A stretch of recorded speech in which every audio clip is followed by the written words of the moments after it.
Hello, everybody. Omni-sensei here with What If I Was Reborn as Overpowered Ben 10, Part 4. If you enjoy this content, please smash the like button. Subscribe to the channel if you haven't already. Don't forget to check out the original story linked in the description. I hope you enjoy listening to it. We chatted about all sorts of nonsense as we flew through the white space. After 20 minutes, we went through another portal and ended up in dark space. A few minutes after that, a flash of light appeared in the cockpit and Professor Paradox appeared before us. Using his powers, he put the ship in order and now Ben could return to human form. And Kevin took control of the RB3. Congratulations, you did a great job and were able to stop the egregor. And even without serious consequences. The professor said. Hearing Paradox's words, I looked at him with such a look that even the all-powerful professor was taken aback. He coughed awkwardly and looked away from me. Can you help me now? I asked indignantly. What? Oh yes, of course. The professor said and put his hand on my shoulder. Using his power of time, the professor spliced my bones together. I thought at least it wouldn't hurt. But no. My bones cracked again. This time, I was able to keep abusive language to myself, but if there was a telepath, he would definitely be amazed at my vocabulary. Well, at least it only took a few seconds and I no longer have to endure this pain. Professor removed his hand, and I stood up and stretched, and then began to stretch my arm and leg. Thank you, I said. My pleasure. You know what to do? Professor asked. Yes. Just do it faster. I don't want to endure this pain again. I said, understanding what he was getting at. What do you have in mind? Asked Ben, who, on the contrary, did not understand anything. Professor Paradox smiled and said, It's time to bring back our friends. The others didn't seem to understand, but I knew exactly what to do. Moving a little to the side so as not to hurt anyone, with a mental command, I turned into Andromeda. So, I decided to name the confluence of the 5 aliens. I couldn't think of anything else, but I think it sounds very good. Andromeda. Not bad. And most importantly, it fits. And perfectly tells the essence of these aliens. After the transformation, before the pressure came down on my mind shields, the professor placed his hand on my chest. I don't know exactly what he did, but I felt Andromeda's powers decrease by about half. The approaching pressure disappeared completely, and now I felt free and even excellent. I didn't understand it before, but in the form of this alien, I felt just awful. And this is before the pressure on the shields. And now, I finally feel that this alien has become mine. Completely under my control. Just like any other alien from the Omnitrix. While I felt bliss, the professor continued to work. A minute later, 5 aliens appeared next to my feet. These were Pander, Ariad, Andreas, Galapagos, and Bivalvin. They lay unconscious, but were alive. This could be seen from their uniform breathing. Although, not everyone could see that they were breathing. But don't care. Stopping enjoying the sensations, I helped Ben get all the aliens into a comfortable position. What about them? Ben asked when we were done. They will be alright. They are completely exhausted. But they will wake up in a few days and be able to return home. Professor said with a smile. Why does Lex still look like this? Gwen asked, a little nervous, as this appearance brings back bad memories. It's because of the omnitrix. I could not take all the energy, only half. Professor said. But are you alright? Kevin asked me. Yes, I'm fine. There is no more pressure, and I can use this alien just like any other. I said in a rough voice. After that, I turned back into a human and looked at my omnitrix, activated it. Scrolling the dial, I came to the silhouette of Andromeda. Now, about 20 more aliens have become available to me. But I'll deal with them later. Having scrolled the dial to the end, I noticed one oddity. The Osmosian and Andromeda split up. I asked Professor. Yes, now they are 2 completely different aliens. This is my birthday present to you. Paradox said, ignoring that I had already named the new alien. Fine. Thank you. With a satisfied smile, I said. Is it your birthday today? Ben asked in surprise.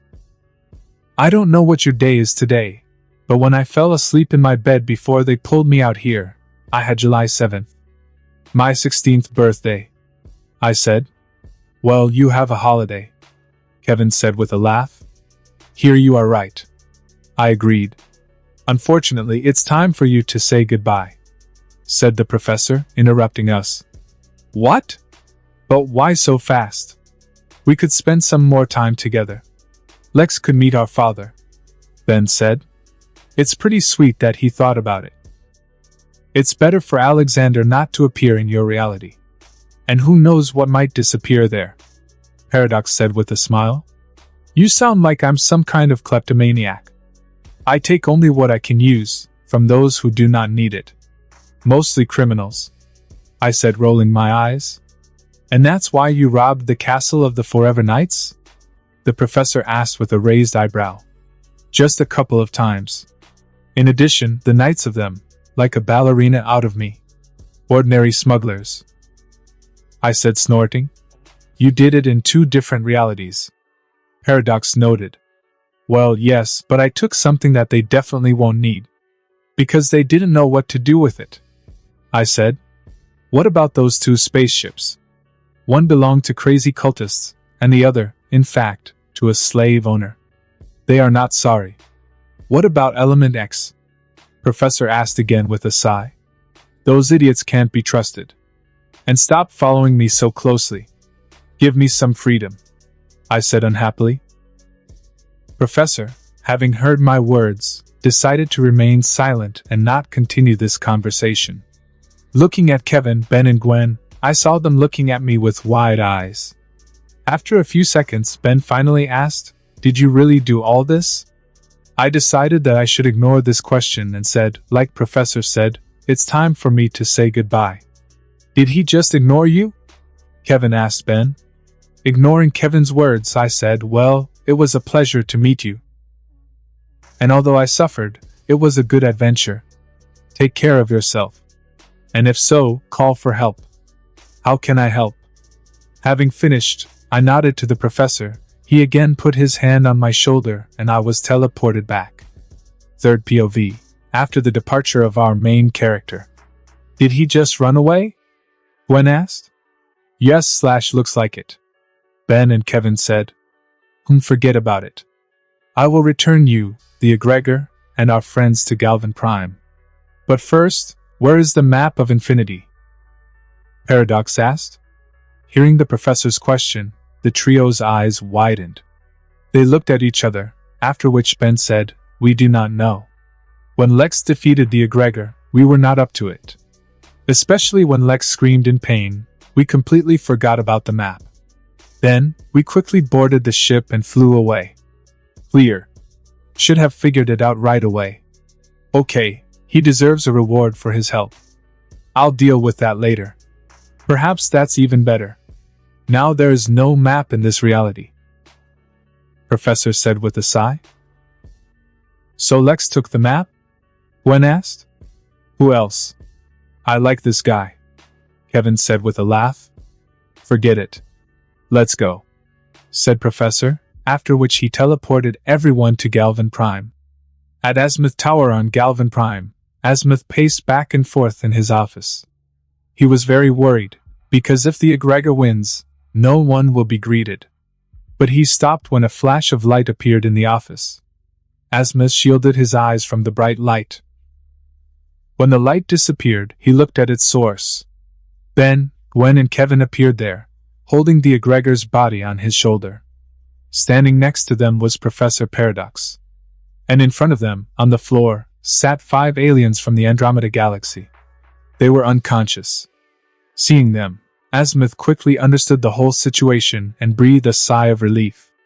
You did it, said Azimuth, after which he summoned his assistants. One took the egregor. After that, the plumbers will take him away and put him in the darkest cell. Other assistants took the victims of the egregor and carried them to the medical block. They will be taken care of and helped to recover. After that, they will be taken home. Well, some go home and some go to jail. Still, do not forget that Panda is a criminal, and in his home world he managed to do problems. When no one else was left in the office, Asma said, "You were right, Professor, the boy did a great job. They actually helped us. Without his help, we would definitely have lost, or something worse could have happened." Ben said honestly. "Yes? And who helped you?" Asmuth asked curiously. "The guys will tell you everything, my friend. And it's time for me to go.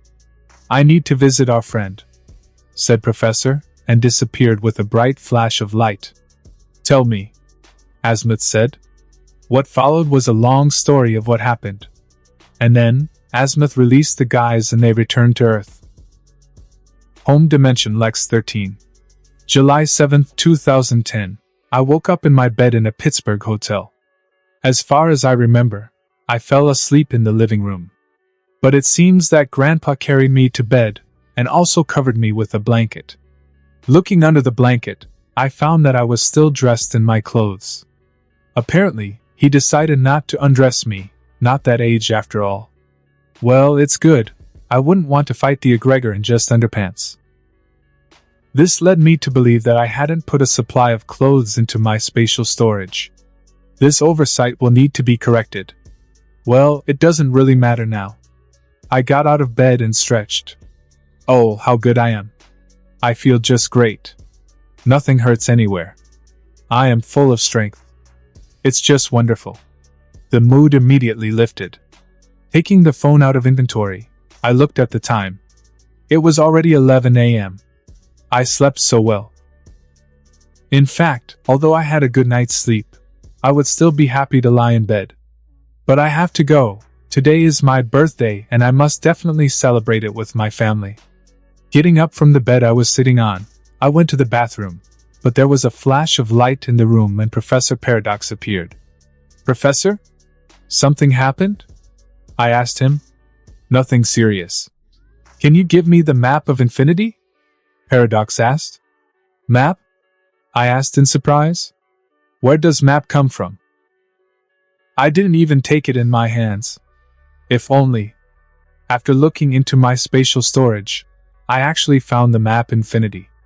Taking it out of my inventory, I took the MP in my hand and looked at it. "And when did you have time?" I asked myself. I really don't remember putting the map in my inventory. I was too focused on the fight against the egregor that I did not notice how I took the map.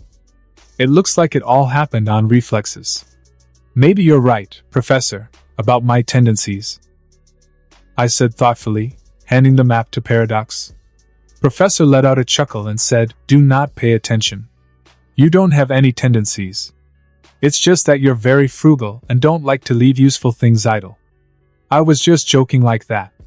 "Is that how? Well then, don't do it again. I already began to doubt myself," I said with reproach. "I will try," Professor said with a smile. Judging by his pleased face, I'm in for a few more of these jokes. "So what will happen to the map?" I asked. "I would like to give it to you," Paradox said. "Yes? Why?" "For your help in the fight against the egregor, you deserve a reward. Moreover, you had to fight with a minimum of strength. This is worthy of a reward," Professor said with a smile. "Is it okay that in this reality there will be 2 maps of infinity, but in Ben's reality there will be none?" I asked. "No, everything will be fine. In the prime dimension, the map has already served its purpose. She won't be useful there anymore. As for your measurements, here I need to explain something. There is only one map of infinity, as is the forge of creation. All parts of the map were in a special space, which can be accessed from any reality," Professor said. "But there is a huge number of alternative realities, and therefore the same number of aggregors. How is it that none of them met in this space, and why, let's say, everyone has enough maps?" I asked. Here, I used the laws of time. For example, the clone of time, but you still don't understand this. Everything is too complicated. The only thing you should know is that everything will continue to work as before, and you should not worry," Professor said. "Okay. It still doesn't concern me," I said. "That's right. For now. So will you accept the map of infinity?" Professor asked. "Actually, I'm not quite sure if I need her," I said doubtfully. "Do you really think that the map of infinity can only open the way to the forge? This is not true. It has many wonderful and useful functions," said Professor Paradox. "It is truth too. And what are these functions?" I asked. "Are you not interested in finding out for yourself?" Professor said with a smile. To his question, I just rolled my eyes. "In general, everything, as always." "All right, give us your map of infinity here," I said and held out my hand. "Certainly," said Professor, after which, unexpectedly quickly, he extended his hand with the map and hit it on my chest. The blow was strong. I moved a few steps away and almost fell. The map lit up with a bright light, after which it was absorbed into my chest. Most importantly, I felt nothing, just a slight warmth in my chest. After a few seconds, I came to my senses and asked, "What was it?" "I gave you the map of infinity. Now she belongs to you. Completely and forever. No one can ever take her away, not even me. Now all her power is yours. And now goodbye, my friend. We'll see you in the future," said Professor, and with a flash of light he disappeared from the room. After a couple of minutes, I said, "Thank you, Weather. It was nice to meet you." Here, from everywhere, the voice of the professor was heard. "I was pleased too, future Void Lord." From his voice, I twitched and shouted, "Which other lord? And stop looking at me all the time. Give me personal freedom." I stood for another 5 minutes waiting for the professor's answer, but received only silence. Well, to hell with you. Still, it will continue to follow. Stalker unfinished. Having given up on the paradox, I decided to check the map. As the map of infinity soaked into my chest, I seemed to feel something on my left arm. I removed the Morgana bracelet and looked at my wrist. On it I saw, already so dear to me, the tattoo of luck. But what I was interested in was under it. I have a new tattoo. It was the sign of infinity. As I understand it, this is where the power of the map of infinity lies. The tattoo was rather unusual. More specifically, her color. The tattoo itself looked like an ordinary sign of infinity, but instead of black, as is usually the case, it shimmered in all possible colors. It actually looked very nice. And it really gave a sense of infinity. When I was finally able to take my mind off my new tattoo of infinity, I realized that it was almost 12 in the morning. It's time to leave the room and celebrate my birthday. After changing into clean clothes, I went to the bathroom, where I cleaned myself up and took my morning exercise. After that, I opened the door and entered the living room. There, I saw Gwen and Ashley. They sat on the couch and watched the news on TV. This time, it showed the appearance of the Legion in the center of the city and his battle with the aliens. God, they're already playing this on TV. Another problem. How glad I am that I created the costume and no one ever found out my identity. But after a while, I will need to make a new suit with a different design. So, I will be able to act more freely until people understand that it will be me too. Postponing this idea for later, I said, "Good morning." "Morning," Ashley said kindly. "Actually, it's lunchtime," Gwen said. "I'm just a little tired. So I decided to take a nap," I said. "Again, doing something early in the morning, while everyone was sleeping?" Gwen asked. "Yes. Something had to be done on Mars. Nothing important. By the way, where is Grandpa?" I said. "He went to get a cake for you," Ashley said. "Right. Happy birthday, sweetheart," said Gwen, after which she got up from the couch, came up to me and gave me a kiss full of love. 10 minutes later we ran out of air, so we stopped. Ashley also came up to me and kissed me. We continued kissing for another hour until Grandpa returned. When everyone gathered, we all changed into formal clothes and went to a restaurant to celebrate a birthday. I wore a black suit with a black shirt, black shoes, and a blue tie. Grandpa put on a white shirt and black pants. And the girls put on beautiful dresses. Gwen was wearing a knee-length red dress. It suited her very well and she was really beautiful. Ashley chose a black dress. In fact, she was very sexy. We took a taxi to get to the restaurant. There, we spent several hours gobbling up various delicacies and returned to the hotel only at 8 in the evening. At the hotel, we ate a cake that Grandpa bought. Then it was time for gifts. Ashley gave me a game from the Sumo Slam series. According to her, this is the best game in the series and I will definitely like it. Let's see. Gwen gave me a leather jacket that looks suspiciously like the one Ben Prime wears. Now I know where this jacket came from.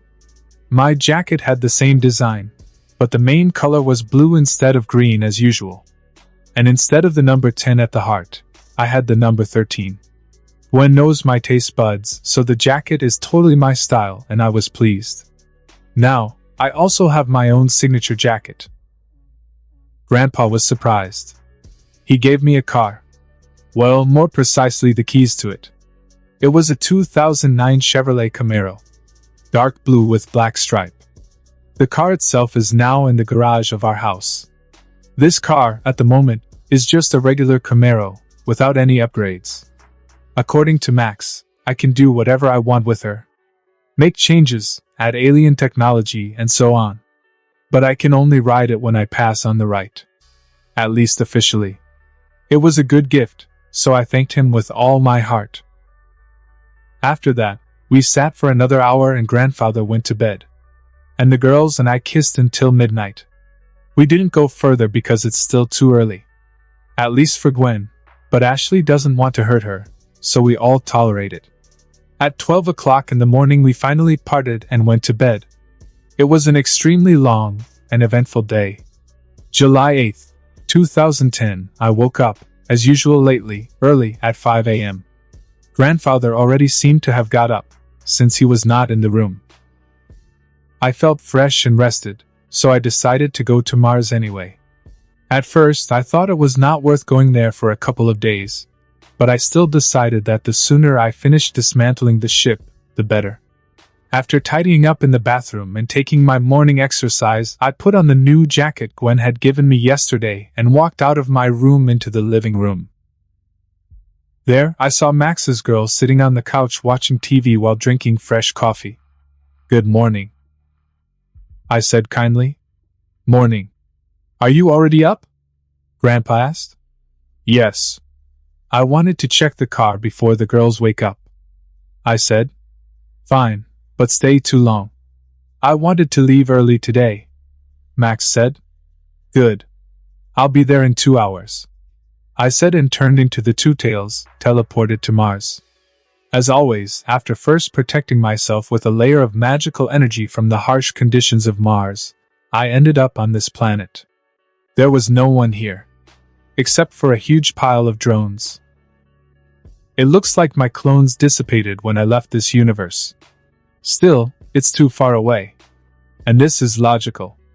Before dissipating, the clones were able to do very little. The ship is only 40% disassembled. At first, I planned to dismantle it in just 3 days, but it seems that I overestimated my strength. Having again created 3 clones, which, turning into an upgrade, went further to disassemble the ship, I looked at the mountain of materials. Of course, this time there are not too few of them, but it is still a significant amount. After transforming into the Two Tails, I began to teleport all the materials to my cave. This time I did it in just 25 minutes. And I didn't even seem to get tired. Next time I will do so. I no longer want to be left without strength, at the most inconvenient moment. Having finished with the transportation of all materials, I decided to take a little rest in my laboratory. For now, I don't want to deal with my new aliens because it's taking too long. I'll leave that for later. 20 minutes later, I felt full of energy again, so I decided to test the function of my tattoo of infinity. First, I tried to feed my mana into the tattoo to activate it. I usually do this with the Tattoo of Luck and it works. But not at this time. By this action, I achieved absolutely nothing. Okay, I'll try differently. Professor seemed to say that I had full control over the map and it belonged to me, so I gave a mental command to the map that I wanted to know about its functions. It worked, but only partially. Looks like I can't use the full potential of the map of infinity yet. At the moment, I have learned about only 3 functions of the tattoo. The first is, oddly enough, a map. At my request, a 3-dimensional map appears above the tattoo itself. Tattoo made to show me a map of the Earth and I will get the most detailed map that exists in the universe. I can see any house on any street. And it seems that this map is constantly updated. I could see the place where I fought Volcanus and 6-6 in there. The cracks in the pavement that I had left with Volcanus' body were still visible. This map, of course, does not show everything in real time, but it is updated once a day. Well, since it's a map of infinity, I can view a map of the entire galaxy. Maybe the universe, but so far I can't do it. Apparently, the map has not yet adapted. For fun, I looked at Mars and saw my sand dome. I haven't been able to see what's under the dome, but I have a feeling that in the future I'll be able to. In fact, this map is very convenient and understandable. It works on mental commands and it is very easy for me to find the right place. True, for this I need to know the name of the place, but this is not such a big drawback. The second function is teleportation. I can teleport anywhere, but first I need to find this place on the map. In this regard, the 2 tails is more convenient and faster. But if I get used to using the map, it should not be long and difficult either. But now I can get to any place in the galaxy in just a few seconds, even if I have never been there. It is great. But as far as I understand, for now, I can only teleport myself. If I want to take someone with me, I won't succeed. And I can't take too many things. It's good that for such cases, I have spatial storage. I think this will change in the future too. Well, the last function available to me at the moment is the energy storage. And I am very glad that I have the opportunity to use this feature. It's good that I never gave up on the map. It would be stupid. This vault is very similar to Tsunade Senju's strength of 100 seal, Byakugo no In, from Naruto. This storage is capable of storing a huge amount of any energy, perhaps even an infinite number. And later, when I'm exhausted or I need more energy than I have available, I can take that energy and replenish my reserve. And it's just wonderful. Basically, I now have unlimited storage for my backup, just in case. A great example of the need for such storage is my recent battle against the egregor. Due to the fact that I spent almost all of my mana, I was very weakened. And now, I can always recharge from the storage in the Tattoo of Infinity, and this situation will never happen again. By the way, storage is not as simple as it seems. Apart from the fact that it is supposedly infinite, there's one more interesting detail. For now, it's one big storage where I can store my mana at the moment. But apparently it can be divided into several sectors, where I can store other types of energy, and they will not mix. For example, this is very convenient for feedback. His main weakness is that he needs access to energy. By using a compartment designed specifically for feedback's energy, I can get rid of this weakness. But all this for later. First, in order to create an initial reserve, I immediately stuffed into my storage 70% of my mana reserve. I said reserve, but that's not entirely correct. I, like Anodite, do not have any hearth or similar organs in my body to store mana. My mana is stored in every cell of my body. Therefore, when I have practically no mana, I feel squeezed out like a lemon. Now I have 30% mana left in my body. This is the normal amount to feel good. When there are 20% left, I will be already tired. And when there are 10% left, it will be really bad for me. It is not recommended to use magic when I have only 5% reserve. Nothing terrible will happen, but I will really feel very bad. After the battle with the egregor, I had only 4%. When the mana runs out completely, then I, in any case, will lose consciousness. This is such an emergency defense mode so that my body can restore energy. Now, I have 70% energy in my storage and 30% in my body. When the mana in the body is restored to 70% again, this indicator will remain at this mark.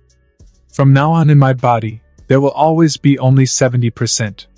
All mana restored after this indicator will be sent to the energy storage. Not only will this permanently increase the amount of mana in storage, but it will help me speed up my mana regeneration. And of course it will help increase the amount of mana in my body. This will be due to the constant movement of magic in my body. Also, I plan to send almost all my mana to the storage every time before going to bed. In general, there are some advantages from this. Having finished with the mana storage, I decided to go to my new car. At the same time, I will check the work of the Tattoo of Infinity. Activating the card, I mentally said the address of my house. The map showed me the house from above, from a bird's eye view. Wishing to be there, I teleported. In a second, I was already there and standing right in front of my garage. Unexpectedly, but it was a very pleasant teleportation. I almost didn't feel anything. Even when I'm in the form of the Two Tails, when I teleported, I always feel like I'm twitching. As a result, I feel slightly nauseous. But I'm used to it. And this time, everything was fast, convenient, and easy. I closed my eyes in one place and opened them in another. Gorgeous. Opening the garage, I saw my new car. She was under the tarpaulin, removing which, I saw my Camaro. It was a great and beautiful car. After checking it, I was convinced that the machine was in full working order. It was brand new and even smelled special inside. There wasn't even a run yet. And when only grandfather managed to buy it and put it in the garage. Sometimes I marvel at his multitasking. Since I'm here, I decided to take a little ride. It's good that Grandpa taught me how to drive last year. In my previous life, I never learned this, but this time, I corrected this misunderstanding. After placing the car in my inventory, I reactivated the map and found the perfect place to test drive, after which I teleported away. I was in the middle of the desert. There was nothing but asphalt. It was Highway 66. The perfect place to drive. I pulled out the car, got behind the wheel and started my Camaro. The next hour, I was testing my new car. And it was great. There are of course a few drawbacks, but I will fix everything in the future when I do modernization. I only stopped when I ran out of gas. Another drawback. I will fix this too. It was already almost 7 in the morning, so I returned the car to inventory and returned to the garage, where I left the car. I decided it was worth a little run, so I turned into an XLR8 and ran to Pittsburgh. And so, I found another function of the map of infinity. Navigator. At my request, a blue arrow appeared in front of my eyes, which shows me the way to the hotel. It is very convenient and more. I will definitely never get lost. In 5 minutes I was there. Entering our room, I saw the girls already awake. Good morning, I said. Hi. Morning. Gwen and Ashley said at the same time. How is the car? Grandpa asked. Great. Thanks again, I said with a smile. Yes, not for anything. Pack your things, we'll leave after breakfast, Max said. Okay, I said, after which I put all the things that were left in the room into my inventory and went to the hotel restaurant. Soon grandfather and the girls joined me. We had a quick breakfast, after which we got on the bus and drove out of the city. Leaving Pittsburgh, we drove south. Grandpa decided that we should also visit Mexico. That's where we're going now. True, the road itself will take us 2 whole days. This includes stops for food and sleep. It's a long time to say, but I'll find nothing to do with myself. Once we were out of town, I pulled out my laptop and the new game Ashley had given me. I turned on my computer and started playing. It took me several hours to complete the entire game. I finished by 6 in the evening. I only stopped to go to the bathroom and eat. I really liked this game. It was much better than the one I played before. But still not a masterpiece. Almost comparable to the first Mass Effect. For this world, this is actually a very good result. Although I complain, I understand perfectly well that I can hardly find a better game here. In this world, there are big problems with entertainment, and many of the classics that were common in my past world do not exist. Of course, I could create everything anew, but I'm frankly too lazy to do it. And it will not bring me any benefit, except for money. Well, I'm just wasting my time. I don't like games enough to waste time and create new one. Well, or not quite new, but a copy from my old world. And, to be honest, it will not be the same at all. It's one thing when you play a game that another person created, but it's quite another when you made this game. It won't be that interesting. I will know absolutely everything about the game. All her mysteries and secrets. It's boring. Same thing with a book. Reading your own book is not that interesting. Even vice versa. Because when you read, you are constantly looking for flaws in it. And it's pretty hard to enjoy reading your own work, even if it's good. So, I will play local games. Still, I don't do it that often. I can endure. Turning off my laptop, I got up from my seat and stretched.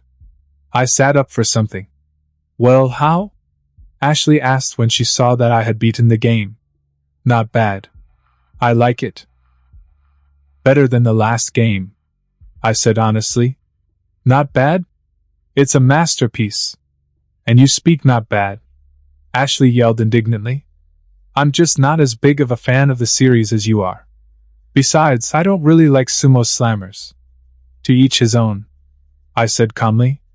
Ashley wanted to continue her tirade about the brilliance of the game, but after hearing my words, she thought a little and nodded. You're right. To each his own, Ashley said and returned to the book she had been reading before. I went to the bed where Gwen was now lying and also reading something. Seeing that I was walking towards her, she smiled and asked, Have you finished playing yet?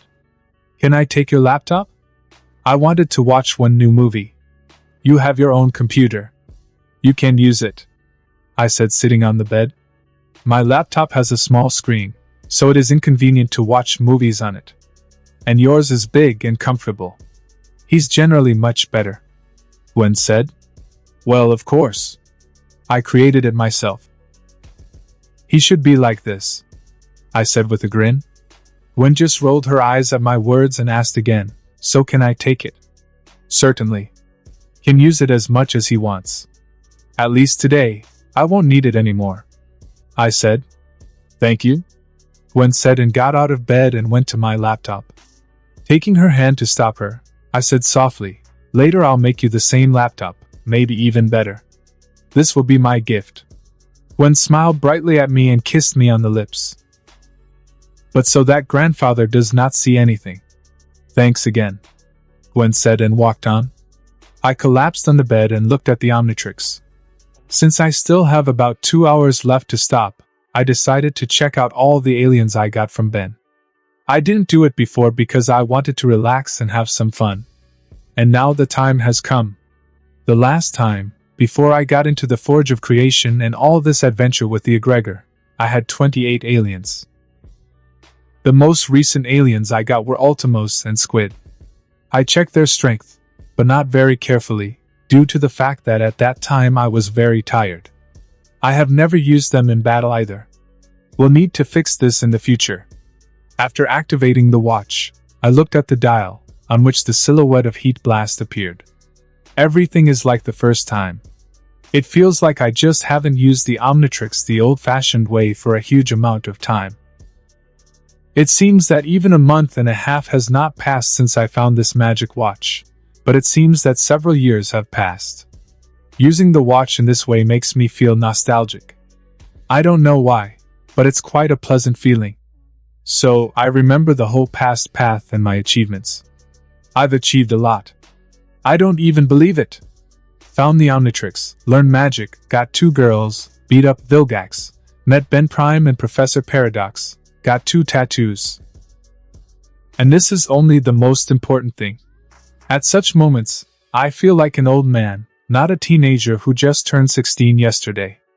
But it helps a lot to better look at your actions and mistakes, if any. And think about your plans for the future better. With that, I decided to stop philosophizing and turn my attention to my watch. Turning the dial, I saw the 4 arms, and then again turned the dial 28 more times. After Squid, the first new alien showed up.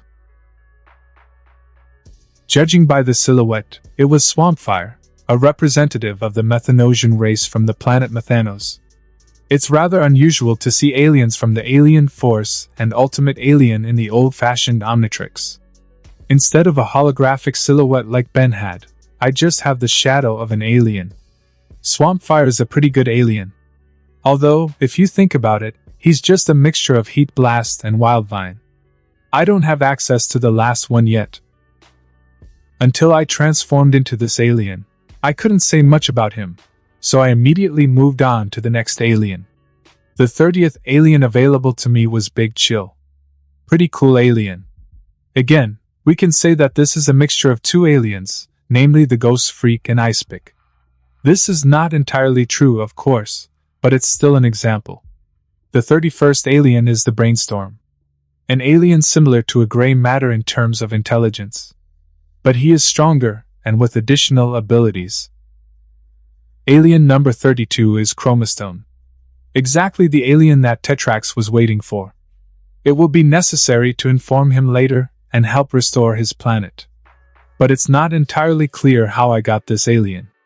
After all, Ben lost the ability to turn into a Chromastone when he helped Tetrax with his planet. Well, okay. Since I received the Chromastone, then I should be pleased. The next alien is Echo. Ditto, without a major flaw, with the ability to scream at high frequencies. 34th alien Goop. A very good alien, but with a huge weak point, in the form of an anti-gravity projector. The next alien is Lodestar. Its main power is magnetic field control. In fact, Magneto is at the minimum. Number 36 is the Spider Monkey. Again, Spider-Man is on the minimum. It looks like the creators of this universe were Marvel's fans. Number 37 is Humongosaur. Another enforcer. I have enough of these. But such an alien is never superfluous. Moreover, he is larger than all my aliens. Number 38 Alien X. Even though Ben blocked this hero, it was pretty easy for me to get it. Still, the whole battle with the egregor took place on the palms of the Celestial Sapien. But I don't even plan on turning into this alien anytime soon. I don't want to be stuck with 2 Alan X personalities.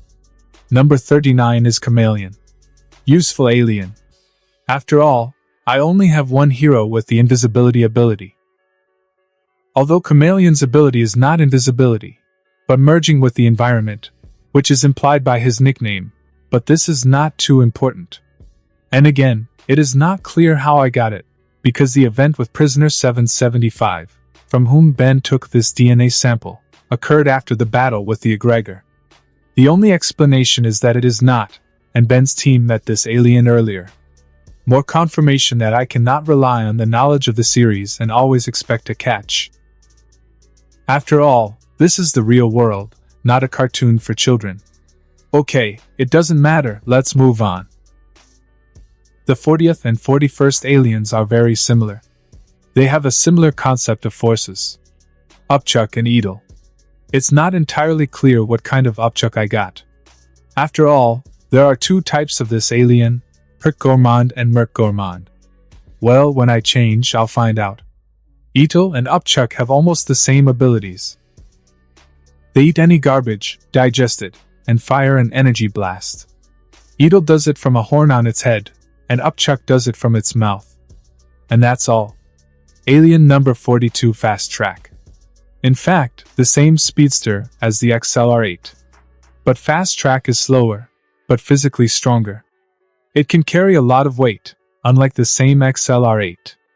And since he's a feline humanoid, Fast Track has tremendous agility, flexibility, and superhuman senses. Number 43 is Jury Rig. In fact, an incredibly useful hero, technologically. He can help me dismantle the spaceship.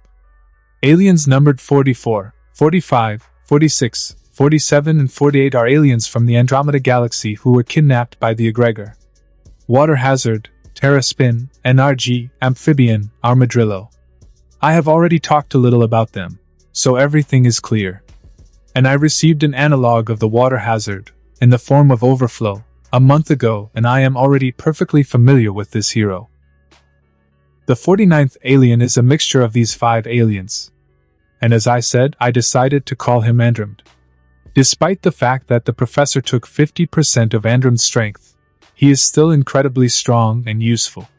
Most likely, he is the second most powerful alien I have, after Alien X. The last one is the Osmosian. Everything about him is clear. Well, what can I say cool? As many as 50 heroes. It's really a lot. After I finished checking, I decided to get some sleep. So, lay down comfortably and fell asleep. I woke up about 2 hours later. It was already dark outside and it was raining. Getting out of bed, I walked past Ashley, who was still reading a book, and past Gwen, who was watching a movie on my laptop, and walked over to Grandfather, who was driving. "What time is it?" I asked, sitting in the front seat next to Max. "It's almost 9 o'clock in the evening." Grandfather answered, continuing to drive the bus. "Weren't we supposed to be camping at 8 in the evening?" I asked, pulling out my phone from the spatial storage to check the time. "It's actually almost 9. Plans have changed. There was a collapse on the road, so we had to change the route," Max said. "So that's why we ended up in a mountainous area," I said and looked out the bus window. Now we were driving along a mountain road. I must say, the road itself was quite steep, with a lot of turns. And it's raining outside. So it's no wonder Grandpa is so focused on the road right now. One wrong move and we fell off a cliff, straight down. It's good that Max is a really good driver. Basically, don't have to worry. Just at that moment, right in front of our bus, a boy of about 12 jumped out and shouted, "Help!" "Grandpa, hit the brakes," I shouted. I was about to turn into an alien to save the boy, but Grandfather was able to slow down in time.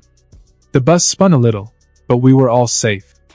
True, Ashley and Gwen fell to the floor because they weren't ready to stop, but they're fine. The kid himself was also able to jump out of our way in time. But apparently from fright, he jumped too hard and now he is hanging over the abyss, holding on only to a branch. Since Ashley and Gwen hadn't recovered from the emergency brake yet, I jumped out of the bus and ran to the kid. Using magic, I created a magical construct in the form of a huge hand. The boy had already lost all his strength, and, releasing his hand, began to fall down. Using X-ray vision, I looked through the rock and guided my construct. A large blue hand grabbed the kid and squeezed his body. After that, I jerked my hand back and put the boy back on the road. Dispelling my hand, I laid the boy down and looked at him. It looks like he lost consciousness from fear. He didn't look very good. All pale and bags under the eyes. Since it's raining now, it's also frozen. I didn't really want to pick up an unknown kid, so I once again created a big arm and took the guy with it, and went to the bus. I got on the bus and saw Gwen and Ashley. Everything happened so quickly that they had not even had time to realize what had happened, and only by this moment they were on their feet. "How is he?" Grandpa asked as he unfastened his seatbelt. Getting up from the driver's seat, he walked around the girls who were turning their heads trying to recover, took the kid from the construct and laid him on the bed. All is well with him. He fell off a cliff, but I was able to catch him in time. He passed out from exhaustion and fear. He was also completely wet, I said, going to the bed and standing behind Grandfather. "It's clear. It's okay," Grandpa said with a weary sigh. Well, yes, he must have been worried about all this. Still, he merely hit the kid.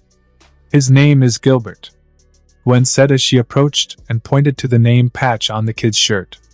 She and Ashley had finally recovered from the sudden stop and were now looking at Gilbert with curiosity. Yes, the guy with the name was unlucky, Ashley said with a laugh. I wonder what he was doing in the middle of the road at such a late hour, Gwen asked. Judging by the patch, he's from some summer camp, I said and took out my phone to check the card. After a couple of minutes, I said, there's Camp Opinacon 5 kilometers from here. Apparently he's from there. It's just not clear why he was here. Maybe he just ran away from the camp. This often happens. In any case, we need to take him to the camp. He's probably already being looked for. Besides, there should be a medical center, Grandpa said. Right. I agreed. And what is it? Ashley asked, pointing her finger at the lilac spot on Gilbert's arm. Do not touch. It may be contagious, I said to Ashley and slapped her on the arm. Sorry, Ashley said, holding her hand.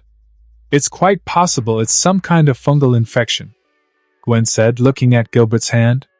Wait a minute, said Grandpa and went to one of the lockers. From there, he took out a jar of powder from the fungus. This should help, Max said, then sprinkled some powder on Gilbert's hand. The fungus behaved very strangely. As soon as the powder touched Gilbert's hand, all the fungus twitched and then simply dissolved and disappeared. We all looked at it with bulging eyes.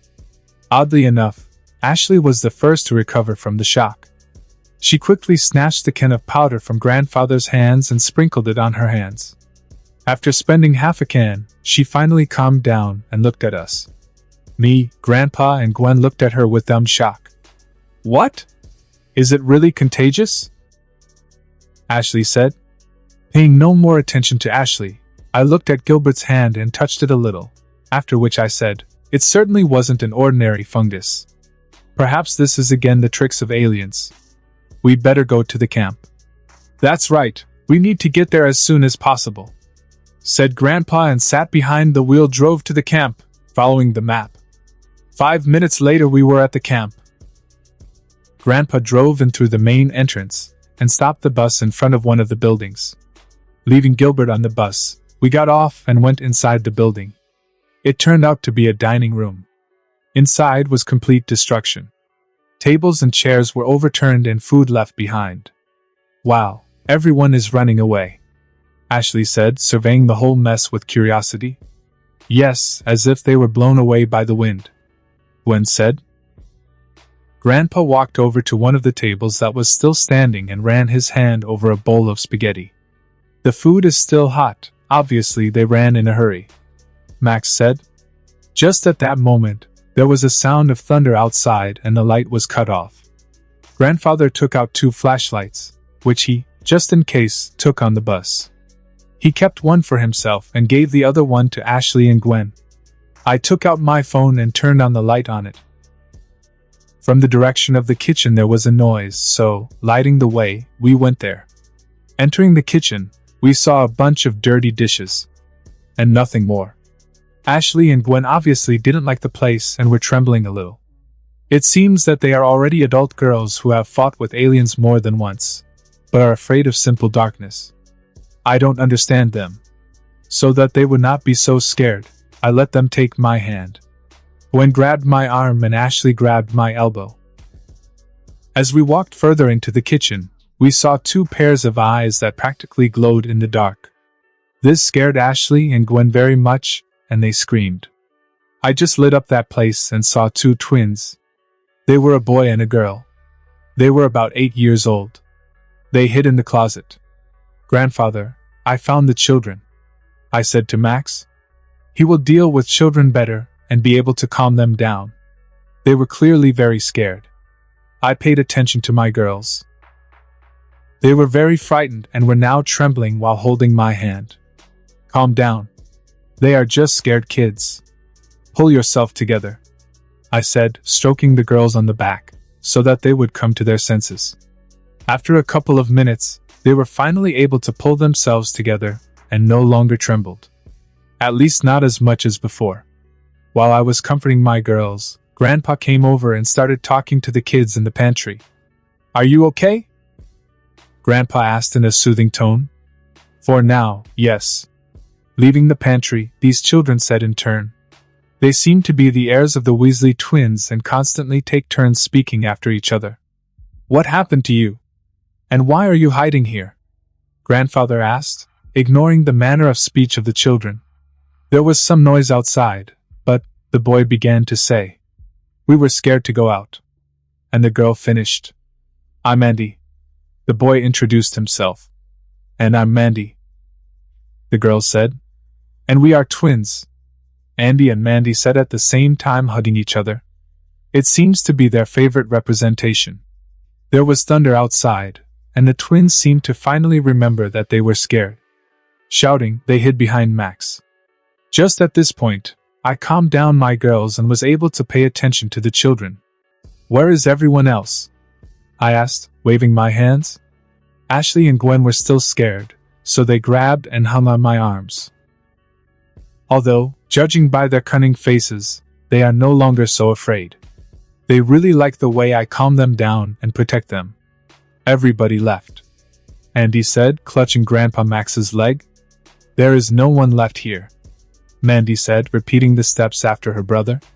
Grandfather visibly gloomed at their words, after which he went to the phone that hung on the wall and checked it. Apparently the hurricane damaged the telephone service. And cell phone too. Max said, looking at his old cell phone. Let's go back to Gilbert's, and let's go to the city. Grandpa said. Everyone was willing to leave this terrible camp, so we all quickly went to the bus.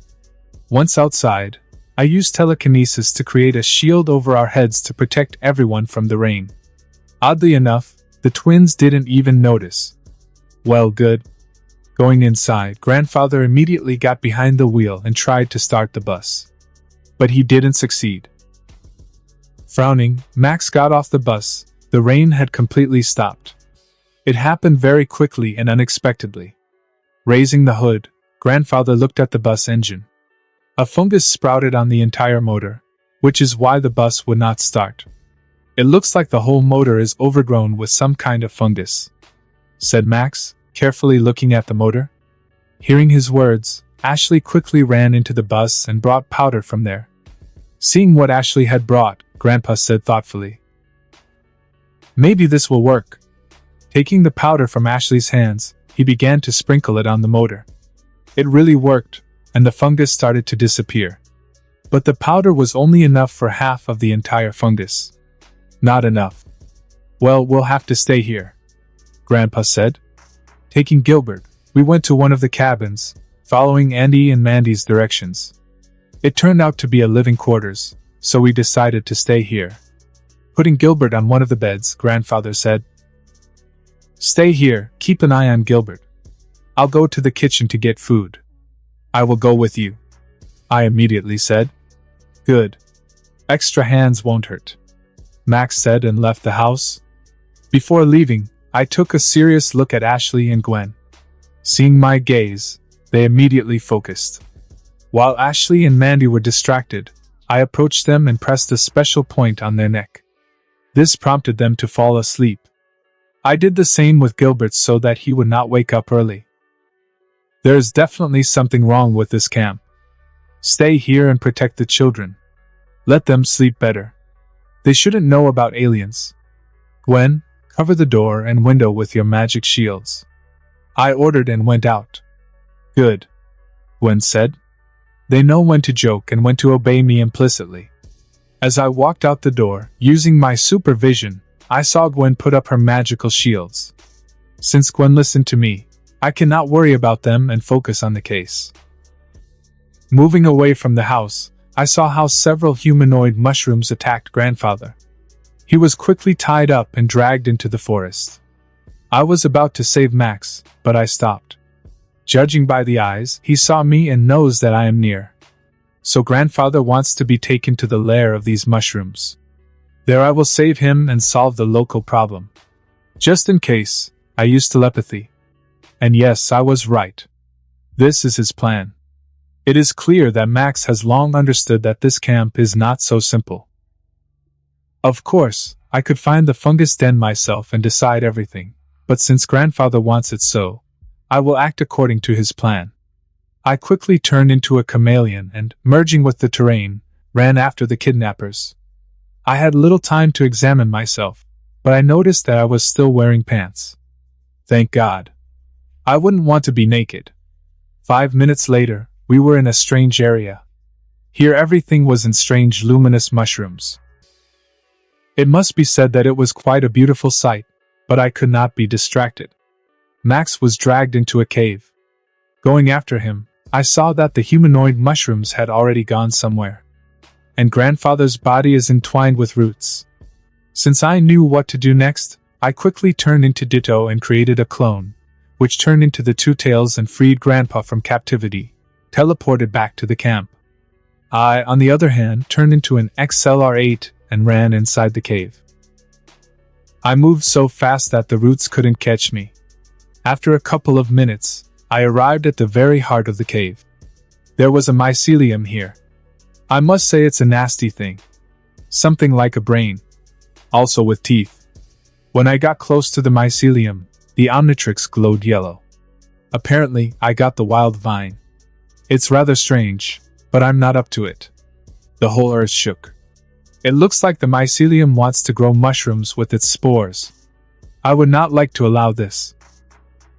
That's why I turned into Heat Blast. The mycelium picker is still too big, so I also started running mana through the body. Blue haze came out of me. This time, I used mana to increase not physical characteristics, but the power of my fire. When everything was ready, I released all my fire at full power. The mycelium picker from the heat of my flame was simply wiped off the face of the earth. But I didn't stop there. I continued to pour fire all over the cave. From my flame, everything in the area burned and melted. 10 minutes later, I destroyed everything that was possible. With that done, I turned into the Two Tails and returned to the camp. There I saw that the half of the camp was strewn with mushrooms, more like flowers with closed buds. It seems that despite the fact that I was in a hurry, the mycelium managed to grow some of the mushrooms with their spores. Once again human, I looked around. Not far from the dining room, I saw my family. In the hands of Grandpa, Gwen and Ashley were cans of powder. Looks like they found the infirmary and found fungus powder there. When they saw me, they smiled and waved at me. "How are you?" Grandpa asked. "Things are good. I destroyed the mycelium and the entire cave. There's nothing left. It is only necessary to destroy these disputes. We found powder. It works great against these alien fungi," Ashley said happily. "Alright, let's get this over with and go to bed," Gwen said with a yawn. Using our telekinesis, Ashley and I created a huge cloud of powder, which was lowered over the entire area. The medicine completely destroyed all remnants of alien spores and we were able to relax. Having finished with everything, we returned to the house. There, we checked on Andy, Mandy and Gilbert. Since they were still sleeping, Grandpa decided to leave them like that. Max stayed with them at the cabin to take care of them while me, Gwen and Ashley got back on the bus. There we lay down on the bed and fell asleep in an embrace. July 9th, 2010 I woke up from the scream of Gilbert. Looks like he's finally come to his senses. His scream woke Ashley and Gwen too. They slept on my chest all night. It was pleasant, although my whole body was numb. "What was it?" Gwen asked, continuing to lie on top of me. She didn't even move. Gilbert is finally awake. He remembered about the mushrooms, apparently, that's what he's screaming about, I said, hugging the bodies of the girls. So Grandpa will calm him down, and we don't have to get up, Ashley said, hugging me tighter. Unfortunately, you still have to get up. It's morning already. Everyone was awake anyway, I said and kissed the girls on the lips, one by one. After enjoying the morning kiss, the girls finally got up off me. Getting up after them, I was pleased with the start of the day, stretched and warmed up. Might be worth recharging? No, I'm lazy. Taking the phone out of the spatial ring, I looked at the time. It was already 7 in the morning. We ended the debate at 2 o'clock in the morning. So we only got 5 hours of sleep. I had enough, but the rest of this is not enough. After kissing the girls again and poking their asses, I got off the bus and went to Grandpa's. He had just left the house. Gilbert and the twins followed him. As far as I can tell, Grandfather reassured Gilbert and explained the whole situation to him. "Good morning," I said, walking up to Max. "Morning. Are you already awake?" Grandpa asked as he walked towards the bus. "Yes. They helped us," I said, glancing at Gilbert. Gilbert apparently heard me, as he blushed heavily and looked down. "Sorry. It's just that these mushrooms scared me a lot." "I didn't know you already dealt with them," Gilbert said softly. "Nothing. Since we're up, it's time for us to go," I said with a smile. "Right. You just need to fix the motor." "You are getting on the bus," said Grandfather, and went towards the first aid post. There he took the last can of powder. It was just enough to destroy the last fungus on the motor. After bringing the children to the bus, I sat them down at the table. Since we didn't have dinner, everyone was very hungry. I didn't find anything significant in our kitchen, so I had to go to the camp canteen and find food for us. There was almost nothing there, but I was still able to make a few ham and cheese sandwiches. Got 2 for each mouth. It's not much, but at least it's something. Taking sandwiches, I went to the bus. Grandpa had just finished with the fungus and was going inside, so I immediately gave him 2 sandwiches so he could eat on the way. "Thank you," Max said with a smile and sat behind the wheel and started the engine. After handing over the rest of the sandwiches, I took my portion and sat next to Grandpa. The sandwiches turned out unexpectedly tasty, but that was not enough. It took us an hour to get to the nearest town. Since we did not know what to do with the children, Grandpa decided to take them to the police. There, he handed Gilbert, Andy, and Mandy over to the police. They will take care of the children and take them home. Then, Grandpa drove us to the parking lot. Since everything happened very quickly in the morning, we could not put ourselves in order. This is what we did. After washing up and changing into clean clothes, we went to a pizzeria. There was an incredible craving, so we ordered 2 pizzas for each. After eating our fill, we grabbed the leftovers and a few more pizzas for lunch and headed back to the RV. Everyone still wanted to sleep, but Grandfather didn't want to waste a whole day in this small town. Since I slept well, it was decided that I would drive the RV. In the past, I drove Grandfather's bus more than once. It was on it that Max taught me to drive. In general, Max does not like it when someone else drives his mobile home. Even me. But since he really wants to sleep this time and doesn't want to be stuck here, he agreed to let me drive. Now I do not have a license, and although I look like 17 to 18 years old, it's still too early to drive such a vehicle. So I turned into a slug and took on the appearance of Grandpa Max. Grandpa lay down on the couch and fell asleep almost immediately. I got behind the wheel, started the engine and drove towards the border with Mexico. Gwen and Ashley sat next to me and entertained me with conversations. We finally had time, so I told them about my journey to the Forge of Creation and getting to know our alternate versions. After listening to my story completely, Ashley asked, "So, in another universe, I'm a guy?" "Yes," I simply answered. "And what is it like to meet a guy who is in another world? Is that your girlfriend?" Ashley asked with a grin. "A little strange. But there is nothing wrong. You just don't look alike." But the reaction of Kevin and Ben was priceless when they found out that I was relationship with you, I said with a laugh. Ashley laughed outright. The whole situation seemed to make her very happy. "And what was I?" Gwen asked curiously. She was almost no different from the current you. Only she used magic better and was a little more mature, I said. "Well, that's good too. What was the alternate version of you?" Gwen asked, looking into my eyes. "Well, he's a good guy. But he has a clear hero complex. He also does not know how to think ahead and often rushes ahead without thinking. And he doesn't know how to fight properly. To be honest, I'm surprised he hasn't died yet. In general, he is a typical shounen protagonist, almost always winning by luck." I expressed my opinion completely honestly. Is everything that bad? Ashley asked. Well, like I said, he's a good and kind guy. All have their shortcomings, I said. It's clear, Ashley said. It's a bit unfortunate that you keep getting into your adventures without us, Gwen said sadly. It's not my fault, it just happens. But I promise that next time, I will try to take you with me. If it works out, of course, I said with a smile. Satisfied with my answer, Gwen reached out to kiss me. It was a bit weird since I still looked like Max, but because it was a good moment, I became human again and kissed Gwen. True, the kiss dragged on and I lost control of the RV a little and almost pulled over to the side of the road. Breaking off our kiss, I turned my attention back to the road. At that moment, a police siren sounded from behind. Here you go, I said, rolling my eyes. Transforming into Grandpa Max again, I stopped the bus at the curb. It took me almost 15 minutes to deal with the police.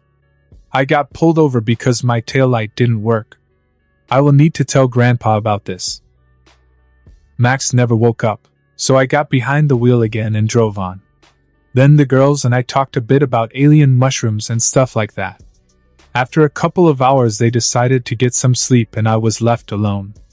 I never thought about it, but it's very boring to drive like this for several hours in a row, without company.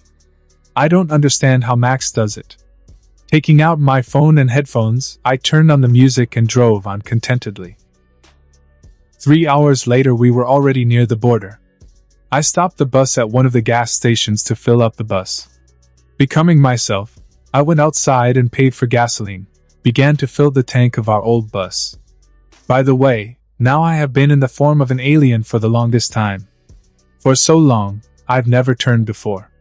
And most importantly, I did not experience any changes or discomfort. Everything was as always. Since everything was going well, I decided not to think about it and focus on my own business. It was at this moment that Max finally woke up and got out of the RV and asked, "Where are we?" "At the border." I decided it was best to refuel early and buy provisions, I said, pointing my finger in the border of Mexico. "You think right? I'll finish the gas station, and you can go to the store," Grandpa said. "Okay," I said and went to the store. The store wasn't very big, but I was able to find everything we needed. After 10 minutes we left the gas station, and after another 5 we were already in another country. I woke up the girls and we ate leftover pizza. After that, we all 3 fell asleep. Grandpa woke us up at 7 o'clock in the evening when we arrived in the first major city in Mexico. After sitting by the fire at the campsite and spending time together, we had dinner and each went about his own business. Because I had time, I turned into the Two Tails and went to Mars. My clones have long since dissipated, but they have done their job. There is still about 25% of the ship left. I think now everything will go much faster, because I have a jury rig. Having created 4 clones, 2 of which became an upgrade, and 2 of which became a jury rig, I sent them to finish dismantling the ship. And he again turned into the Two Tails and began to teleport materials to his base. It took me an hour to move all the materials. This time, I was tired again, but not so much. Having finished with the transportation, I decided to check on my 51st alien. Well, I need to check all my new aliens, but I have neither the desire nor the strength to do this. But I still went to the training ground, where I turned into Wolverine for the first time. After the transformation, I examined my body. I look exactly like the original Wild. A green humanoid plant with 1 eye, in the middle of the face. There are 5 vine-like legs, 2 arms, each with 4 long, sharp fingers. On the chest is the omnitrix sign. Around the head is a hood that looks like a Venus flytrap with several sharp teeth. The hood, by the way, can be closed to protect the head. There are 2 blue formations on the shoulders and there are several black pods on the back that can be used as weapons. The vine is strong, hardy, agile, very resilient and flexible. I really liked how I move in the image of this alien. It's very cool. It can move quickly underground and swim well in water. Wild vine has a very high ability to regenerate. It doesn't cost him anything to grow new limbs. The vine can grow and change its body size like a real plant, but can retract it if desired. It can also grow and extend its arms, legs, and fingers into vine-like tentacles to grab and hold others. And also use such tentacles to move, like Spider-Man. In the image of this alien, I can merge with plant life, including earthly trees. Also, I can change my color to better camouflage.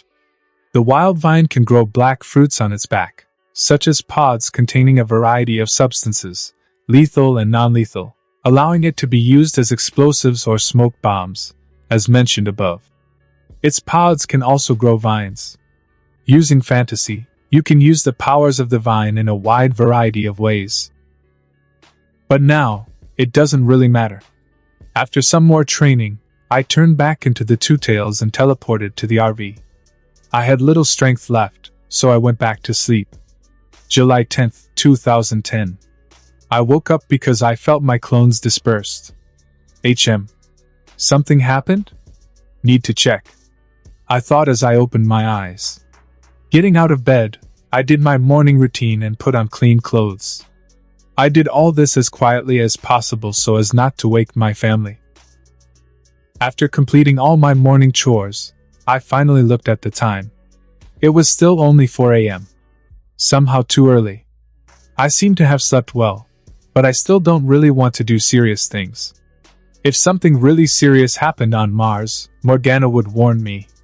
So I can afford an hour of quiet breakfast. So after getting off the bus, I activated the Tattoo of Infinity, and started looking for a place where I could buy breakfast. Another very handy feature of this map is that I can look at the rear ones as if standing in front of them. And this means that I can see the opening hours and find out if the institution is open. It also shows me the local time. Still, it cannot be the same time everywhere, not to mention another planet. If 2 hours from my current location, there is already a different time zone and a different hour. I found a good place in New York. It is now, just, already 8 in the morning and the main eateries have opened. After teleporting, with the help of a new tattoo, to the alley near the selected cafe, I went inside and bought freshly brewed coffee and a freshly baked meat pie. I don't really like coffee in general, but if it's done right and more sugar is added then you can drink it. Their tea, unfortunately, was not very good. Better coffee. Entering the alley again, I created a layer of magic around my body, turned into the Two Tails, and teleported to the moon. I have never been here, but when we had an excursion on the Merlin, I noticed one place where there would be a gorgeous view of the Earth. Once on the moon, I wanted to create a large dome around where I am to protect myself from the vacuum, but stopped. In general, I wanted to turn into Andromeda and sit quietly, drink coffee and eat a pie. Andromeda, it seems, can easily be in space. Well, at least that's what the egregor did. And the dome was needed to protect my breakfast from the vacuum. But suddenly, I found that I was not cold at all and I could breathe calmly. To check whether it seemed to me, I just stood and breathed for another 5 minutes. And everything was in perfect order. Even after I removed my protective mana layer. To finally make sure of everything, I turned into a man. And again, everything was fine. I could breathe and there was a comfortable temperature around me. The only remark was that it was very quiet and there was no wind. But it's the moon, that's how it should be. I think I can guess where it came from. Looking at my Tattoo of Infinity, I saw that it was glowing bright red. I think I've discovered the fourth function of the map of infinity. Earlier, I noticed that when each of the functions is activated, the tattoo lights up in different colors. Whereas, in normal times, it shimmers in different colors, although this is not very bright. It's hardly even visible. When I use the map, the tattoo lights up blue. When I teleport, it lights up white. And when I replenish the energy storage with mana, the tattoo glows purple. Apparently, when she protects me from the vacuum, she burns red. Although perhaps this feature not only protects me from vacuum, but also from other extreme conditions. But this is not exactly clear yet, it will be necessary to find out later. Well, it's just more convenient for me. I can no longer worry about such an insignificant detail as surviving in space. Death from this, I no longer threaten. When I finally put aside unnecessary thoughts, I created a comfortable chair from my mana and sat down in it. To be honest, I thought it would be hard and uncomfortable. But no. Everything is just the opposite. The chair turned out soft, just like a real one. I didn't think my magic constructs were that good. Well, I'm better off. Sitting comfortably in my chair, I took out a pie and coffee, after which I began my breakfast on the moon. The view of the Earth was beautiful. The chair is comfortable. I even liked the coffee. And the pie was just an amalgamation. In general, life is wonderful. Well, I should have taken the girls with me, but any man needs personal time. Such a breakfast on the moon is my rest from everything that happens to me. That's when you need to use your superpowers. I don't understand those who never use their powers for themselves. These are your powers and you can do whatever you want with them. Of course, being a superhero and saving people is good, but you also need to be able to relax. I'm pretty sure that the same Superman never sat on the moon drinking coffee and enjoying the view. It's not heroic after all. Cretin. Bonfires about all sorts of heroes. I sat and drank coffee, looking at the Earth. Sometimes he even used his supervision and spied on beautiful ladies. Again. Life is good. An hour later, I finished my coffee and ate the whole pie. So I got up, scattered my chair and turned into the Two Tails and teleported to Mars. There, I was met with a surprise. My clones have already finished dismantling the entire ship. Fully. That's what happens when a jury rig joins the work. It was really fast. Well, since I only had to transfer all the materials to the cave, I did not postpone this matter and began a series of teleportations. My strength ran out after an hour and a half. There is practically no mana left, and I transferred only 80% of all materials. Actually, this is a good reason to use my new mana storage. Starting to replenish my strength with the previously abandoned mana, I participated as if I had been born again. This was great. And most importantly, there is still just a huge amount of mana left in the storage, despite the fact that I have been using the tattoo for only a few days. After a couple of minutes, I was already full of energy. It was fast. Also, the reserve has increased slightly. Just a few %, but that's something. So my idea works. Using my renewed strength, I began a new series of teleportations. Finished with all the materials, I'm already in 20 minutes. And even the strength is still there. Now it remains to decide what to do with all these robots. To leave them here, the toad will suffocate me, along with the hamster. But if samurai robots are still useful to me, then I definitely don't need gladiator robots. The only thing that comes to my mind is to turn into a jury rig, and use his abilities to create something new from these robots. In general, this is what I will do. Transformed into a jury rig, I went to take 3,000 gladiator robots to pieces. Since this is the case, I will describe the jury rig himself and his powers. Jury rig is a small red alien that looks a lot like a goblin. He is small, only the size of a human child. It has a long tail, with an arrow at the tip. His ears are pointed and even larger than those of elves. The nose is big and long. His hands are obviously longer than they should be and have only 4 fingers. The legs, which are a bit short, have only 3 toes on each. The eyes are dark blue, with a black animal pupil. Jury rig is dressed in a black and blue outfit that is very similar to the pilot's suit. A hat is put on his head, again like a pilot's, and there are goggles to protect his eyes from welding. And he has a small scarf tied around his neck. The omnitrix symbol is located on the chest. By the way, jury rig is one of those aliens that is able to influence the carrier of the omnitrix. It changes the character of the wearer, making it more harmful, mischievous and restless. Also, the jury rig has a huge traction, constantly destroying and disassembling everything. But just like with Wrath, due to my overwhelming intelligence, I am not affected by the jury-rig personality and can completely control myself. Jury-rig's most important ability is his ability to disassemble and assemble technology. In fact, jury-rig is the perfect mechanic, engineer and inventor. In this image, I was able to take apart 3,000 robots in just 5 minutes. After that, using the received materials, I created a 60-meter robot in just an hour. In fact, I got a Gundam. Although he looked more like the Jaeger from Pacific Rim, only prettier and newer. And my Jaeger doesn't have a giant nuclear reactor in his chest. Actually, at the moment, I do not have a good core and power supply for the Jaeger, but I think that in the future, when I disassemble the Merlin, its core will be perfect for this robot. For now, it's just a giant robot that can't even move. But when everything is ready, it will be an excellent combat Gundam. And one person can manage it. Only I don't know why I did it. In fact, I don't even need it. Apparently I succumbed to my boyish soul. What boy doesn't want a giant robot? That's right, none. It's a dream. Not wanting to leave the robot here, once again using the jury-rig's power, I dismantled the Jaeger into several parts so that it could be conveniently carried and then quickly reassembled. Having done this, I teleported it to my hangar in pieces that fit into my inventory.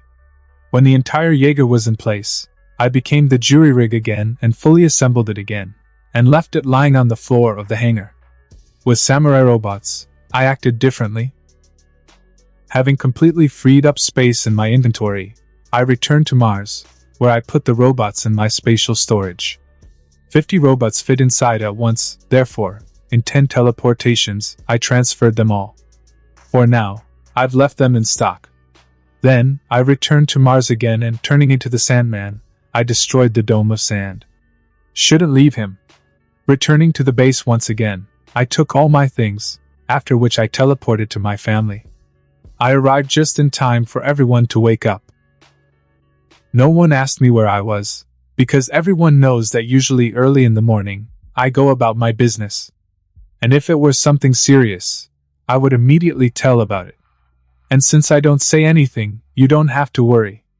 By this time, I was already hungry again, so together with everyone, we went to the nearest cafe, where we had breakfast with pleasure. Mexican food for breakfast is unusual but really delicious. I don't really like spicy food, but here it's all so perfectly combined that there are no complaints. Having eaten our fill, we all got on the bus and drove on. In fact, Grandpa didn't have any plans to travel to Mexico. Basically, we'll just ride around the US border for a bit, visit a few more nearby cities, and drive back. It's all. Well, at least something. Since it was still a few hours to go to the next city, I decided to sleep. Even though I've replenished my mana from the vault, it's not the same as taking a full rest. Mental fatigue from continuous teleportation still remained, so I decided to get rid of it.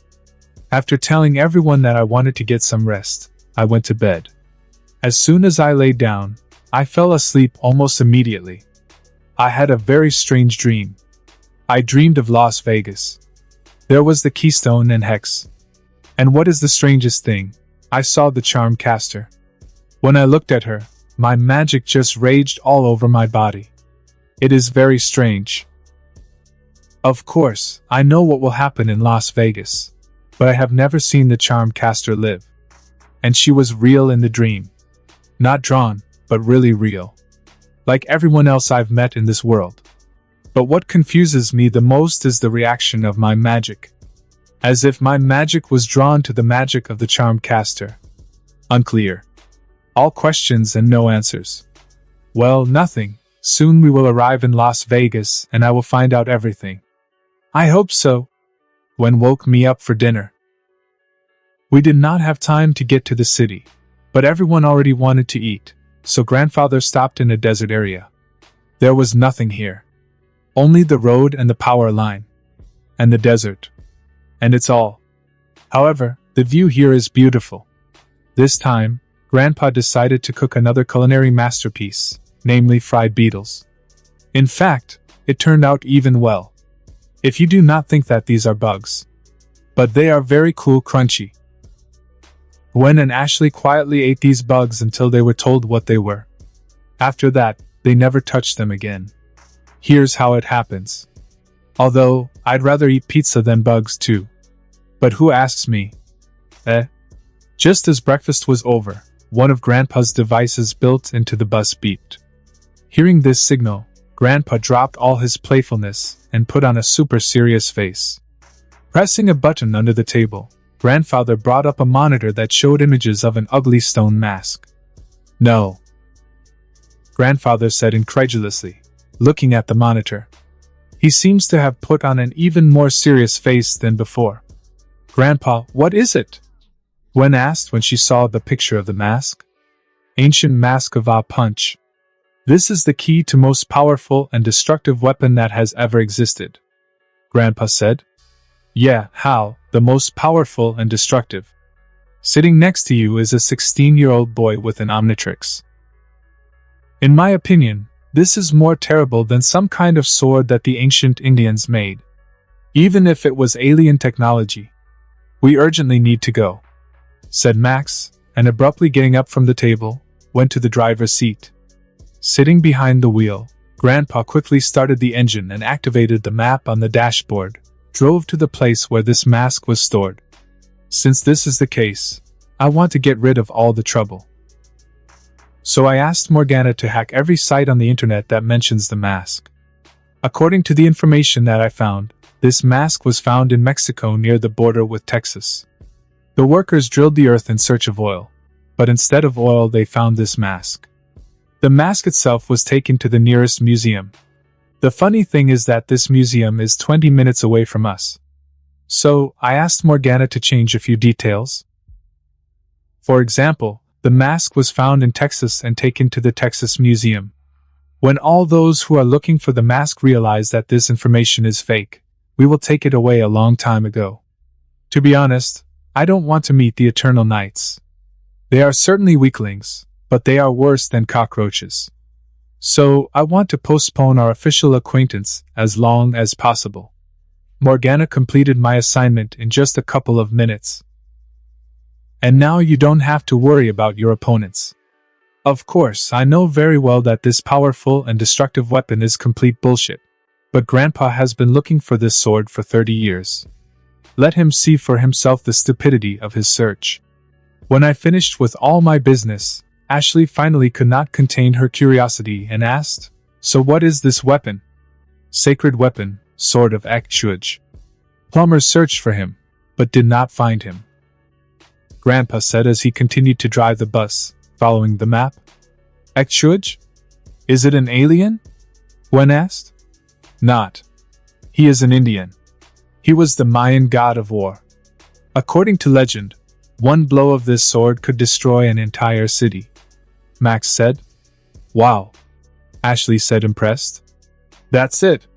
Therefore, we need to find this sword as soon as possible so that it does not fall into the wrong hands. The fate of all mankind depends on it," with obvious pathos said Grandfather. At his words, I could only roll my eyes. The power of Alien X, capable of destroying all reality, that's scary. And this sword is just a toothpick. In 10 minutes we were already at the museum. Although it can hardly be called a museum, it is more of a research center for the Mayan culture. A small building, almost in the middle of the desert. Stopping near the building, Grandfather said, "They keep the mask in the basement. Lex, turn into an alien and get in there. And then open the door for us. Grandpa, you do realize that you are forcing your grandson to commit a burglary, don't you?" I asked. "It doesn't matter now," Grandpa snapped. Okay. But I will do everything myself. It's faster and safer that way. There is nothing else to substitute girls," I said unhappily. Turning into a ghost freak, I became invisible and intangible, and then flew into the building. Of course, I would like to check Big Chill now, but he leaves traces in the form of ice. It's better not to do that now. Once inside, I went through the floor and into the basement.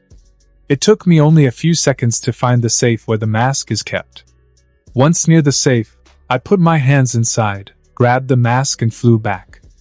Back on the bus, I became myself and said, "I have the mask.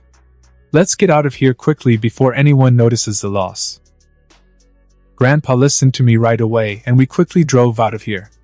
By the way, along the way, I noticed the car of the Forever Knights and inside was an Enoch.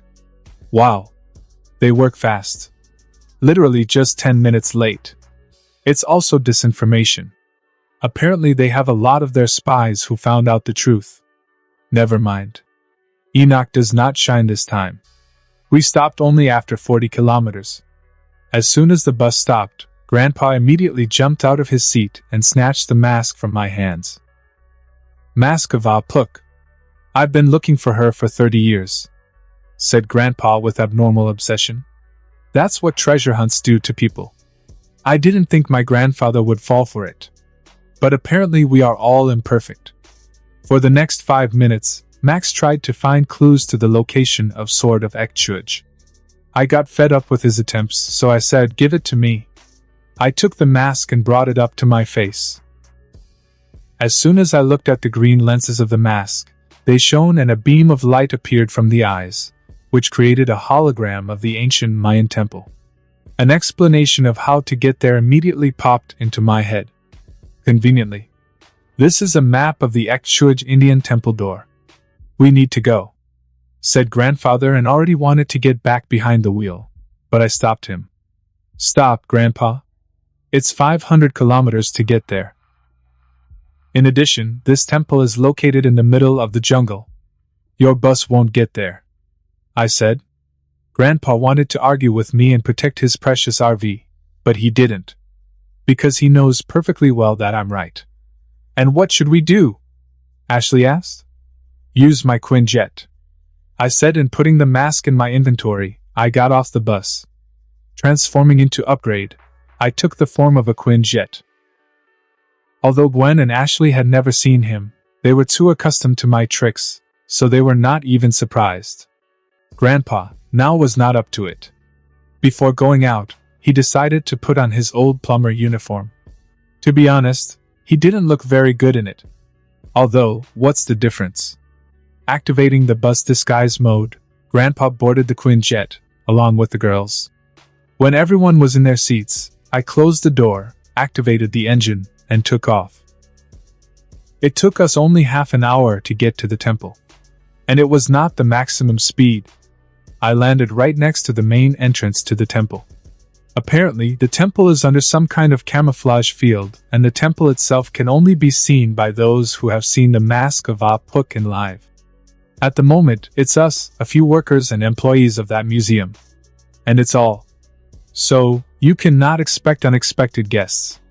This is good. Leaving the Quinjet, Grandpa immediately ran to the entrance and tried to open it. When the girls also came out, I became a man again and said, "Grandpa, stop. The main entrance is one big trap. The real one is on the side." Taking out the mask, I brought it up to my face again, and using the lenses I found the secret entrance. Opening the entrance, I took out my phone and turned on the flashlight. This was enough to light the way. Walking a little forward, we saw a huge cliff leading down. "Looks like we're there," Ashley said. "There's the stairs. Let's go down it," said Grandfather, pointing to a wooden staircase that did not inspire confidence. "This staircase is hundreds of years old. You shouldn't follow it. Moreover, there, most likely, is full of traps. Let's do it differently," I said, and using telekinesis lifted myself, Gwen and Grandpa into the air. Ashley did it herself. Flying down, we quickly found a stone staircase. Having successfully landed, we all moved on together. Having reached the end, we saw a large door in front of which stood a pedestal. "It's here," said Grandfather, taking the mask from my hands and placing it on the pedestal. As soon as the mask was in its rightful place, the doors opened and we saw the hall in which the sword was located. "Here it is, the sacred sword of Ekchuj," Grandfather said reverently and went to the sword. But as soon as Max was close to the sword, the guard of this place jumped out in front of him. I was too lazy to fight and I just took out my sword, activated its laser edge and using telekinesis, slashed this guard with it. It looks like it was some kind of stone golem that works on magic. I'd love to have one, but I don't think I can. When the guard crumbled into pieces, Grandfather did not even thank me and simply walked around the remains of the guard and went for the sword. "Won't you stop him?" Gwen asked. "Yeah, I don't think it's a good idea to let him take that sword. He seems to be obsessed with it.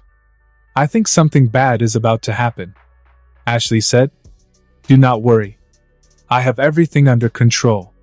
Just watch," I said, relaxed. Grasping the hilt of the sword, Grandfather pulled it out of the pedestal. The sword itself shone a little, and then crumbled into pieces. Everything, as it was in the original, the sword did not stand the test of time. Well, good. So much better. But I was still ready.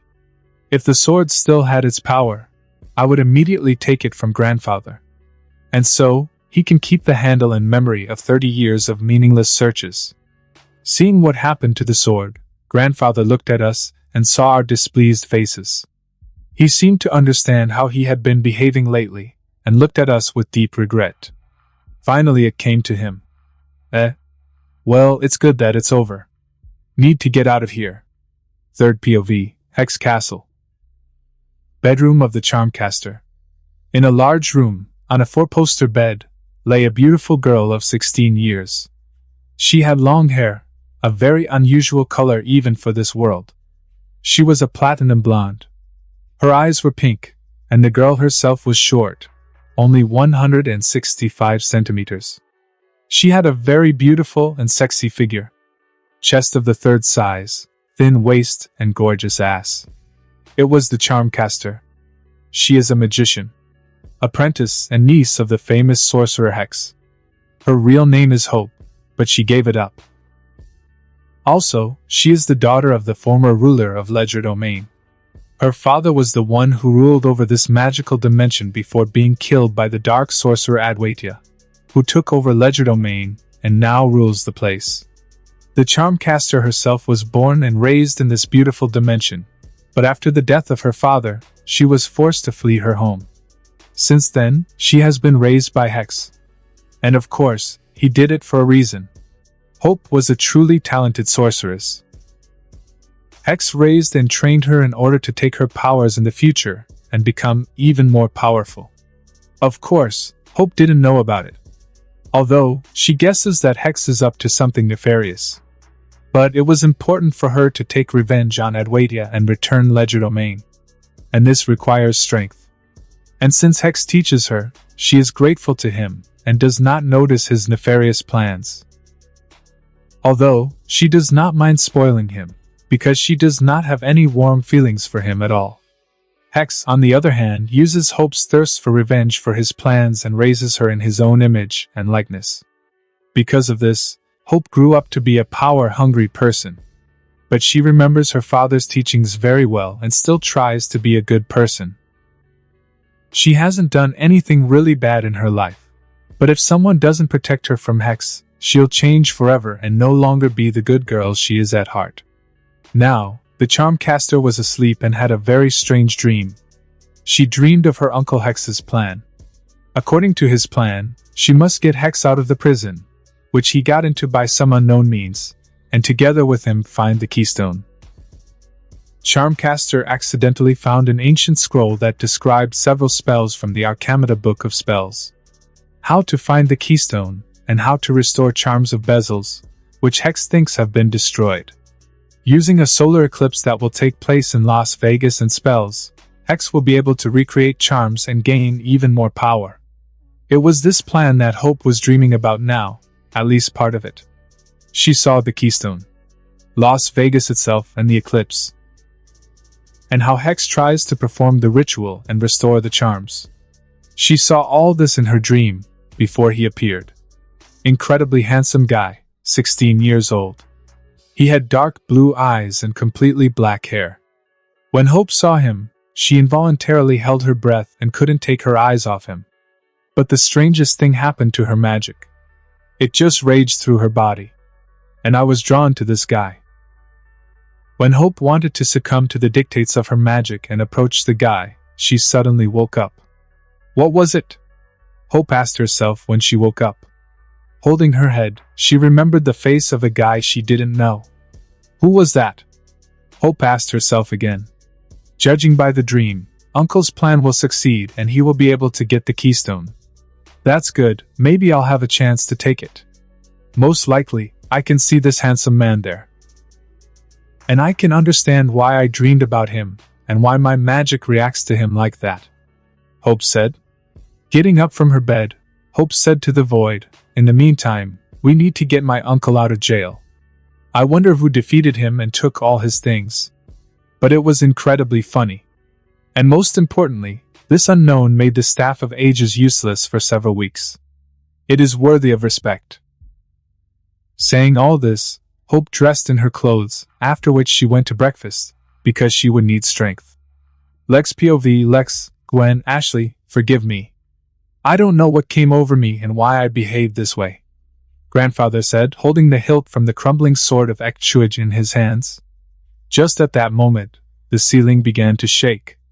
This is a sign that soon the entire ceiling will collapse right on our heads. We'll talk later, now we need to get out of here before we are buried here, I said and turned into the two tails.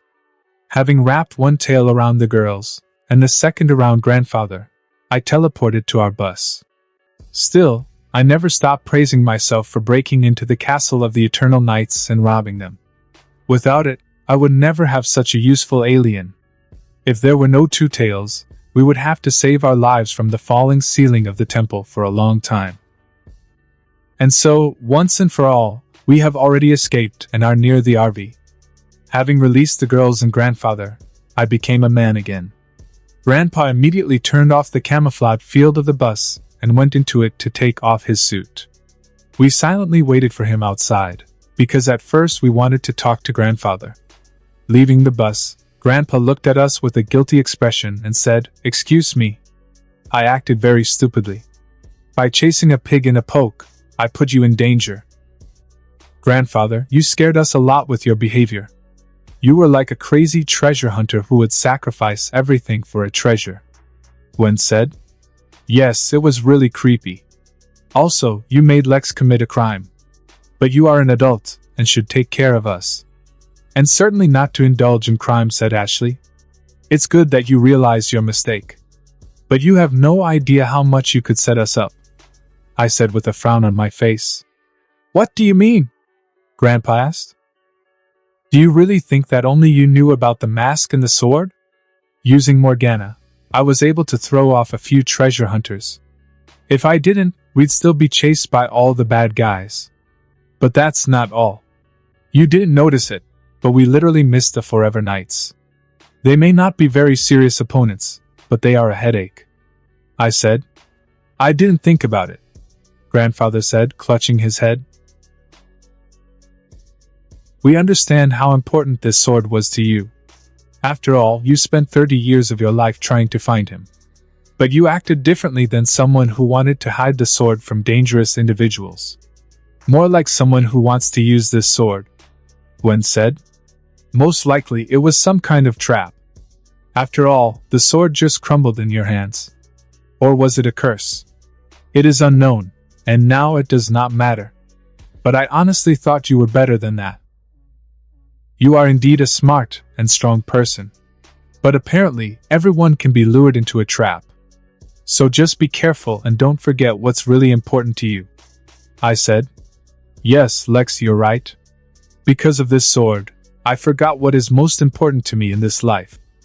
And it's not a sword, and it's not a bus. And you? Forgive me again. This won't happen again," said Grandfather and threw the hilt of the sword to the side. Hearing his words, we, with Ashley and Gwen, smiled. "It's all right, Grandpa," Gwen said. "We forgive you," Ashley continued. From our words, Grandpa just blossomed and rushed to hug us. It was a strong hug. Even too much. "Thank you. You are the best grandchildren in the world. In honor of this, ask what you want. I will fulfill everything," Grandpa said with a bright smile when he finally let us go. Maybe we'll go to the beach. To the ocean, I said. I would like. Agreed, obviously encouraged by the idea, Gwen. That would be just great, Ashley said with a bright smile. It's too far to go, Grandfather said sadly, shaking his head. I can take us to the ocean. That will be even better. We'd better stay away from this place and the eternal nights looking for the sword, I said. What about the bus? Grandpa asked, glancing at his precious RV. I have one idea. I can carry that too, I said with a smile. Really? Yes. So let's not waste time. Get on the bus and wait. We'll be at the beach soon, I said. Everyone listened to me and got on the bus. I picked up the sword of Echtruge hilt and put it in my inventory. I want to check it out. Maybe I'll find out something interesting. After that, I activated my map and started looking for the perfect place to stay. Since we are currently in Mexico, I decided that Cancun would be a chic place for our vacation. Cancun is a resort with a beautiful beach in the south of Mexico. This is what we need now. It's a bit far, of course, but I can always take us back to the border. And this is a good chance to test the new alien. Finding the perfect place to teleport, I activated the teleport using the Tattoo of Infinity. It was a simple alley. Our bus can fit here and we won't arouse any suspicion. Back on the bus, I turned into Echo, which is absolutely no different from the original alien, except for a different eye color, and created 3 clones. Following my instructions, they first became human, after which, we all together became the Two Tails. As with Ditto, I have full control of the clones and have not noticed any deviations. The clones and I stood on different corners of the bus, after which, we lifted it off the ground and on the count of 3, we all teleported together to the Cancun lane.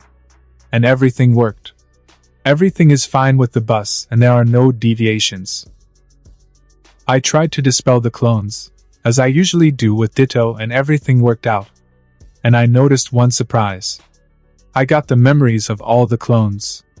Unlike Ditto, who has a hive mind, and because of this we feel each other's pain, Echo is very similar to the Shadow clone from Naruto. In Echo, clones can safely act separately and can be destroyed, and then the memory returns. In general, exactly the same, a Shadow clone. Only Echo is small, weak and can attack with sound. Although he can still lift a couple of tons of weight. Being human again, I got on the bus and said, "We are in Cancun. You can go to the beach." Grandfather listened to me, started the bus and we went to the beach. The girls were incredibly happy. We quickly found a good 5-star hotel right next to the beach. Leaving the bus in the underground parking, we took our things and went to check into the hotel. We again rented our favorite type of room, with a living room and 2 bedrooms.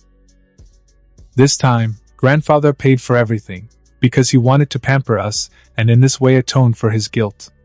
I did not interfere with him, as it would be easier for him if he could appease us. As soon as Grandfather paid for the room, we immediately went there and left our things, changed into bathing suits, took towels and immediately ran to the beach. The beach was just wonderful. Golden sand, azure water, and most importantly, there were practically no people. It's weird, but we're better off. The infrastructure near the beach was also just great. There were also sun loungers and changing cabins. Also, there were different cafes all over the coastline, so we could always eat. But most importantly, it was full of all kinds of different water activities, in the form of surfing, wakeboarding, diving and the like. Although the waves were not very suitable for surfing, this did not stop us from enjoying all these sports. The girls and I tried almost everything that was on the beach. But unfortunately, the day ended too quickly and we had to return to the hotel. After dinner at the hotel, we returned to our room. By the way, the buffet in our hotel was just a masterpiece. We were all so hungry all day that we ate almost half of everything that was offered. Everything was delicious.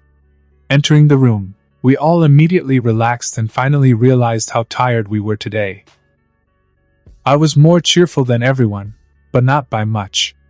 It's been a very long day today.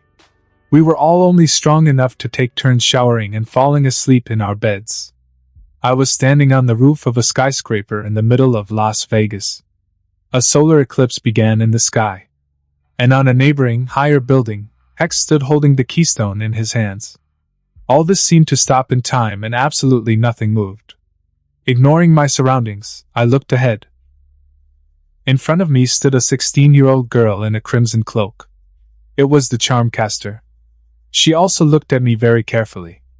I would even say considered, and so intently, as if she wanted to remember all the details. Finally, after a few minutes of staring, the witch came to her senses and asked, "Who are you?"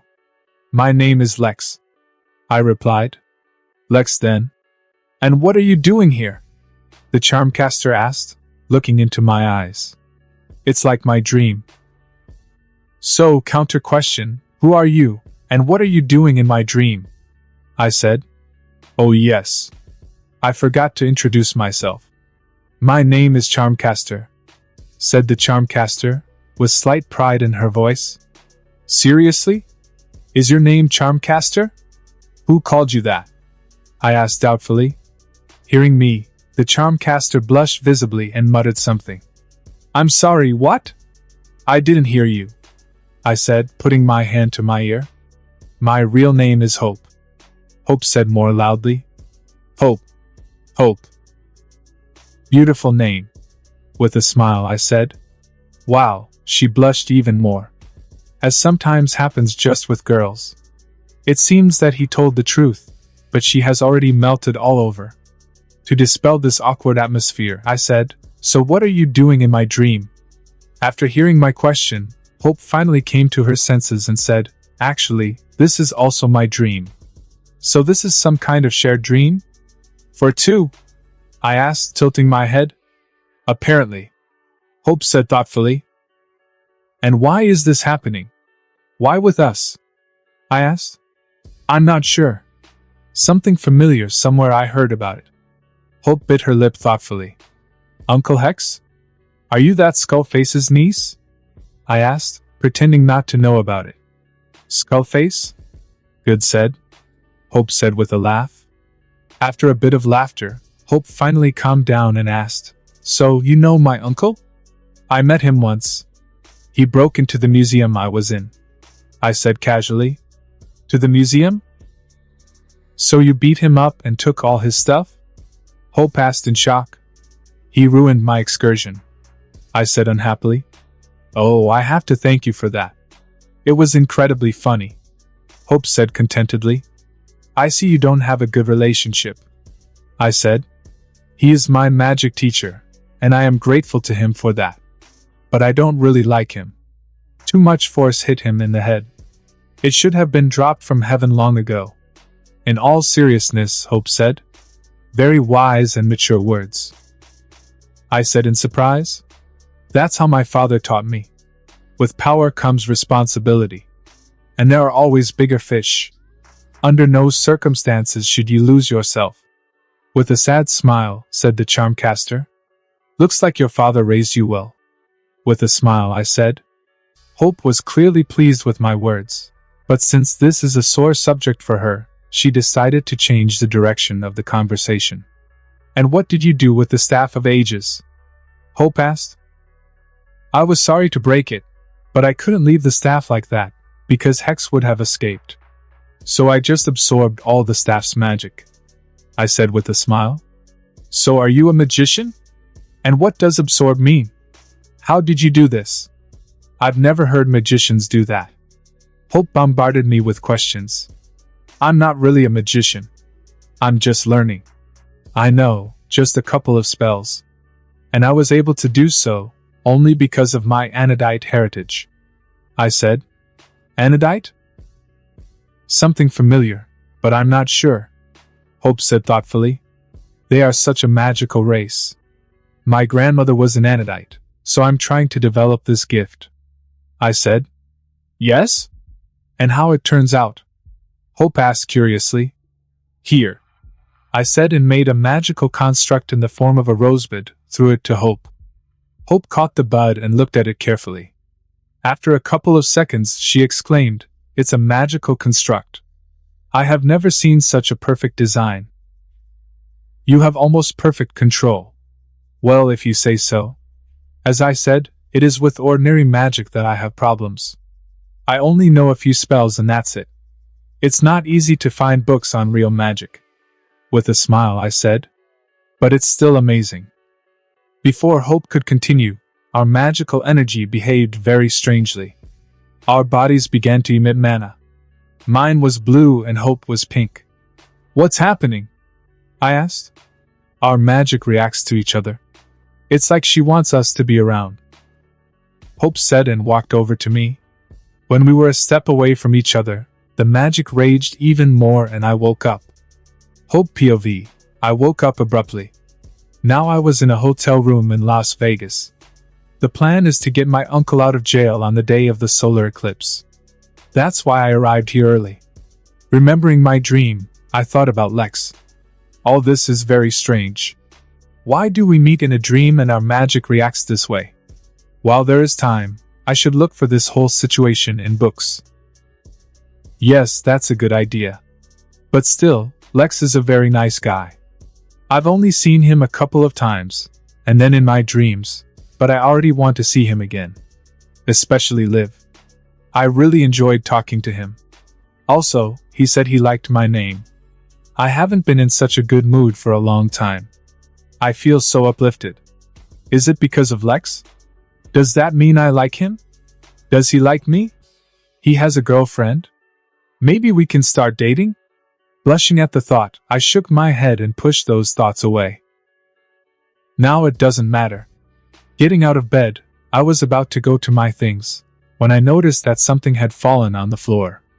Looking down at the floor, I saw the rosebud that Lex had created for me with his magic. I wonder how he got here. Picking it up, I pressed the magic construct to my chest and with a huge smile, humming a song to myself, I went to get dressed. I need to look information about anidites. July 11th, 2010. When I woke up, I sat on my bed and thinking about my dream. Something strange is happening. Never heard of this happening in the original cartoon. The problem is, I have no way of knowing why this is happening. I'll have to rely on Hope for that. By the way, why did she say her name so simply? She doesn't like to mention him. Another oddity. It's okay, we're leaving tomorrow, and in theory, I can meet with Hope in person, the day after tomorrow. While I was scrolling through all these thoughts in my head, my phone rang. Taking the phone in hand, I looked who was calling me. The number was unknown to me, so I asked Morgana. Morgana, who's calling me? Call source is in Venezuela. Apparently, this is your familiar thief. Shadow? What he needs? I asked myself. After putting on a suit so that the shadow would not hear my real voice, I picked up the phone and said, I'm listening. Legion? This is Shadow. You said to call if information about something dangerous comes up. So, recently they found a certain mask of Apuk. With its help, you can find the sword of Exuage, which, according to legend, is able to destroy the city with one blow. The thief said. I know about the mask and the sword. In fact, I've already dealt with it. You don't have to worry, I said, trying to hold back a yawn. Is that how? You are acting fast. And how? It's true. Is the sword really that powerful? Shadow asked curiously. Not. Maybe once he was such, but after so much time, he just crumbled to pieces. Didn't stand the test of time, I said honestly. It's clear. Well, then I won't bother you anymore. I'll call you when there's new information of interest to you, Shadow said. Even though it wasn't needed anymore, thanks for the warning. If you need help, call too. Good luck in Venezuela, I said, and before Lee could say anything, I had already hung up. It was already almost 4 in the morning. I didn't get much sleep, but I can already get up and go about my business, then I'll sleep on the bus. Getting out of bed, I put on clean clothes and teleported to New York. I bought coffee and cake again, after which I went to the moon. I enjoyed having breakfast on the moon so much that I decided to make it a tradition. At least when there is time, I will always have breakfast on the satellite. Half an hour later, when the food was over, I decided to conduct one experiment. I had an idea for a long time how to slightly increase the amount of mana in my body. My plan is to first fill my body's reserve to 100%, then use the mana from the Infinity Tattoo's storage to add mana beyond the reserve. This is supposed to increase my body's natural mana reserve. I hope so. Having replenished the reserve to the full, I began to add mana to the body a little bit. When it reached 101%, I still didn't feel anything. At 102%, it felt like my body was slightly puffed up. True, there were no physical changes, but it did not cause any discomfort and could be tolerated. At 103%, this feeling increased, but there were no other changes. At 104%, an unpleasant itch appeared all over the body. The feeling was disgusting, but tolerable. And finally, at 105%, this itch became absolutely unbearable. I could hardly bear not to scratch. Although it is not clear what to scratch, I decided not to add more mana. That's enough for the first try. Moreover, I can only make things worse out of ignorance. For the next hour and a half, I sat cross-legged in the lotus position and raced mana all over my body to get used to the increased amount of magic in my body. For the first half an hour I had to endure this disgusting itch, but then it began to pass and I felt better. After another half an hour, all the side effects disappeared and it seems that I began to adapt. And finally, I was able to do it. I increased the amount of mana in my body by as much as 5%. Now the former 105% has become just 100%. It's great. And most importantly, neither the density nor the concentration, nor the control of mana decreased at all. Perhaps the density has become even more, but I'm not sure. But I will not do this very often. After all, this is a very unpleasant feeling. I need to give my body time to get used to it. The biggest disadvantage of this method is that I will not be able to fill my mana storage for the next 24 hours, because I can lose everything that I have achieved in these 2 hours. In addition, magic should not be used for the next 5 hours either. This is the problem. Perhaps it only works because of my special body, which is able to adapt to all unusual conditions. But even this body needs time, so I will use this method only once a week. Perhaps in the future, I will be able to increase the amount of mana not by 5%, but by more. But this is over time. Having finished with the experiment, I teleported to my cave. I wanted to check what was left of the sword of Ekchuj. Arriving at the laboratory, I took out the handle of the sword and carefully examined it. The handle itself is stylized as some kind of snake, or possibly a lizard. In appearance, the handle is made of what kind of wood, but it feels like it is clearly metal, of unknown origin. Instead of eyes, let's say, after all, snake, there are 2 gems similar to rubies, but it is unlikely that they are. Also, there is a pattern of gold color all over the handle. The snake's mouth is also painted gold. This is all that can be seen from the outside, so I tried to use X-ray vision to see what was inside, but suddenly broke off. I can't see through the material the handle is made of. This happens to me for the first time. This sword is most likely of technological production, so I turned into an upgrade and tried to soak into the hilt. And broke down again. As I thought, this sword is a mixture of magic and technology, just like my spatial storage. The upgrade is not able to soak into such magic technologies. I already tried, but it didn't work. It's beyond his ability. Therefore, I was never able to reproduce the same inventory as mine. Maybe in technology one understand well, but in magic I am, so far, a complete zero. Well, we are all not perfect. Since it's really related to magic, I can do my favorite trick and pump up this hilt with my mana. Maybe something will come out of this. Unfortunately, I shouldn't use my magical energy at the moment, but I can always use the reserve from storage. Taking the hilt of the sword in my hand, I began to feed my mana from the storage into it. So, I will not lose my progress, but I will be able to learn something about this sword. Half an hour later, when the hilt had soaked up about a quarter of what was in storage, it finally began to respond. First, all the gold patterns changed color to blue like my magic. After that, a blue-colored energy blade began to appear from the handle. The blade itself was only 40 centimeters, so it was more of a dagger than a sword. I was right. The energy source of the dagger is magic, and apparently all the time that it was kept in the Mayan temple, it worked on the previously accumulated power. I can't imagine how much energy there was in the dagger before, if for so many millennia it could maintain its shape until it crumbled in grandfather's hands. I decided to test my new dagger, but since it is said that a single blow of it can destroy an entire city, I decided not to risk my base and teleported to Mars. Finding a good target, I tightened my grip on the dagger and swung it.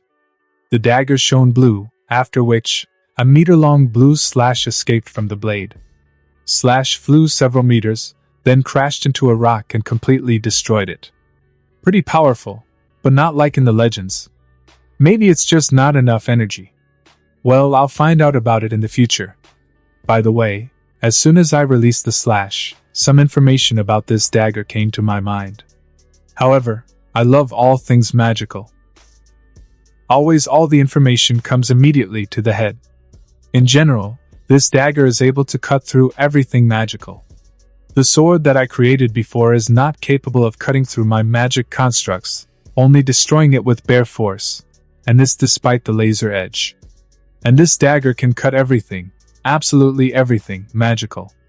At least what works on mana. In addition, he himself is very sharp and can easily cut through many things.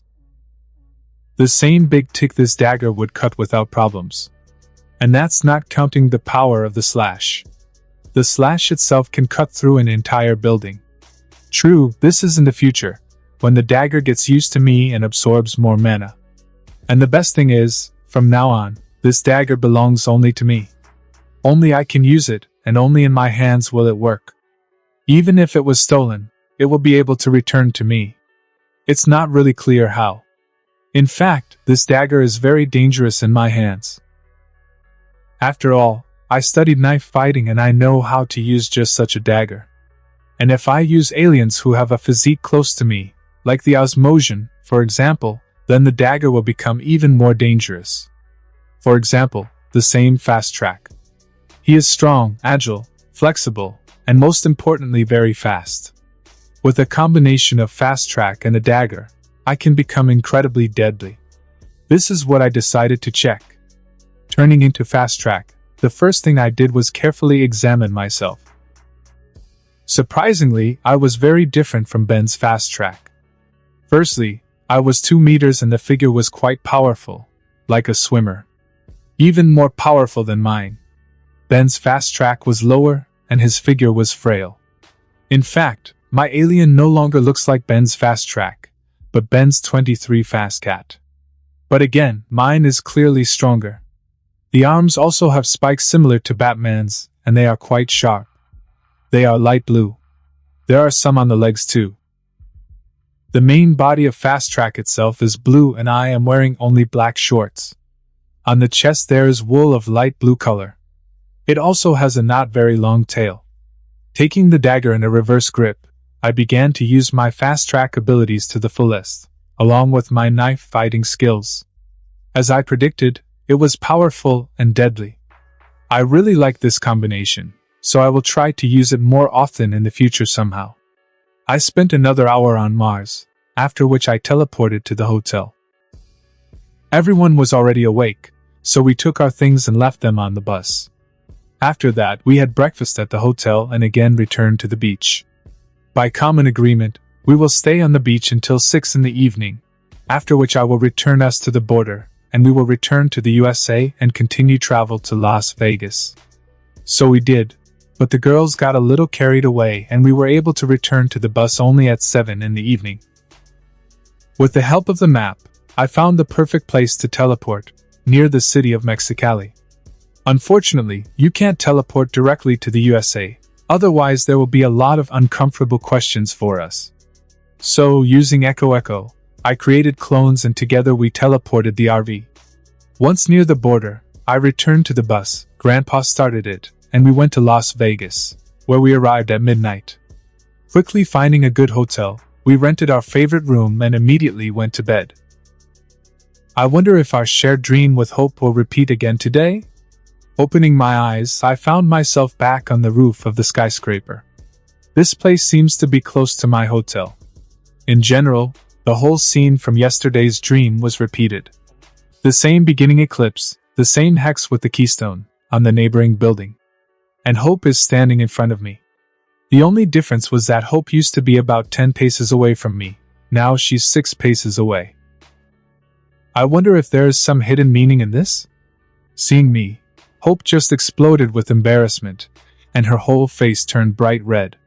It feels like a little more and steam will go out of her head. Hope? I asked, looking at her with a questioning expression on my face. Hope squeaked, while looking into my eyes for a few seconds, after which she turned away even more embarrassed. Are you okay? I asked again. Apparently, Hope finally realized how strange her behavior seemed, as she clenched her fists, after which she panted heavily and seemed to come to her senses. Finally, when she managed to control herself, she said, Yes. I'm fine, Lex. Do not worry. I decided not to pay attention to her behavior for the time being, so I first asked the question that worried me. So, did you find out why you and I share a dream? Upon hearing my question, Hope returned to her embarrassed state and blushed again. I have to give her credit, she recovered quite quickly this time. Yes. I found out, Hope said softly. And? I raised an eyebrow in anticipation of an answer. I can't tell you about it now. Only when we meet in reality. The only thing I can tell you is that all these dreams are preparations for our meeting, Hope said, calming down again. And the reason why you're acting so strange right now is because of what's going to happen when we meet? I asked, considering her words and behavior.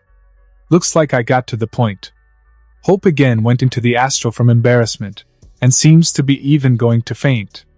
To save the situation and somehow come to the point, I continued the conversation. So let's meet right now. I'm already in Las Vegas, in that hotel over there, I said, pointing at the hotel building. I can now. I am in the desert, and on my uncle's orders, I must help him escape from prison in a few hours, Hope said. Wow, she smells so sad and unwilling. Strange combination. So, you want to help Hex? I asked, frowning slightly. No. In fact, I don't want it at all. In my opinion, it would be better if he rotted there. But I don't have a choice, Hope said, waving her arms vigorously. Listen, I understand that he is your uncle and you are grateful to him for teaching, but you should not do this. Even if you think it's your duty, Hex doesn't deserve it. In a soothing tone, I said. I don't care about him. I would have run away from Hex a long time ago. After all, he can teach me nothing more. At least he stopped teaching me a year ago. He doesn't reveal his secrets to me. But I can't leave, Hope said with anger in her voice. Why? I asked, tilting my head to the side. Nothing like that, I don't remember from the cartoon. When I was 12, in order to keep me under some kind of control, my uncle performed a ritual and tied my magic to one locket. Using this locket, he can always find me or, worst of all, take away my magic. Maybe not forever, but for years to come. For me, it's worse than death, Hope said, clutching the sleeves of her robe angrily. It certainly wasn't in the original. But it's perfectly acceptable. For example, after this story with the keystone, when Hex lost most of his powers, Hope could return this locket. Sounds logical. Once again, I am convinced that the cartoon is one thing, and the reality is completely different. Much could not be described or softened for children. Like now. And of course, this locket is in Hex's hands now, I said as I thought about the whole situation. Yes. Also, he has something that I need. The key to the safe. Of course, This safe is magical, and this key is needed to open it. It won't work otherwise. Shaking her head, the charmcaster said. And what do you want in this safe? I asked. There are things that belong to my parents. This is all that's left of them, and my uncle has locked them in a safe and won't let me even see them. With a snarl, Hope said. So, using the locket and your parents' things, Hex controls you and keeps you with him so that in the right situations, you help him. I concluded. Right. Hope nodded her head several times. And what does he want from you this time, besides the obvious help in escaping? I asked. Do you know what a keystone is? Hope asked. Apparently she decided that first she should find out the level of my awareness. The keystone was created by Bezel. The stone itself is able to increase the user's natural characteristics 10 times. And in conjunction with Bezel's charms, dozens of times. Also, using the keystone, you can recreate the charms themselves if they were destroyed. In this case, you need a solar eclipse and the highest point of the area. In general, what is happening around us? I said, swiping my hand to show the picture that was frozen, right next to us. When she heard me, Hope opened her eyes wide and even slightly parted her mouth.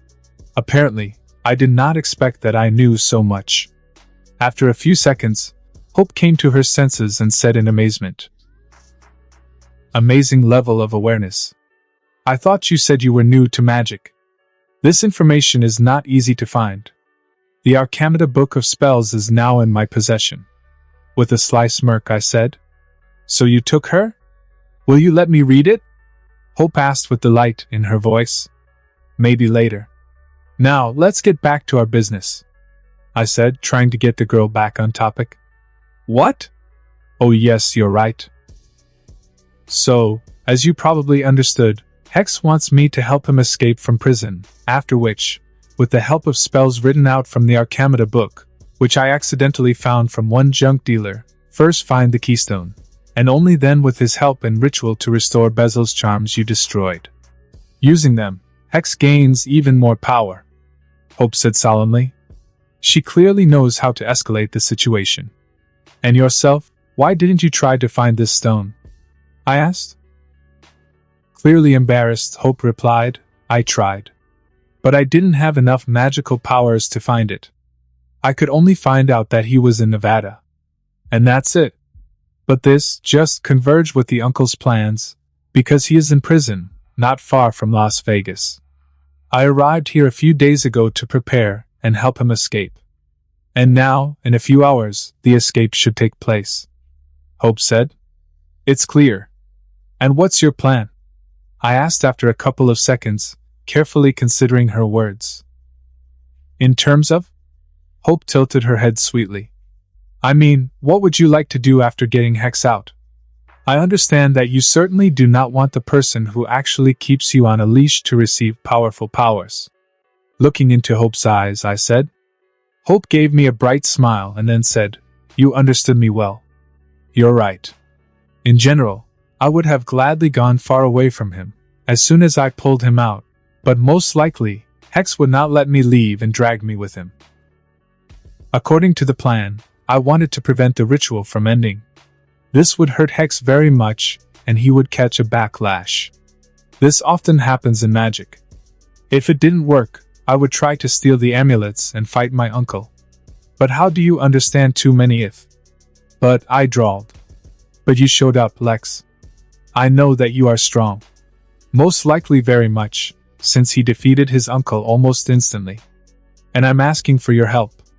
Help me defeat Hex and take the locket and key from him. With the eyes of a cat from Shrek, Hope said. Suddenly. I didn't think you'd ask for my help. We don't even really know each other. Thoughtfully, I said. You are the only one I can trust. After all, you are special. For me.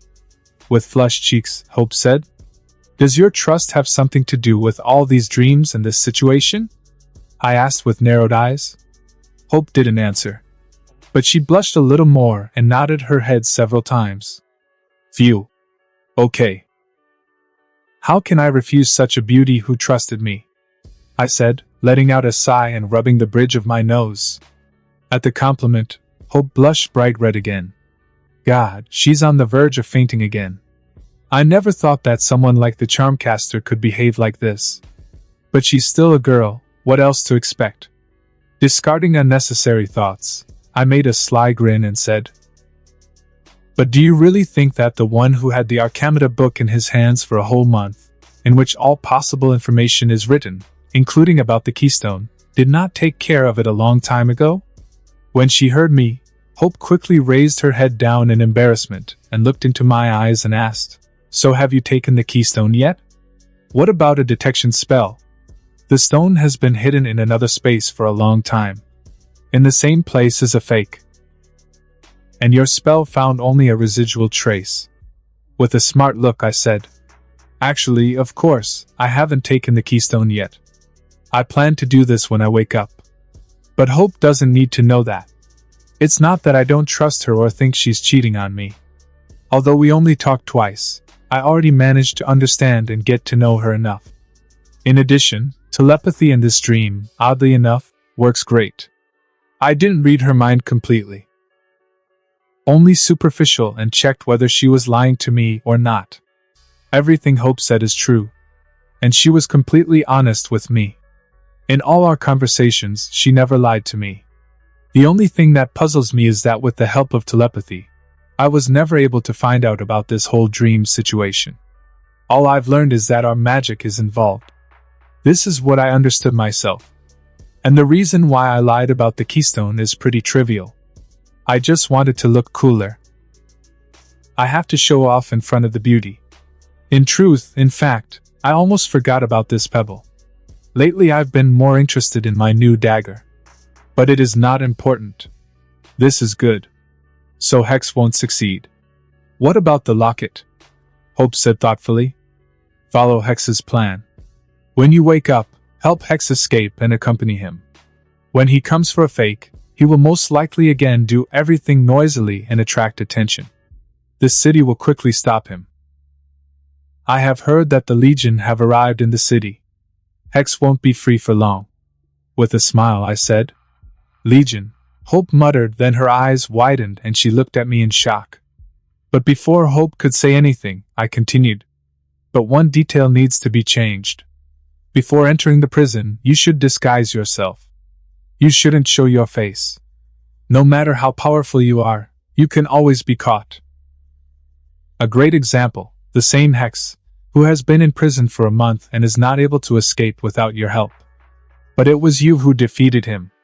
He's in jail because of you. Hope said, pointing her finger at me. This is true. But you still don't need the government to know about you. Just extra problems. I said. You're right. Okay, I'll disguise myself. Is there anything else? Hope asked. Not. Just try to keep Hex from causing unnecessary destruction and self-mutilation, please.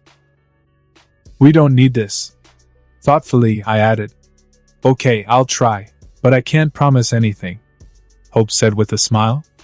When I heard her, I could only roll my eyes. She pretends to be a bad girl, but she herself behaves like a modest girl. Women.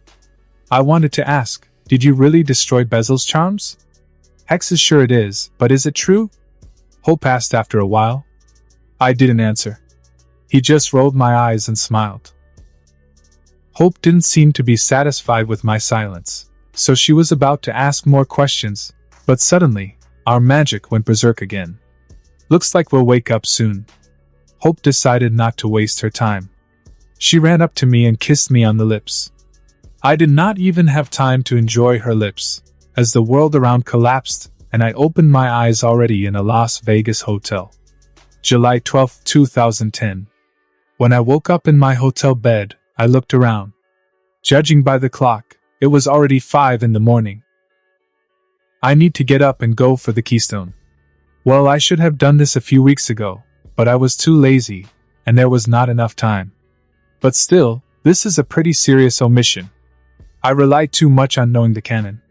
The identity of the Charmcaster, the locket that Hex uses to blackmail her, and our shared dreams with Hope, another proof that everything can go wrong. Reality is completely unpredictable, and I can't be prepared for everything. I should stop relying on canon. On the contrary, I need to use it and act in advance. Moreover, I constantly change history with my actions. Although, I'm trying to keep the canon. For now. But like I said, reality is unpredictable. In the original, Hex was defeated by Gwen, and it was because of her that he ended up in jail. But in my world, everything happened differently. I quickly knocked him out, robbed him, and the police took him away. In principle, he could have run away earlier and taken the stone. And he could never find it, because the Book of Spells is my hands. In fact, I am very lucky that Hope found the right spells and everything goes almost according to the canon. This is most likely due to the Tattoo of Luck. Or maybe because of something else. Who knows? But it's a good lesson for me. I must not be lazy and act in advance. In the end, I don't worry. Even if Hex had the keystone and charms, I would still easily defeat him. But these are unnecessary problems. It will be easier to do everything in advance, and then relax. Actually, I could just not let Hope help Hex. Find him in prison and take the medallion. But that would be completely boring. I need to be careful and ready for anything, but not too much. Otherwise, life will be boring. Yes, and I need to show off in front of the girl. Well, stop wasting time on philosophizing. It's time to move forward. Dressed in a new shirt, I did all the necessary morning routines, and using my infinity tattoo, I teleported to a place chosen with the help of a map in the desert near the city. To find the keystone, I need to use a special spell. I remember him from the Arcamida book. Long live eidetic memory. But as always, everything is not so simple. I need to read the spell over an open fire. Bonfire, that is. That is why I had to come to the desert. Transforming into Heat Blast, I threw a fireball at the ground. I was frankly too lazy to look for firewood, so I found a place where there was at least some grass. I don't need a fire for a long time, so this weed will do. The grass caught fire and turned into a small fire, from which smoke poured into the sky. As a man, I sang, Darkera Derosha Negasto. Bezel's keystone, reveal your location. My spell worked, and the fire flared up for a moment with renewed vigor. After that, the location of the keystone appeared in the smoke. The stone is now located in a residential area of Las Vegas, in one small one-story house, of which there are a huge number in this area. As far as I remember, Gwen found the keystone at the Wizards Convention in this city. Of course, there were no real wizards there. Only conjurer, fake mediums, and sellers of magical fakes. This is Las Vegas. What else to expect from this city? So, Gwen bought a bracelet from one of the saleswomen. The saleswoman herself was either a gypsy, or simply mowed down under her. Apparently, this woman lives in this house. It is to this bracelet that the keystone is now attached. So that's what I need. Transforming into Water Hazard, which was no different from Ben's Water Hazard except for a slightly different color scheme, I put out the fire. Using my map, I plotted a route to the saleswoman's house, and then transforming into Jetray, I flew to my destination following the navigator. What I needed was not very far away, so, with the speed of the Jetray, I was in place in 2 minutes. Flying up to the gypsy's house, I used my supervision and found the bracelet. All the trinkets that the gypsy was going to sell at tomorrow's, or rather today's, convention were in the garage. The bracelet was there. Turning into a ghost freak, I became intangible and flew into the garage. By the way, ZS Scare has begun to swarm again. Looks like his escape plan will start soon. Well, I have one spell, especially for him. Infiltrating the garage, I used telekinesis and summoned a bracelet into my hand. I removed the keystone from the bracelet and placed it in the spatial storage. Let him stay there for a while. It's safer that way. Now, I need to make a fake. Turning into the Sandman, I took one of the bricks that was in the garage. How fortunate that it was the right color. Thanks, Tattoo of Luck.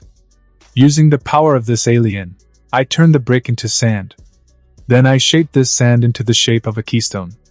After compressing the sand to make it better, I was pleased with the result. It turned out very similar. At first, won't even know it's a fake. But if you look closely, you can understand that this is a fake, because there is no magic in it. But first need to get to it. Transforming into a human, I inserted the false stone into the slot in the bracelet and replaced it. The spell will point to this particular bracelet, because it is saturated with the residual energy of the keystone. And the location of the present, it will not show. After all, this is a different space. The spell is not that powerful. Transforming into the two tails, I teleported to the living room of the room. It was still only 6 in the morning, but I didn't want to do anything. Today I don't want to go to the moon. So I decided to just watch TV. Moreover, Grandpa will wake up soon. Hold POV, when I woke up, I looked around. Now I was in my room, in a small hotel almost in the middle of the desert, 200 kilometers from Las Vegas. Remembering my dream, I blushed very much. I still dared to kiss him. And I'm happy, but I'm embarrassed. I hope he liked it. But he will not run away from me anywhere, because thanks to these dreams, we will soon become very close. I wonder how he will react when he finds out the reasons for the appearance of these dreams for 2. I really want to see his reaction. Hope it will be positive. But now is not up to it. We need to start implementing the plan. I hope Lex can stop my uncle. In fact, I felt relieved when I found out that Hex would not succeed. Yes, it will be much better. Getting out of bed, I followed Lex's advice and disguised myself. Instead of my favorite crimson cloak, I wore a black long cloak with a deep hood. It will cover my face and hair. Pants and shoes were also in dark colors. It turned out very well. It is unlikely that they will recognize me, but my magic bag stands out very much. Well, there's nothing to be done. Without this I'm like without hands. Leaving the hotel, I went to jail. This town was specially created next to this prison, for workers. So, it turned out very convenient. But it took me 2 weeks to find this place.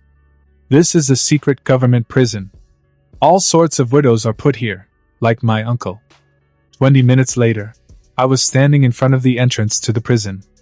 Using spells, I knocked down the door and went inside. A siren sounded throughout the prison, signaling an attack. Guards with guns appeared in front of me.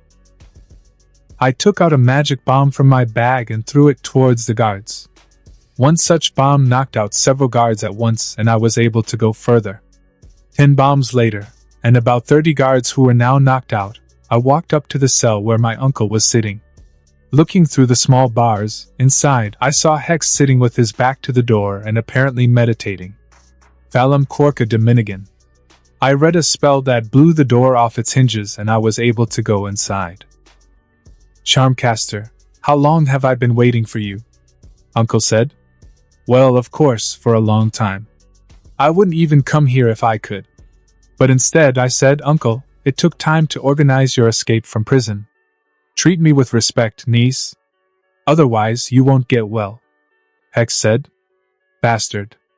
I'm pulling you out of jail, and you're threatening me. Where is the thank you? But then again, instead I said, all right, Uncle. What is this masquerade? Why do you need this coat? Hex finally turned around and saw me. Who would say, he himself is dressed as for Halloween? I just decided to change my image. I said what first came to my mind. It doesn't matter, dress how you want. And now the staff. Hex ordered. Rolling my eyes at his behavior, I took out the staff of ages from my bag. Looks like whoever caught you did something to the staff. It has almost no power. I swear it's not my fault, I said, passing the staff to my uncle. At my words, Hex only snorted contemptuously and said once the staff is in the hands of its owner, all its strength will immediately return to it. But taking the staff in his hands, Hex widened his eyes and said in amazement, You're right. The staff has only half the energy. For this, I will also avenge. Pointing his staff at me, he fired a beam of yellow energy straight at me. I didn't have time to do anything, I just tried to defend myself with my hands. But before reaching me, the beam split into two and attacked, thereby knocking out two guards who were trying to sneak up behind. Now, we need to find the keystone. An important moment is approaching, Uncle said, after which another beam broke through the wall so that we could get out. When I finish the ritual and regain my power, I will take revenge on the Legion who put me behind bars and destroyed my charms, Hex said as he cast the spell on the door to make it fly. The door flew up, I stood on it next to my uncle and flying through the hole, we flew away from the prison. After a couple of minutes of flight, I asked, "So, the one who caught you was the Legion?" "Yes. I'm absolutely sure it's him. I personally saw one of his disguises. Red-skinned four-armed monster. Apparently, then he was just beginning to be a hero, and I was not lucky to run into him," Hex said, with malice in his voice. Apparently he's been following the Legion ever since. Well, yes, his cell was full of articles about the Legion. Uncle vengeful, as always. Bad luck, Uncle. You will meet him again soon. After about 30 kilometers, we stopped to perform a ritual to find the keystone. I had to make a fire for this. You see, for such a powerful magician as Hex, this is below his dignity. Completely freaked out. Well, nothing, I have to endure you not much at all. But even that time passes excruciatingly slowly for me. Darkera Derosha Negasto. Bezel's keystone, reveal your location, Uncle said. The fire flared up and revealed the location of the keystone. More precisely, his fakes, according to Lex. As I thought, he is in Las Vegas. Where else? What? It was a pleasure to see you. But it's time for me to go, I said and tried to run away. Hex fired a beam right at my feet to stop me and said, "You can leave only when I give you permission." "All right, Uncle," I said, bowing my head. Well, it was worth trying. Although I didn't really expect to be able to escape. Now I have to be with him to the end. After extinguishing the fire, we again stood on the door and flew into the city. Unfortunately, the door did not fly very fast. We will arrive at the place only by 9 o'clock in the morning. I want to see Lex as soon as possible. Since I had time, I started replenishing my mana storage again. Moreover, when restoring the dagger of Ekshuage, I spent a lot of money. This time, I did it a little differently. I realized that I did a little wrong last time, when I left 70%. It didn't make sense. Well, we all make mistakes. This time, I left 99% mana in my body. And all the mana that was regenerated was sent to the storage. And so constantly. As for increasing my reserve, I will deal only after the story with CS Scare. I don't want to take any more risks. When I finished, I went back to watching local television. Grandpa woke up half an hour later. Since there was nothing to do, Max ordered breakfast with coffee in the room and joined me. The coffee, by the way, was disgusting. The TV was talking about the shadow again. Last night he stole another treasure in Caracas. Everything was, as always, got inside, took the value, left a note and dumped into the shadows, in the literal sense. This time, it was not a museum, but the home of a rather influential Venezuelan general. Apparently, his private collection was not quite clean, since the shadow visited him. This time, not only the police were there, but also the private army. The general did not stint, and hired pretty cool guys. But all, again, in vain. It is unlikely that ordinary people, even if they are professional soldiers, will ever be able to catch the shadow. Shadow's next target, by the way, is in Mumbai. Another rich man and his private collection. Well, he has a week to say goodbye to his treasure. There was nothing else interesting on TV. Television in this world is also not very well developed. What can I say about the series? I feel sorry for the local people, they will never understand what a really good series is. But I'm too lazy to change anything, so it remains only to feel sorry for them. Although, there were some good and even original talk shows here. but I'm not a fan of this. And here is Grandpa, an ardent fan of the local opera. In the past, I have several times caught him watching TV with tears in his eyes. What a spectacle, I tell you. Here is the legendary hero of space. I never want to see this again. Before the girls woke up, I decided to check the internet on the topic of the Legion. There was nothing interesting. Only theories. People wonder where I'll show up next. Sky, by the way, still listened to me and did not restore the site. But this did not stop other enthusiasts from continuing her work and creating similar sites. I'm lucky that there are no more talents like Sky, and I'm basically not in danger. For all the time, they were able to recognize a couple more of my transformations, but that's it. At 8 in the morning, the girls finally woke up. When they saw me sitting quietly, they were obviously surprised. Still, I almost always disappear in the morning, minding my business. Did you go anywhere today? Gwen asked, holding back a yawn. Went. But I quickly finished my business. I said honestly. And what were you doing? Ashley asked as she sat down next to me. I'll tell you later. By the way, today we are likely to meet our old friend, I said, pointing at the laptop monitor. On the screen was an article about today's prison break, which is 200 kilometers from Las Vegas. It was not said who escaped, but everything is clear to me. Prison break? Who escaped? Gwen asked, tilting her head. Hex. Hex? The same sorcerer you took Bezel's charms from? Ashley asked. Yes. It looks like the police tied him up that time and put him in a local prison, I said. Well, this was already clear, but the girls were not in the know. And you think he's coming to town? Gwen asked. Yes, I'm 100% sure. And with our luck, we'll meet him almost immediately. But this time, it's all yours.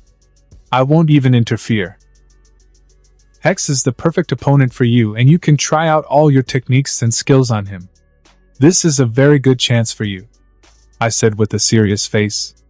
But will you cover us? Ashley asked. Not generally. I found out that he has one artifact that does not belong to him. As soon as Hex shows up, I'll pick him up and leave. Then it's yours. Also, you will have to make sure that people do not get hurt. Consider that this time, you are alone, I said, still maintaining a serious expression on my face. It is high time for them to become independent and stop relying on me all the time. During this time, I will also be able to talk to the Charmcaster. When they heard me, the girls were quite surprised. They didn't seem to expect me to leave them alone. But they need it. And apparently they understand it too. They looked at each other for a moment and nodded their heads. Okay, you can rely on us. We'll manage, Gwen said with confidence in her voice. Yes. We are not little girls. Besides, we are strong. No wonder you trained us so much. Hex can't handle us. We'll put it up quickly, Ashley exclaimed, raising her hand. The right attitude. Discarding all the recent seriousness, I said with a smile. Do you know where Hex will go? Ashley asked. Yes. Right here, I said, and brought up an advertisement for the Wizard Convention on the monitor. This is... I just wanted to go there, Gwen said, surprised. Well, I told you that with our luck, we will definitely run into Hex. Even if I hadn't found out about his plans, we would still have met. With a smirk, I said. How did you find out about his plans? Gwen asked. Well, let's just say I have a spy. She wants to get rid of Hex, so she asked for help, I said honestly. She? And who is she? Gwen asked, narrowing her eyes. I'll tell you later. If everything goes well, she can become our magic teacher. After all, you won't get far with 2 books and magic constructions, I said, trying to calm the growing conflict. She wants that artifact you want to take from Hex? Ashley asked. Yes. Well, since everything has been discussed, go get dressed. It's time for us to leave soon, I said. Gwen and Ashley wanted to say something else, but decided to leave me alone. Thank God. When they went to get ready, Grandfather came up to the sofa, who heard the whole conversation and asked, "Do you really think they're ready?" "Yes. It's time for them to get real combat experience and test their skills in real combat," I said smartly. "You're right, no training can replace a real fight. But I'm still worried," thoughtfully said Grandpa. "Don't worry, Grandpa. I'll leave a clone to look after them. And besides, we have the charm of resurrection. And honestly, Hex isn't all that dangerous. Right now, his staff only has half the power. Everything will be okay," I said reassuringly. "Well, if there's going to be a clone there, then I don't need to worry," with a sigh said Grandpa. "Well, that's good." I warned the girls and reassured the grandfather. After 15, the girls were ready, so we went to have breakfast. Despite the fact that the hotel was pretty cool, the buffet was poor. And the products were so. Good thing we're not picky. After breakfast, we went to the Wizard Convention. This event itself took place in one of the 5-star hotels, which has a casino. In such places, such conventions often take place, so it's not surprising. Since we arrived quite early, we decided to take a walk and see what there is of interest. If you don't know that magic really exists, then it's very cool here. But unfortunately, we have all seen real magic and technologies that are difficult to distinguish from magic. The same omnitrix, an example of this. Therefore, we were frankly bored. At least me and Gwen for sure. It's hard to tell from Grandfather what he thinks. I'm sure he wasn't impressed either. After all, he'd seen a lot in his life. But Ashley here was interesting. She liked all those conjurer, fortune tellers and fake paraphernalia. Gwen was clearly unhappy with this place and soon broke down. There is nothing real here. Some fakes. I thought there would be real magic here. It would be better not to come here at all. Gwen puffed indignantly. What else did you expect from Vegas? I asked. But I thought that since magic really exists, there would be at least something magical here. Since there's nothing real here, why would Hex come here? Gwen asked. And she knows how to ask questions. A place like this convention is not where any true magician will come. So, logically speaking, this is the perfect place to hide something magical. I said. Here you are right. And what is Hex looking for here? Gwen asked thoughtfully. Instead of answering, I pointed at one of the counters. Gwen turned and looked where I pointed. The same gypsy woman sat behind the counter and sold her knickknacks. At first, Gwen didn't understand what I meant. But then she finally noticed the bracelet. That's, Gwen muttered. Yes. Bezel's keystone.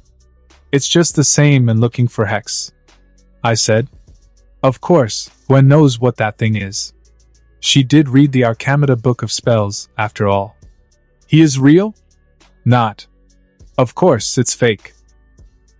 Tonight I used a search spell and found the stone, and then replaced it with a fake. Do not leave such an artifact in the hands of ordinary people. Besides, who knows what crazy magician might accidentally find him? I said. And what did you do with the stone? Gwen asked. For now I've hidden it. Then, when I have time, I will study it. Most likely, I will keep it for myself and will use it. I said thoughtfully. Well, yes, it turns out honestly. We each have 2 of Bezel's charms. Gwen muttered. Right. Go ahead. Hex should be coming soon. I said and led Gwen to walk further. Like I said, Hex showed up 10 minutes later. And again, without too much pathos, was not done. Breaking through the upper window, he flew into the room, shrouded in red smoke. As soon as we came to this convention, while no one was watching, I managed to turn into Echo and created one clone. The clone turned into a chameleon and, becoming invisible, hid somewhere here. He will help people, and if the girls get into trouble, he will save them and defeat Hex. After that, I started to constantly use X-ray vision and check the area. Even when talking to Gwen, I wanted to be ready for Hex's arrival. Also, I was wondering what Hope would do when they arrived. Will she go with Hex inside? Or stay outside? It turned out the second. Hex himself, I noticed a minute before he broke through the window in the ceiling of the room. Hex and Hope flew to the building itself on an iron door. In my opinion, not the most convenient transport, but nobody cares about my opinion. Hope is smart. She obeyed me and disguised herself. Well done. She suits this coat. Breaking through the glass with a shot from his staff, Hex jumped off the door and flew into the room. I do not know how he flew without the help of the charm of telekinesis, most likely thanks to the staff. But I must say he looked pathetic and majestic. Also, he created smoke for some reason. Therefore, it seemed that he did not jump off the flying door, but appeared from the smoke. Hope took advantage of this smoke screen. She also jumped off the door, but instead of getting inside, she landed on the roof and began to observe what was happening inside the room. Hex didn't even notice that Hope was gone. Here it is, an example of a good uncle. To further scare the people who were already running away with screaming, Hex destroyed several stalls with his magic beams.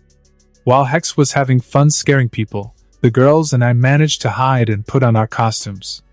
Before coming out of hiding, I used my X-ray vision again and looked at Hex. Last time I searched Hex, I didn't find any locket or key, so it's safe to assume he hid them. It is unlikely that Hex would have left something that could control Hope, as there was a chance that she would find the locket and escape from him. So, the locket is hidden somewhere on his body. And I was right. I quickly found what I needed. Hex has 2 leather bracers. And in one of them, to be precise in the left one, there is a hiding place. Last time, I didn't take off his bracers, so I didn't find that stash. But now, I have supervision and I can see everything. Before attacking Hex, I quietly said to the girls, I need his bracer. When it is in my hands, it is completely yours. The girls only nodded, confirming that they understood me and would act as I said. I wanted to do it quickly and without a full fight, so while Hex was looking for the keystone, I was able to sneak up on him from behind. After creating the Iron Man glove construct, I fired my repulsor at Hex in the back. But either Hex heard me, or he had excellent instincts, he managed to twitch. Instead of his back, the shot hit Hex in the right shoulder. But it was even better this way. Hex turned around to me and this was a great chance for me. Since Hex was slightly disoriented, I was able to act. Jumping into the air to Hex's level, I hovered with telekinesis, and then creating a sharp throwing knife, I threw it at the sorcerer. Following my wish, the knife went straight into Hex's left bracer and cut through it. Also, it's cut Hex's arm pretty badly, but who cares? The bracer began to fall to the floor, and I turned into Jetray and fired 2 lasers from my eyes at Hex. Hex, who had just begun to recover from the pain in his arm, took the attack on his chest and flew several meters away. I, using the speed of the Jetray, flew up and grabbed the bracer, which immediately went to my inventory. Hex finally pulled away from the attack and looked at me. He immediately recognized me and shouted angrily, "Again you. I will destroy you," and shot me with several beams from the staff. I became human again, and just created a big blue shield that protected me from Hex's attack. Since I was no longer interested in him, I said to the girls, "He's yours." Hex didn't understand what I meant, and just growled as he continued to attack my shield. By the way, even a crack did not appear on the shield. Still, the strength of the staff is still not enough. The girls were finally ready. Hex, who was still attacking me, was hit by lightning and flew back a few meters again. It even got a little on fire. Since the girls are fighting, I can leave everything to them and finally meet Hope. The clone, if anything, will help the girls, so I don't have to worry. Transforming into the 2 tails, I teleported to the rooftop. I ended up behind Hope, who had been watching what was happening downstairs all this time. Emanations of happiness emanated from her. It is not entirely clear what exactly she was pleased with. The one that Hex got for nuts, or the fact that I took the bracer. Hope most likely was aware of this hiding place, but could not pick up the medallion herself, since Hex always had the bracer with him. As far as I remember, his clothes were not taken even in prison, which is rather strange and illogical. But maybe he used some kind of hypnosis to keep the guards from taking his stuff. But apparently his hypnosis was not enough to get out of prison. In general, I decided to finally announce myself and finally get to know Hope in reality. Noticing the transformation, I took off my suit and said, "Hey." With this, I scared Hope very much, as she jumped up and almost fell down through the broken window. I caught her with telekinesis and put her on the roof, away from the hole, so that she would not stumble again. Once on her feet, Hope clutched her chest and sighed. Looks like she was really scared. Finally coming to her senses, Hope lifted her head and finally looked at me. And then it happened. As soon as we looked into each other's eyes, my magic just flared up and raged all over my body. The same thing happened to Hope, judging by the haze of pink mana that was coming out of her body. My body was also emitting haze, but it was blue in color. Hope now seemed to me the most beautiful girl in the world. I really wanted to jump on her and do very obscene things. My arousal has reached an abnormal level. But I was able to control myself. Hardly. It took all my willpower not to literally knock Hope to the ground and K her right there. Judging by her completely red face and her legs rubbing against each other, Hope felt the same way. After a couple of minutes of silence, Hope was able to squeeze out, "Hello." Hearing her voice made me feel worse. It was the cutest, most beautiful, sexy and erotic voice in the world. Keeping myself under control, at least trying, I took out the bracer from the inventory. Seeing the bracer in my hands, Hope promo beamed and smiled brightly. She tried to approach me, but immediately stopped. As we approached one step, we felt that the excitement intensified.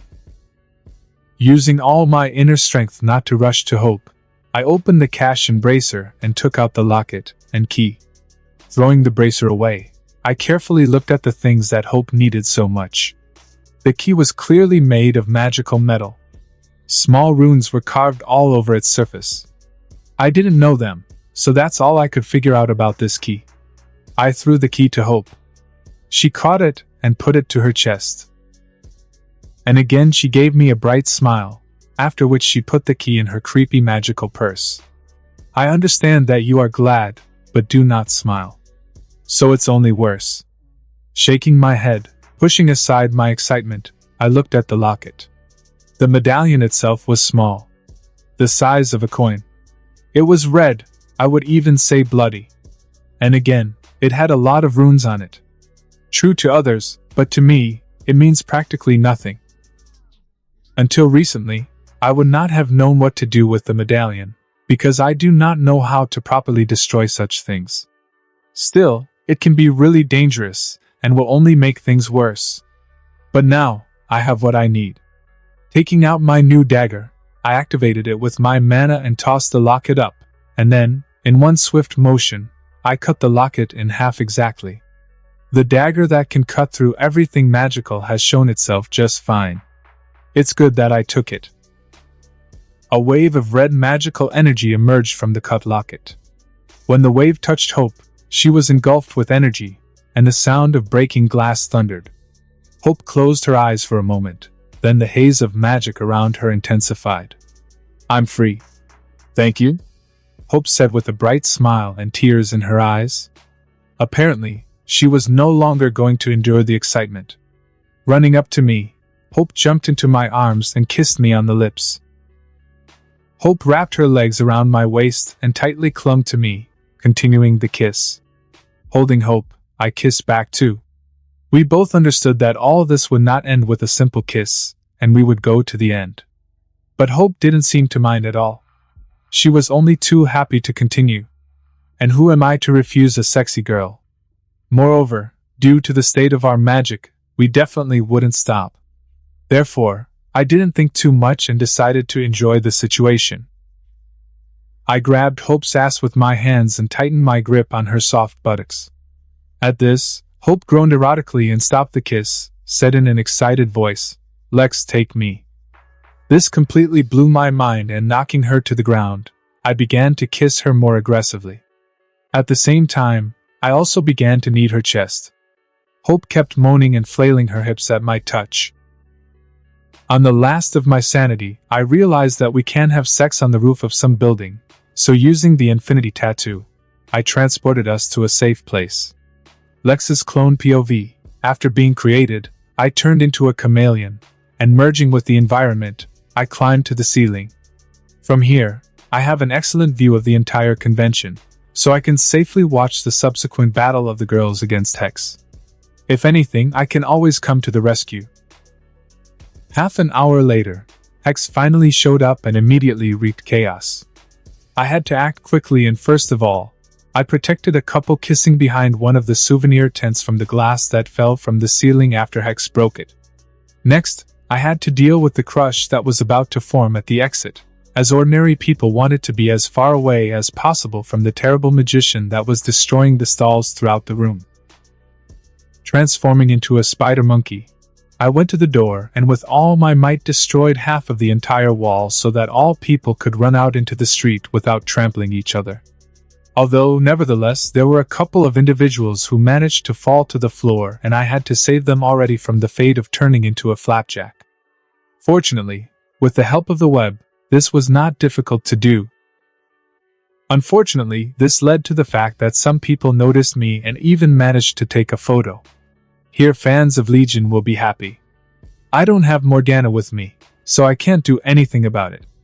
When most of the people left the premises and no one else was in immediate danger, I hid again so as not to draw Hex's attention.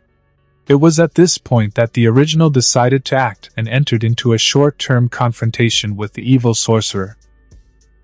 Pretty quickly, having received the bracer that we needed so much, the original pathetically retired, leaving everything else to the girls.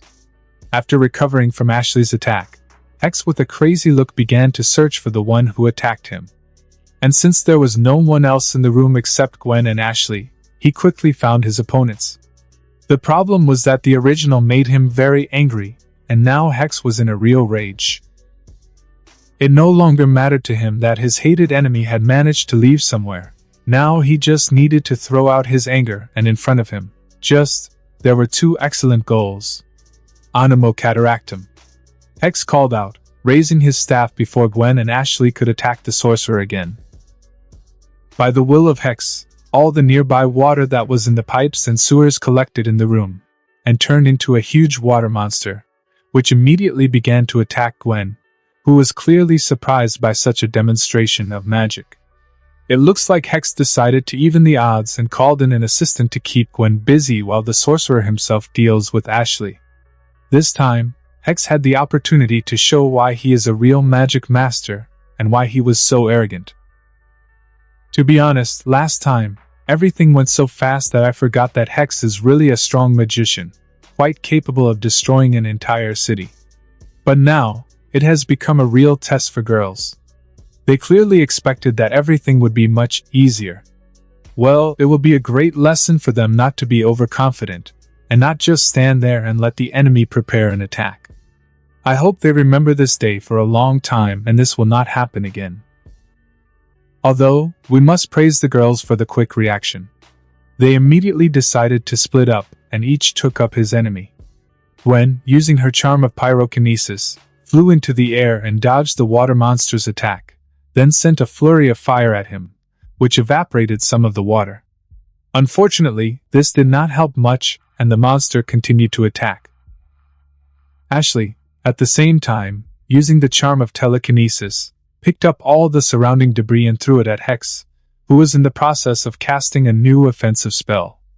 With this, she interrupted Hex and he had to use another spell to protect himself from the oncoming trash.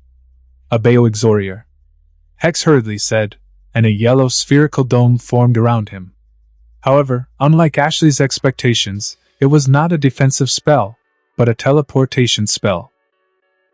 The Hex dome disappeared and appeared right behind the unsuspecting Ashley.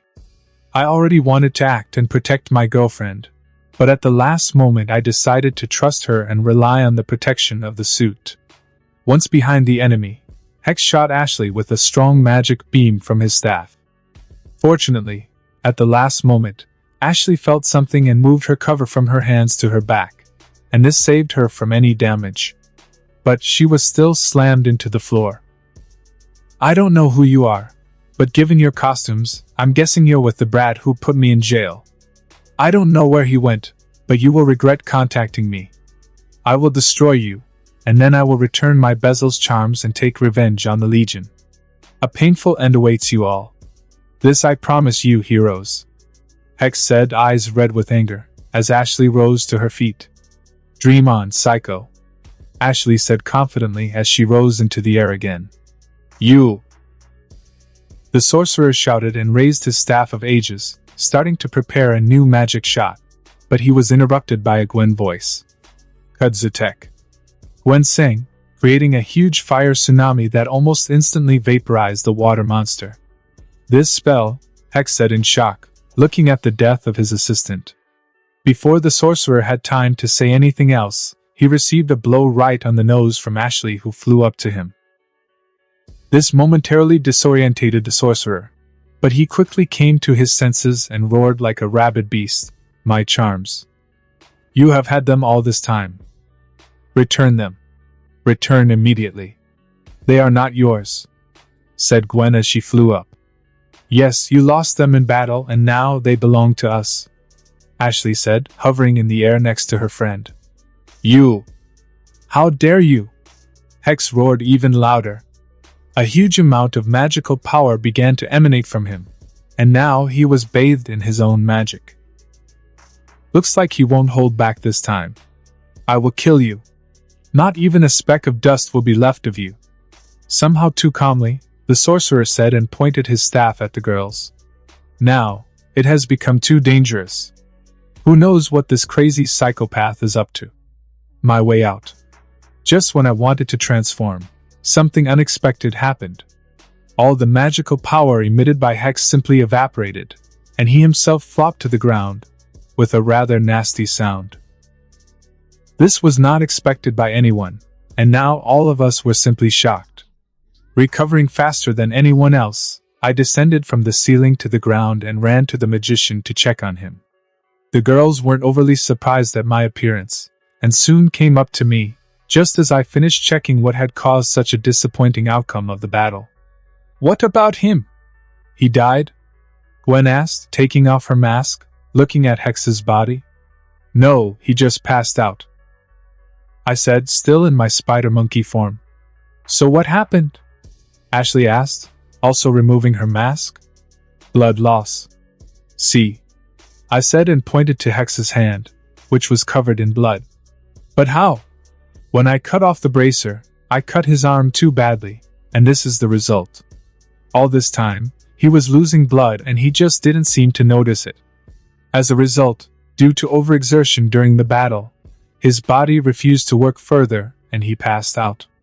I said. He will die? Gwen asked. No, he is stronger than a normal person. Aside from a lot of blood loss and a broken leg from a fall, he's fine. He will get out without problems, even without medical help, I said and turned into a man. And what will happen next? Ashley asked as she removed her suit as she realized the fight was over. Now that he knows we have Charm of Bezel, he won't leave us alone. Something must be done about this. Thoughtfully, I said. Sorry. I did not think that he would understand everything from one spell, Gwen said, bowing her head in shame. Nothing. That's what I was expecting when I sent you to fight him. He is, after all, an experienced magician and nothing less could be expected from him, I said, patting Gwen on the head. And what are you going to do? As punishment for all his crimes, I will send him to a prison that he will not find as comfortable as the last one. And the memory of the charms, I will simply erase with the help of the alien's power. Shrugging, I said. Is it that simple? Gwen asked in surprise. Yes. True, I have no experience in this, but I think everything will be fine. I said and turned into Squid. I hope this alien's instincts will help me not fry Hex's brains, otherwise it will be uncomfortable. Flying up to the sorcerer's head, I placed 2 of my tentacles on his head and set to work. After finding the memories of the last battle, I carefully began to change them so that Hex would not find out about the charms. Everything worked out fine until I accidentally pushed too hard and Hex's entire memory shattered into pieces. Still, my telepathy is too strong and out of control. Shit, I said to myself and quickly began to pick up Hex's memory shards. After 15 minutes, everything was restored, but I do not know how well it turned out. The main thing is that Hex is still alive and able to think. I seem to have lost nothing and even managed to do what was necessary. He again thinks that I have already destroyed Bezel's charms and even the keystone. Now, he must calm down. When I finished, I left the sorcerer's mind and became human again. Things are good? Gwen asked. Seems to be yes. There were some hiccups, but it all worked out. Okay, let's end this. It's time to go back. Grandpa Max has been waiting for us. I said and sent Hex to Null Void, using the projector that I was given for this. This time, I still took the Staff of Ages, since now I have someone to give it to. Hope will definitely need this piece of wood, especially once she's powerful enough to use it. Coming out of the dilapidated building, we saw Max, who was impatiently waiting for us at our bus. Seeing that we were safe, Grandfather broke into a smile and gave us a thumbs up. Since the cops were due to arrive soon, we quickly got on the bus and drove to our hotel.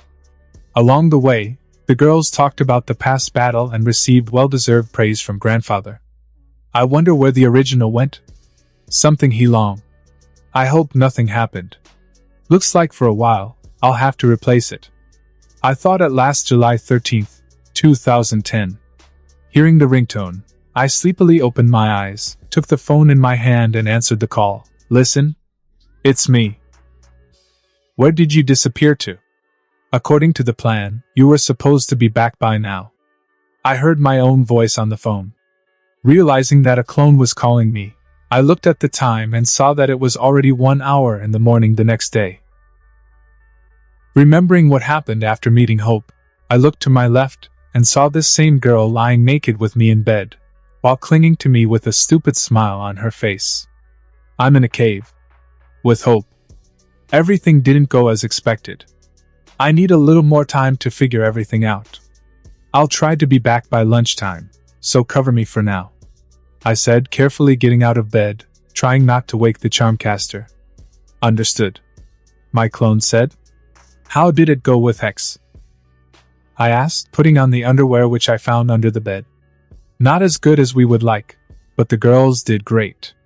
In the end, I sent Hex to Null Void after working on his memory a bit. The clone replied. It's clear. Then you will tell everything in detail. What about charms? I asked. Unfortunately, nothing happened. I performed the necessary ritual during the solar eclipse, but nothing happened. It seems that if there is already one set of the charms of Bezel, it will not be possible to create a new one, Clone said. It's clear. It's a pity, but I didn't expect it to work, although it was worth trying. Where are you now?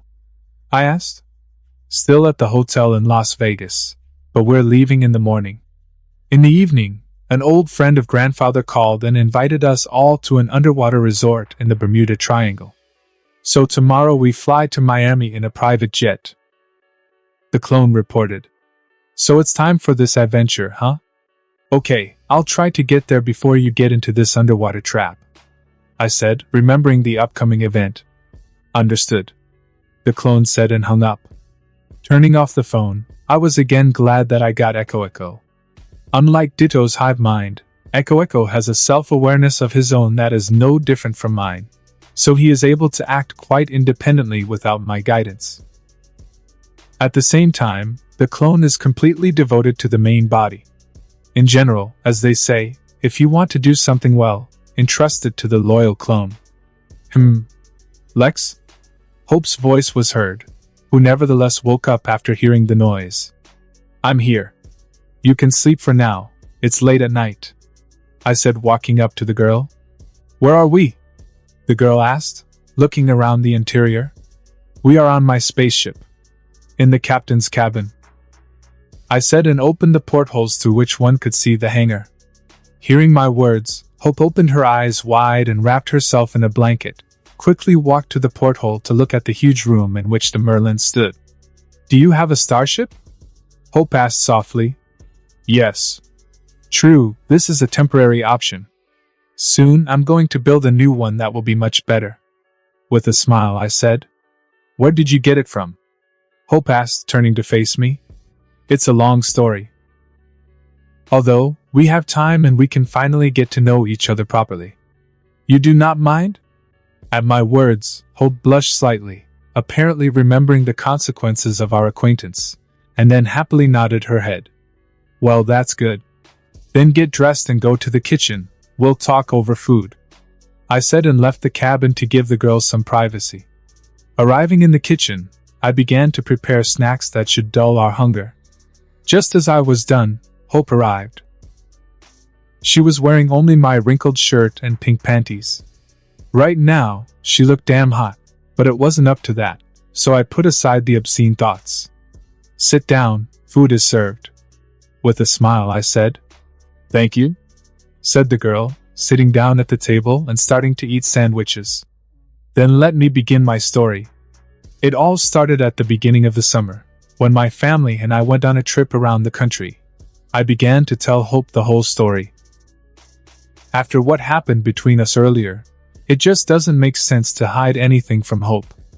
I don't think she'll want to get it once she finds out about the omnitrix, considering I recently literally freed her from Hex's slavery and gave her a night of love.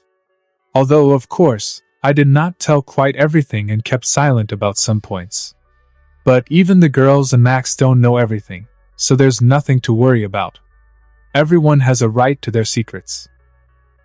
The whole story took 2 hours, and when I finished, Hope sat with her jaw dropped and looked at me in shock. This is my kind of summer. Even though it hasn't even been a month and a half. With a smile, I said. After getting over her surprise, Hope looked at my watch, which I had deliberately removed my disguise from, and said in a hushed voice, I thought I had serious problems in life, but compared to you, this is nothing. I had only problems with my uncle, and you are being chased by a real intergalactic dictator. Something like this. But I managed. As for Hex, you don't have to worry anymore.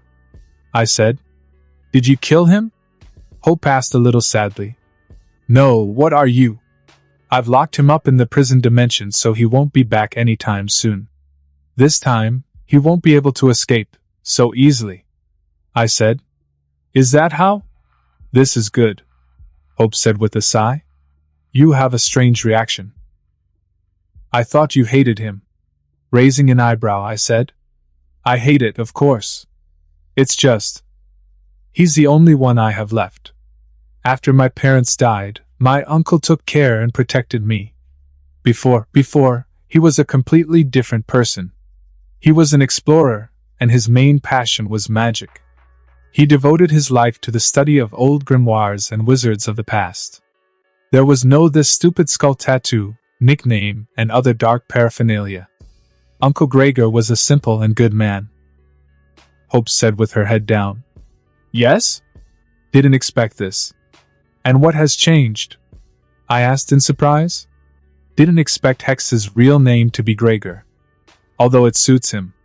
The death of my mother hit him hard. She was his beloved sister, and he doted on her. After Uncle took me in, he began to get involved in the darker side of magic in order to gain power and take revenge on Adwaitia. As a result, he turned into the one you know today, Hope said with a sad smile.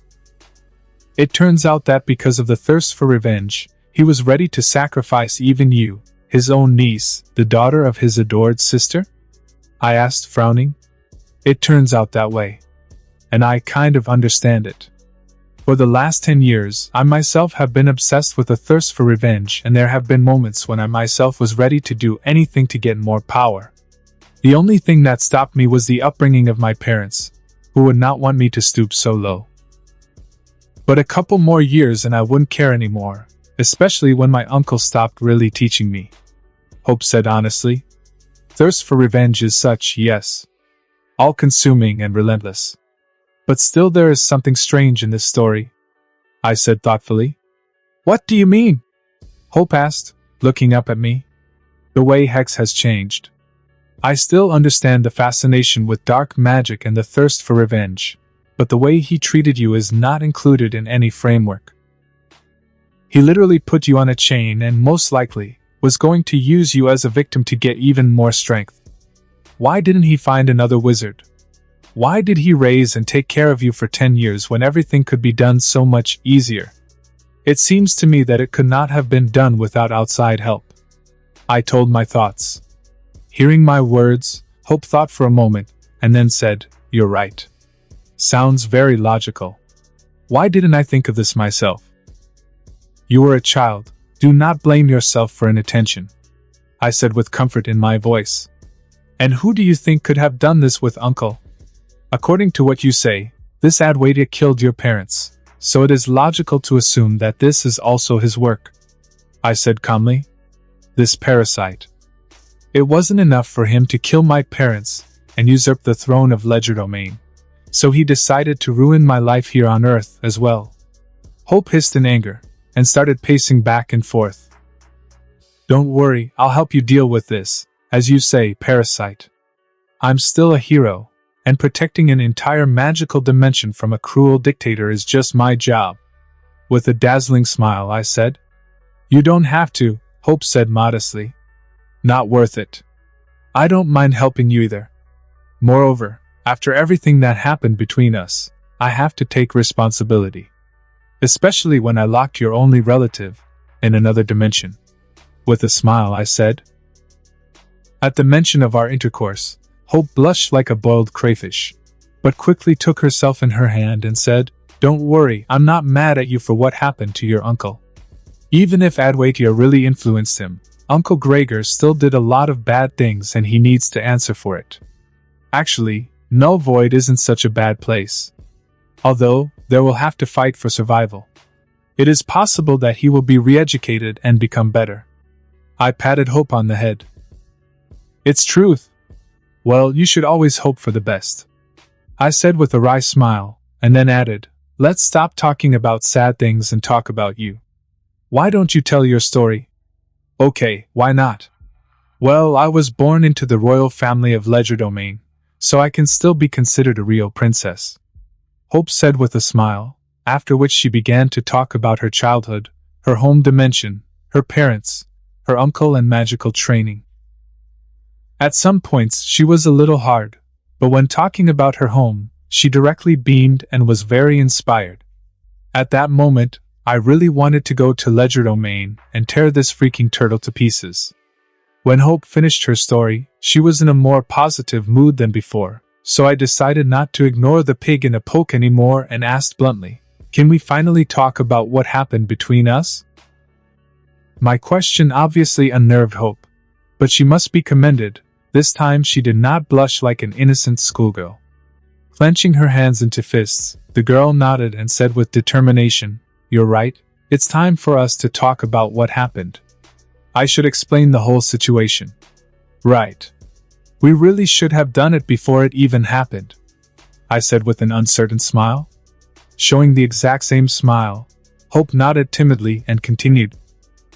"So, you probably already understood that all this is connected with our magic.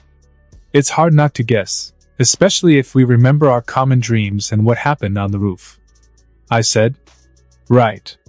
In short, we are betrothed," Hope said, her cheeks blushing again. "Betrothed? So the bride and groom? That is, are we a couple destined by fate? Should we be together?" I asked, receiving a nod in response. "To be more precise, a couple destined by magic. It's all about our magic," Hope said. "Don't tell me it's some kind of magical compatibility and magic itself wants us to be together?" I asked in a somewhat depressed tone. "But it is, I swear to you," Hope said hotly, leaning towards me. "It's just a cliché," I said with a derogatory laugh.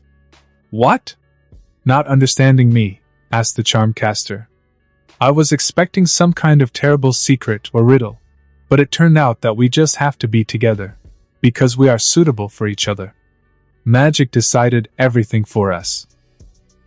Almost laughing, I said, Although it seems that with these words I insulted my interlocutor. The smile faded from Hope's face and she quietly asked, "So you're against it? Even after all that's happened?" Looking at the gloomy face of the charmcaster, I immediately realized my mistake and tried to explain myself. No, of course I don't mind. It's just that I'm not too happy with the reason it happened. We were manipulated for unknown purposes and I don't like it. We practically do not know each other, and I have already deprived you of your innocence, in a fit of insane lust inspired by magic. I was sure that you would just be unhappy with what happened. But you don't seem to mind. Slightly frowning, I said, "I understand your concerns, but you can be sure that I don't mind what happened. On the contrary, I really liked everything. You were gentle and gave me indescribable pleasure. Hope said, blushing a little at the end. "Thanks, I'm glad to hear that," I said, placing my hand on Hope's. Even I was taken in by these words, and redness appeared on my ears. Never before had a girl said such words to me. With a warm smile, Hope squeezed my hand and continued, "Actually, you don't have to worry about us being manipulated. There was no malicious intent in this. It's just that magic decided to help us meet and connect our hearts, since we are her beloved children, and she only wants us to be happy." After thinking about the words of the girl a little, I nevertheless decided to ask what had been tormenting me for a long time. "So magic is really alive? And does she have self-awareness?" More than once I have heard or read words that describe magic as a living being. Needless to say, I myself use similar phrases. But there was never a real explanation and I took a lot of faith. So where is the truth? Magic is indeed alive, there is no doubt about it. It's practically the first thing my uncle taught me. Still, mana, what magic essentially consists of, is the life energy of the universe. But about self-awareness is unknown, no one has yet proven it. It is only known that sometimes inexplicable phenomena occur, if you like, miracles that cannot be explained otherwise. Magicians and other users of magic have long been accustomed to explaining such phenomena as the will of magic. Hope said thoughtfully. Even so? It turns out that what happened to us is the will of magic? For clarification, I asked. Right. You see, all users of magic are her children. She loves all of us, some less, some more. Magic, like a caring mother who only wishes us all happiness, hence the unusual phenomena. Although, of course, like any mother, magic can punish a negligent child, especially if he violates unwritten laws and behaves badly. Although, this does not always happen, Hope said. Like raising the dead or taking over legerdemain? I suggested. Exactly. I have heard many horror stories about what happened to those who tried to resurrect the long dead or played with necromancy. And you correctly cited Adwaita as an example. As far as I heard, he has already received punishment for his atrocities. Lately, he's completely gone nuts. He feels constant paranoia and fear that someone will come and take away his treasures and usurp the throne. For a power-hungry bastard like this turtle, this is the perfect punishment, Hope said. But you, of course, think that this is not enough. I said without doubting the veracity of my words. Of course, he still killed my parents and destroyed my house. I won't rest until I finish this turtle, Hope said angrily, though she quickly calmed down. I won't say that it's right, but I can understand you, so I won't stop you and will even help you. I said, although I knew that Max would not be pleased with this, sometimes just need to finish what started. Thank you. So where did I stop? Hope said, smiling at me, and then continued, oh yes. As you understand, magic has not yet been fully studied, it is unpredictable and uncontrollable. Therefore it is not always clear whether there will be consequences and whether a reaction will appear. Therefore there are still magicians who do not shy away from breaking the rules. But for all the time of their existence, the magicians were still able to understand and even predict some of the events that were inspired by the will of magic. And that's exactly what happened to us. Nodding my head, I said, yes. What happened to us is called magic wedding, Hope said, again unable to contain her embarrassment. Wedding? So we're married now? I asked in surprise, not expecting this at all. Yes. This happened to my parents. I didn't remember right away, but in my childhood my mother told me about it. She was an ordinary person from Earth, until one day she discovered her magical abilities, and soon she began to share dreams with my father. As the king of the magical dimension, he was well aware of the reasons for these dreams, so he quickly arrived on Earth to meet his mother, and they had the same thing. Hope said. That is crazy lust, followed by hot love making? I asked with a provocative smile. Don't say that. I feel awkward. But you're right. Love making itself is the ritual that ends the wedding. An unbreakable vow that binds us for the rest of our lives. Lightly hitting my arm, said Hope. So you didn't mind? So did you know it was the influence of magic? I asked. Right. In addition, such a wedding guarantees that you and we will be happy and true love awaits us. Once magic has connected us, then we are destined to be together. It's just that instead of being in a normal relationship, we've taken a crash course because the magic feels it's necessary. Who knows what our first meeting would have been like without the intervention of magic? It's entirely possible that we might not get along, or fight at all, given that I was with Hex. Hope said. You're right about that. I can already imagine how it would have happened if we had met during Hex's attack. I said, remembering the canon and how everything happened there. Here you go. And thanks to magic, everything went differently and now we are together.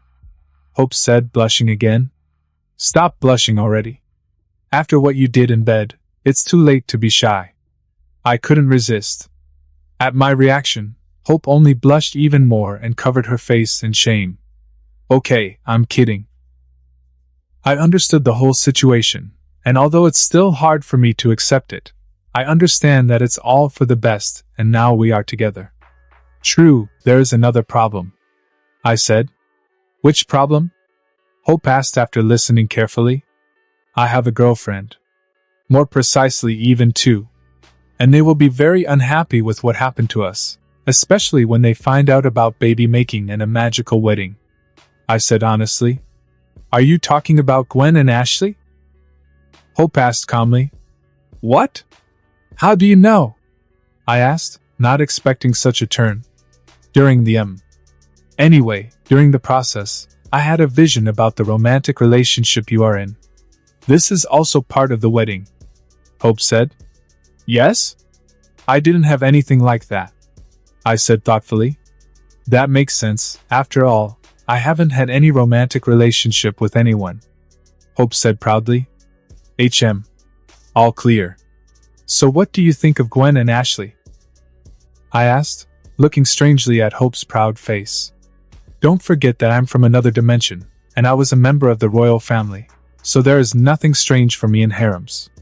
I don't mind if you have mistresses. After all, I don't need to be jealous. You are already mine, and I am yours.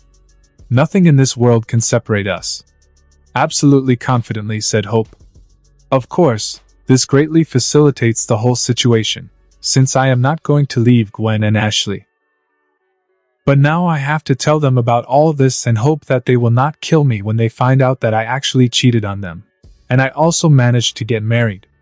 Although I promised that Gwen would become his first wife and promised not to add girls to the harem without their consent. I said with a sigh of relief. That's a good rule, by the way. In this, I will support them. Well, as for the rest, don't worry, I myself will talk to your girlfriends and explain everything to them. Hope said. Are you sure? I don't think anything good will come of this. I said uncertainty. Don't worry, we'll talk with them like a woman and settle everything. My new magical wife said confidently. Okay, I'll trust you. I said and checked the time. It was already almost 6 a.m. We've been sitting for 5 hours and it looks like it's time to go on business. I need to get back to my family, otherwise they will worry. I said.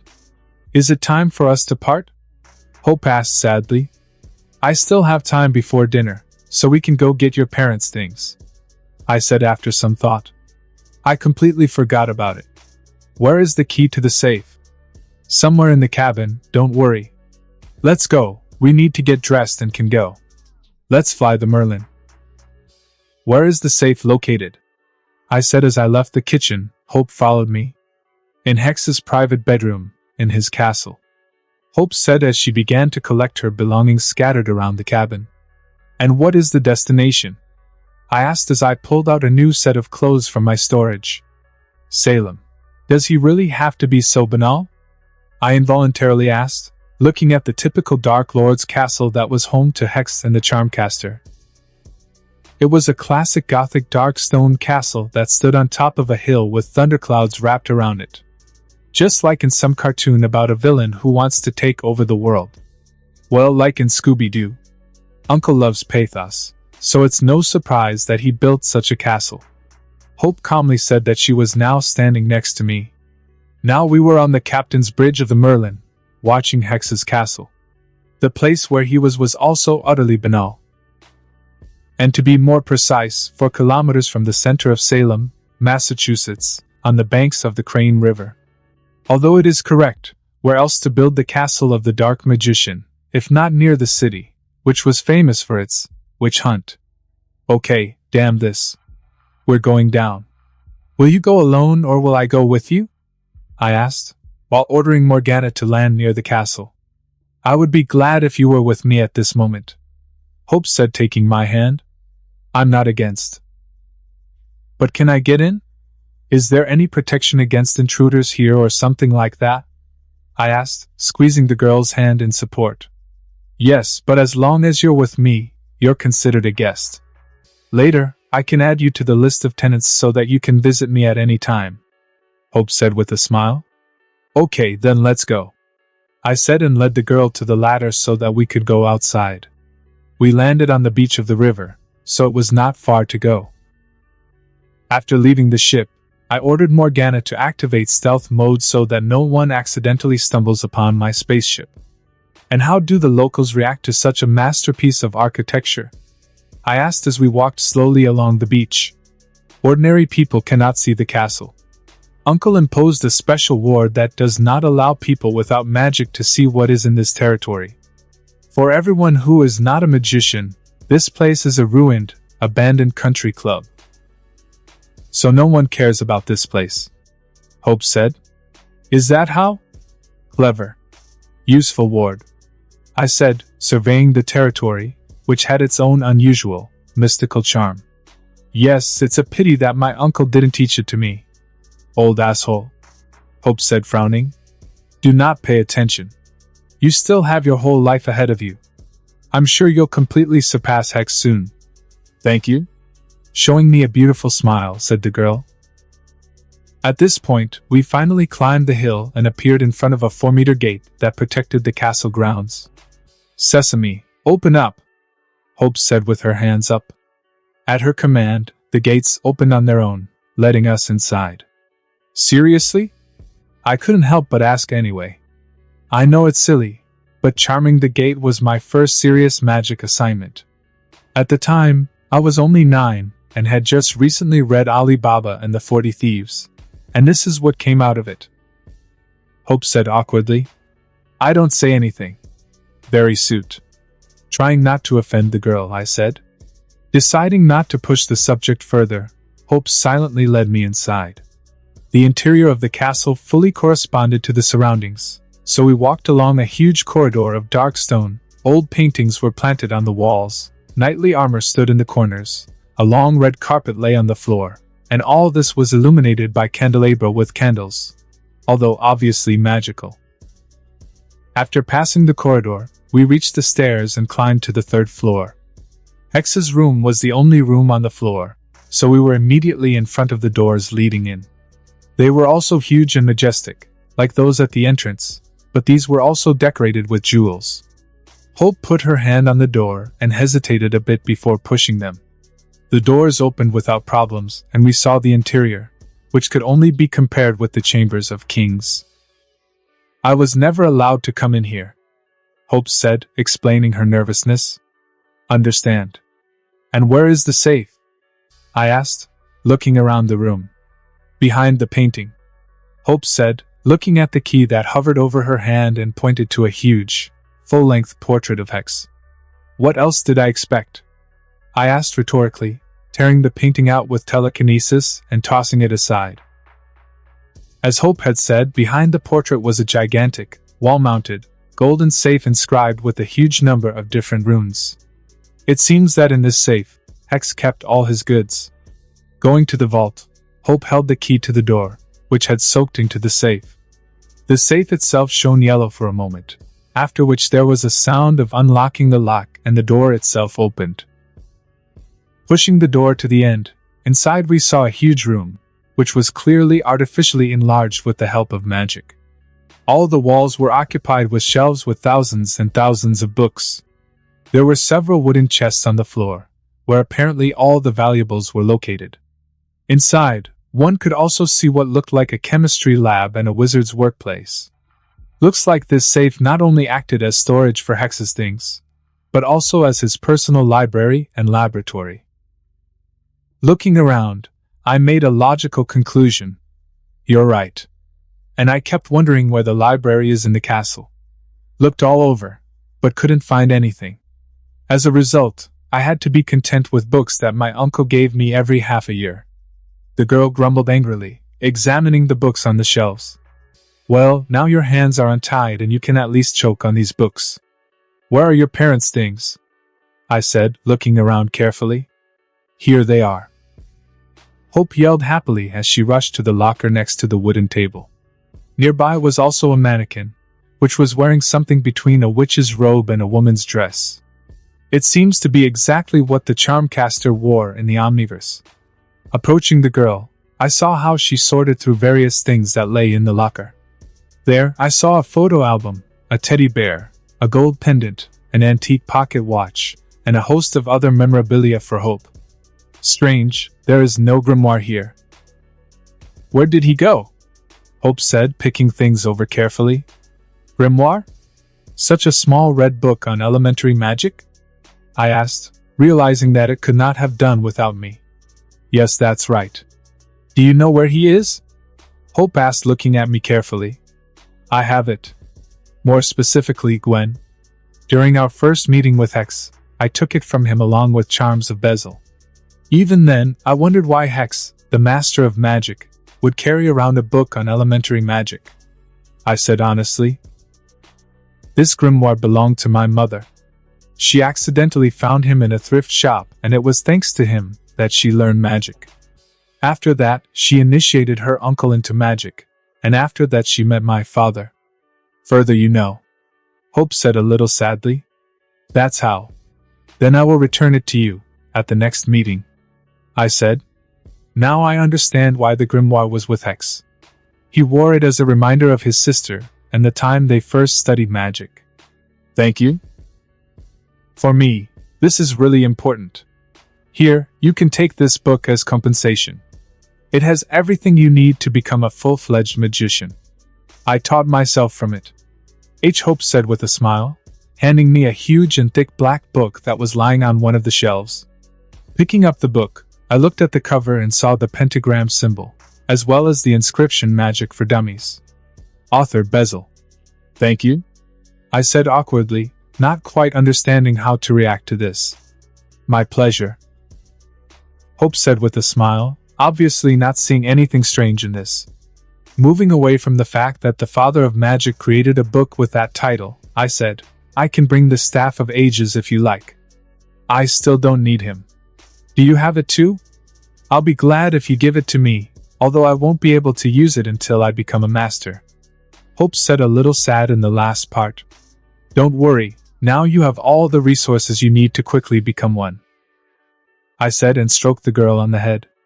Accepting the stroke, Hope showed a beautiful smile before saying, Actually, I wanted to give you a present. Here. Hope handed me an antique pocket watch that was on the shelf with her parents' other things. Is that your father? I asked, looking at the clock. They obviously were not 1 century old, but at the same time they were in excellent condition. They were clearly magical and had hidden powers. Yes. They were passed down from generation to generation in the royal family of Legerdemain. As a tradition, the current king gave this watch to his heir on their wedding day. the girl said. I can't. I tried to refuse since it's a family heirloom, but I was stopped. No, take it. Now you are my husband. They belong to you. When we get rid of Adwaitia, you will be king of Ledger Domain, Hope said seriously, clutching the watch in my hand. Realizing how serious it is for a girl, I nevertheless accepted the watch, while adding, I understand, although I do not want to become a king. Don't be afraid, I will rule and you will be my partner on the throne, Hope said with a smile. Okay, so what's next? Will you stay here? Or will you leave? We can take the safe and just move it to my base, I said, ignoring the girl's last words. I'll stay here. X won't be back anytime soon, so I'll have time to remove him from the list of tenants, and he just won't be able to enter the castle. He overdid it too much with the defense of the castle, so now he can't destroy it himself. Especially without the staff of ages. Good. Here we are done. Now there is only one left, I said. What? I need your help with a ghost problem, I said, realizing that this was the perfect chance to end Zecky, once and for all. A ghost? Hope asked, looking at me strangely. Right. To be more precise, with ectonurite. As I told you, my watch contains DNA samples from a large number of aliens.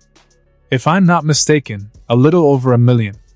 And one of these samples belongs to a member of the ectonurite race, from the planet Enerphatos, named Zecky. I began to tell the essence of the story. And you have any problems with this alien? Hope guessed. Right. You see, I did not just say the word ghost. The ectonurite is the classic image of a ghost, with all the appropriate abilities and powers.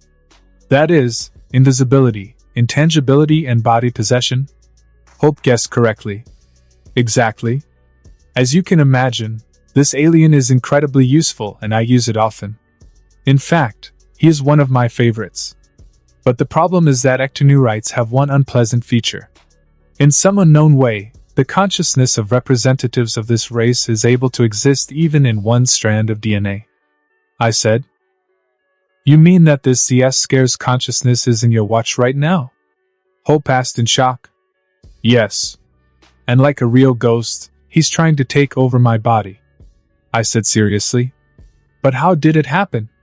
And why doesn't he just leave or ask you for help? The girl asked, looking at me with concern. As if that bastard is going to let the omnitrix out of his nasty paws. It wasn't by chance that Zecky ended up in the watch.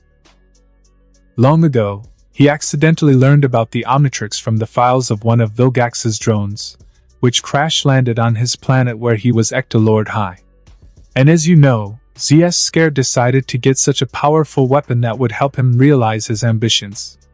And I must say, his plans were far from good. As a result, Zecky went in search of the watch, on this very probe, and went through the entire galaxy, moving into different creatures in order to get information, until he accidentally ran into the watchmaker's assistant. During this time, she was on the planet Floor's Verdance and was scanning the local races to add them to the Omnitrix's database. As a result, Zecky moved into exactly the alien that the assistant was scanning at that time, thereby adding his DNA to the Omnitrix. Discarding his old body, he transferred his consciousness into the strand of DNA that ended up in the database. Although, it cost him a lot of effort, and in the end, Zecky fell into hibernation, until, I said, until you find the watch. Hope continued for me. Absolutely right. And when I first used the form of ectonurite, it woke up and started working. At least he tried. I have mental protection, especially for such a case, but every day Zecky is gaining strength and becoming stronger. Sooner or later, he will break through the protection and take over my body, and with it the Omnitrix, I said gloomily, though embellishing the situation a bit. I'm not sure if Zecky has the strength to do it, with all my features. But letting everything go by itself is not good either, so it's best to deal with it in advance. But this is terrible, we need to urgently do something about it, Hope said fearfully, starting to panic. Calm down, No need to be nervous. I already have a plan to get rid of this parasite. And just in this, I need your help. I grabbed her by the shoulders and tried to calm her down. What? Hope asked, looking at me in confusion. There was a spell in the Arcamata book of spells that should help me get rid of the ghosts inside the clock, I said, taking out a sheet with the spell Bodix Zabarito Carpes Nebagir Guys Liffen Intruders Yushin from the inventory. Looking at the paper carefully, Hope asked thoughtfully, Is this an exorcism? Yes, this should banish CS Scare. Although, first I'll have to let him take over my body. That's exactly why I need you. I won't be able to drive out CS Scare myself when he controls my body. Besides, it will be necessary to restrain him somehow so that he does not escape. So what do you think? I asked, finally getting to the point. From what I can see, this is a very powerful exorcism, and from what you say, it is indeed capable of exorcising an ectoneurite from you, but I'm not sure if that's a good idea. Hope said thoughtfully. What do you mean? I asked curiously. CS Scare will indeed be expelled from your body. He might even die, but that doesn't mean his DNA will be removed from your watch. It is possible that he will again be able to transfer his consciousness into his DNA in the watch and will return again, although not immediately, Hope said. And you're right. Somehow I didn't think about that. Do you have suggestions? I admitted my mistake. Actually, yes. I remember reading once about a spell that could help in this situation, Hope said fervently, after which she began to walk around the vault, apparently in search of the right book. After spending almost 10 minutes going through all the shelves, Hope finally exclaimed, Yeah, there she is. And then she took from the bottom shelf a huge tome covered in dust, which was written in a language unknown to me. What language is this? I asked curiously, looking at the unfamiliar script while helping Hope open the book. Mother tongue of legerdemain. If you want, I can teach you later, Hope said, turning over huge pages made of leather. Well, at least not human. True, I'm not sure. I would be very grateful, I said with a smile. It's always nice to learn something new, especially if it's the language of the magical dimension. Here, I found it, Hope said as she reached the middle of the book. What is this book anyway? I asked anyway. A collection of ancient rituals and spells written by a mad wizard who lived several hundred years ago. Although, frankly speaking, all the spells here are not very useful. You will be lucky if at least once in your life there will be a situation when this book will come in handy, Hope said, carefully rereading what was written in the book. Maybe you shouldn't use this book then? I asked warily, fearing what that psycho might have written here. Don't worry, although the author was mad, he was a master of his craft. It's just that spells and rituals from here are really rarely useful. But if they come in handy, then you can be sure of a 100% result. It's clear. If you say so, then so be it. So what is this spell that can help us? I asked. It's a ritual, after all. The ritual of submission. It just needs to be used on spirits, ghosts, and so on. I think it will work on your ectoneurite too, Hope said with an excited smile. Yes? And how does it work? I asked curiously. First, need to create a strong shackle, on which we'll need to engrave a rune array that will subdue the ghost. Then trap this very ghost and, with the help of a spell and a ritual circle, put shackles on him. As a result, the ghost will be attached to the magician and will be in his complete submission. Hope read aloud. This is a really good option. That way, I won't have to worry about CS Scare breaking free, and most importantly, I'll still have access to ectoneurite transformation. With enthusiasm, I said. Exactly. True, the ritual will have to be reworked a bit so that it does not subjugate, but rather seal the consciousness of CS Scare. So, he will forever remain in the watch, and will not pose a threat. And like you said, you can use his powers, Hope said with a bright smile. Well done. With the same smile, I said, after which I kissed the girl on the cheek. Thank you, Hope said shyly, happily accepting my kiss. So, what do we need to perform the ritual? I asked, hugging the girl. I will be able to rework the ritual without any problems. There is nothing difficult in this, since it was originally allowed. It will only take a couple of hours. But with the shackles the problem. Ideally, they must be created from a durable material with good energy conductivity, and capable of storing this same energy. I'm not sure if Uncle has such material in his bins, Hope said as she looked through Hex's chests. In fact, I have excellent material, I said, and then turned into Petrosapien. Creating shackles with Titanite chains was no problem for me. Although it took some time, as I tried to make them as strong and dense as possible. When I finished, I handed the shackles to Hope, and then I became human again. Ideally, Hope said, inspecting the shackles, although she could hold them, as they weighed decently. What now? Here, it is necessary to draw these runes on the shackles themselves, while constantly supplying mana. Hope said, pointing her finger at the page with this very set of 108 runes. Okay, should I do it myself? I asked, picking up the shackles. Yes, since you are the one sealing Zecky, it is necessary to use your energy. And while I redacted the ritual, Hope said, after which she picked up a piece of paper with a pen and began to draw something on it. Once again looking at the array of runes, I memorized it, after which I got to work. Although, at first I had to turn into a diamond head again, and create a knife to cut out these same runes, otherwise I overdid something with the strength of the crystal. The whole job took me 2.5 hours. Fortunately, I have a steady hand and did not have to remake anything. I finished, I said, putting aside my Titanite knife. Okay, I did too. We go to the basement, there is just a room for rituals, Hope said and picked up some sheets of paper and a box from Hex's desk. And how do we restrict Zecky? I don't think he'll just stand by and wait for you to subdue him, I asked, jingling shackles, which after my work had changed from turquoise to dark blue, the color of my magic. Almost forgot. It's good that you reminded me, Hope said, after which she opened one of the chests and took out an ordinary-looking white brick. Brick? From the Wailing Wall in Jerusalem. Holy place. This should deter any dark creatures, including your ghost, Hope said with a smile as she led me into the castle dungeon. The interior of the cellar was no different from the rest of the castle, so I did not see anything new. Leading me into a large round room, Hope took out several of her stone creatures from her magical purse, which immediately increased in size and received something similar to ordinary crayons in their hands, began to draw a ritual circle following the commands of their mistress. Conveniently, I said, looking at how the golems were working. Not that word. I love calling these babies.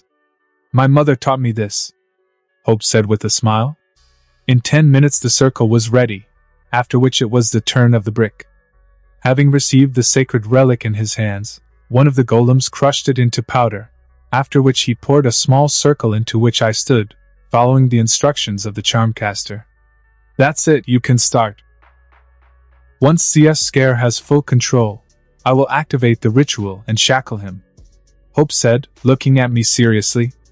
Fine, but be prepared, it's going to be a disgusting sight, I said as I activated the omnitrix.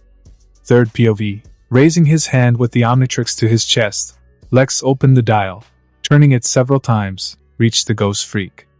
Taking a deep breath, Lex slapped the dial and at the same time opened all of his mental shields, allowing Zecky to take over. After the usual second transformation, in place of Lex was the ghost freak, who looked the same as usual, but what was different was his behavior. Ha ha. Ha ha ha ha ha. Finally, I got the upper hand. I broke through his defenses. And now the omnitrix is mine. Zecky laughed like a man before he began to transform into his true form. First, the symbol of the omnitrix disappeared from his chest.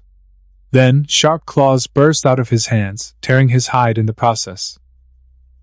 A dozen striped tentacles followed from its chest, and another, much longer and repulsive tail appeared from its ghostly tail. And then, using his claws, Zecky tore the entire skin off his face, revealing his ugly, upside-down head. Finally shedding all of his fake skin, which previously served as protection from the sun, Ectonurite returned to his true form, while continuing to laugh. Lex was right. It was a disgusting sight. Also your voice, brrr. The voice of Hope, who had been standing nearby all this time, was heard. What? Who are you? It doesn't matter though. I just needed a host, Zesker hissed as he looked at Hope as he approached the girl menacingly. But before he could reach Hope, he was stopped by a barrier of golden light, which caused Ectonurite great pain.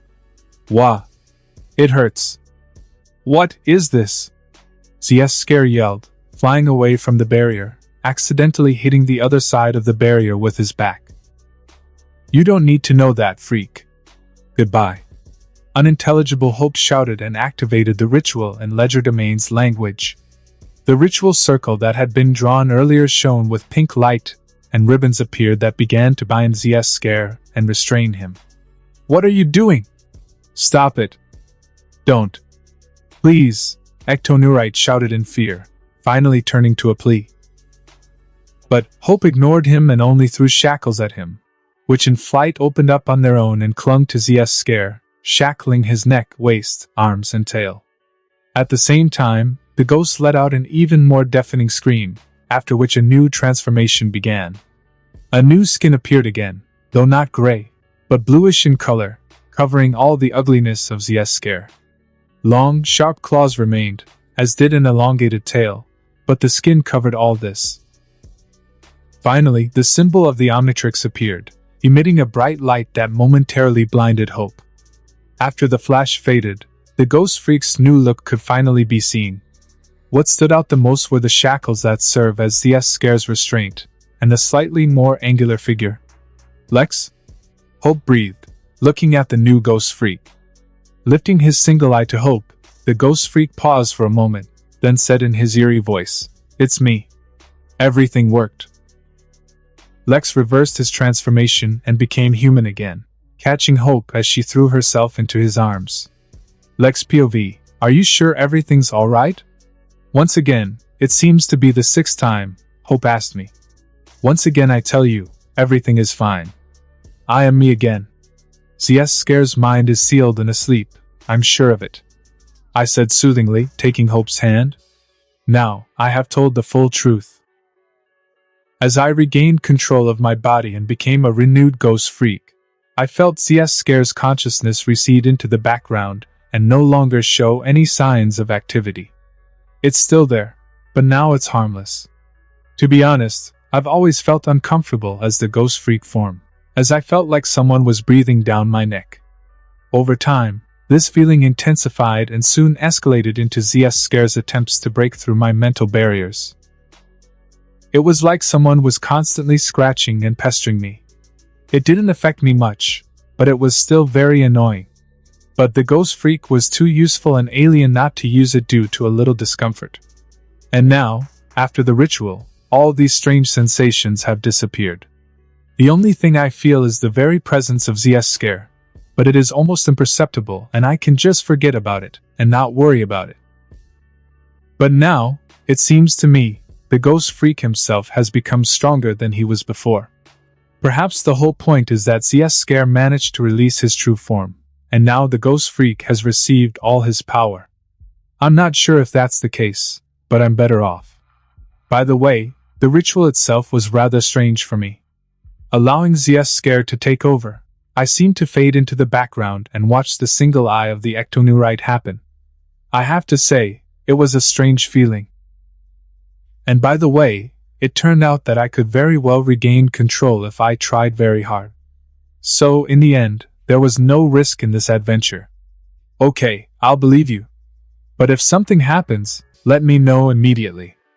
Hope said sternly, distracting me from my thoughts. Yes, ma'am. Saluting, I said with a smile. Don't clown. Hitting me on the shoulder, said the charmcaster. Ha ha, okay. I said, chuckling, hugging the girl, and then continued. So, what are your future plans? I'll sort out Uncle's collection, check all the ingredients, resources and treasures, and then study. I need to make up a lot. Also hugging me, with a satisfied smile, said Hope. Is that how? Well, good luck to you, I said, knowing full well how impatient she is now, because now no one will limit her thirst for knowledge. And you? Will you return to your family? A little sad, the girl asked. Yes. I've been gone for almost a day, they should be worried. Besides, we need to continue our journey. We were just invited to the Bermuda Triangle. A great opportunity to solve his mystery. With a smirk, I said. I understand. I will miss you very much. Breathing out, the girl said. Don't worry, we'll meet in just a couple of days. I'm sure you won't even notice my absence, especially when you're immersed in your books, I said, stroking my new wife on the head. Okay. Accepting the stroke, with a satisfied smile, said Hope. Next time I come, I'll bring your mother's book, The Staff of Ages, and the Arcamida Book of Spells. And then we'll decide when you meet Grandpa, Gwen and Ashley, I said encouragingly, although I began to worry about the upcoming acquaintance. Thank you, Hope said, leaning towards me for a kiss, which I gladly gave her. After spending almost 10 minutes saying goodbye, I decided to do one last thing. Hold. With it, we can keep in touch. If you need help or just want to chat, you can call at any time, I said, handing Hope the smartphone. In fact, I made a set of smartphones specifically for my family after that gladiator story. I had a free moment, so I made high-tech phones that are in no way inferior to mine. The same indestructible, with an extranet connection and a huge memory bank. True, I completely forgot to give them. But here it comes in handy. Although, then I have to do another one so as not to offend anyone. This is a phone? Hope asked, looking at my gift curiously. Yes. You're a smart girl, so I'm sure you can figure out how it works for yourself. It has my number on it, I said, at the same time looking at the time. It was already almost 11 a.m. I never had a phone. Hex was against any technology. Wanted too much to be authentic. Thanks a lot. Holding a smartphone to her chest, said, with a smile, Hope. Yes, that's his style. Well then, I have to go, I said, hugging her tightly. I really don't want to leave, but I have to. After standing like that for a few more minutes, I nevertheless let go of Hope and went to the exit. True, before I had gone a couple of steps, Hope again rushed to me and kissed me. Well, stop. I really have to go, I murmured as I kissed back. Good, Hope said as she moved away from me. Showing only a smile, I again went to the exit. I did not dare to use the telemat's teleportation. In a magic castle, you never know what will happen. Having left the castle without any problems, I took one last look at it and sighed heavily. All of this is difficult. All right, time to get down to business. Morgana, please return the Merlin to the hangar. I turned to my beautiful AI. I was met with only silence in response. Morgana. Morgana. Morgana. I yelled, trying to get an answer. And again only silence. Don't ignore me. I know you can hear me, I said wearily. Oh, you're talking to me? I thought you forgot about me. This whore is more important to you, Morgana said with great jealousy in her voice. Half. Don't talk like that. Hope is a good girl. And don't act like that. You know perfectly well that you have a special place in my heart, I said tiredly, realizing that someone had a fit of jealousy. Then why do I still have no body? You promised a few months ago. I want to hug and kiss you too. I've been with you the longest, and already there are 3 bitches who get all your love and attention. First with anger, and then with resentment, Morgana said. I'll make you a body, but I can't make a simple robot. My wonderful artificial intelligence must have a perfect body, I said encouragingly. Really? I asked hopefully.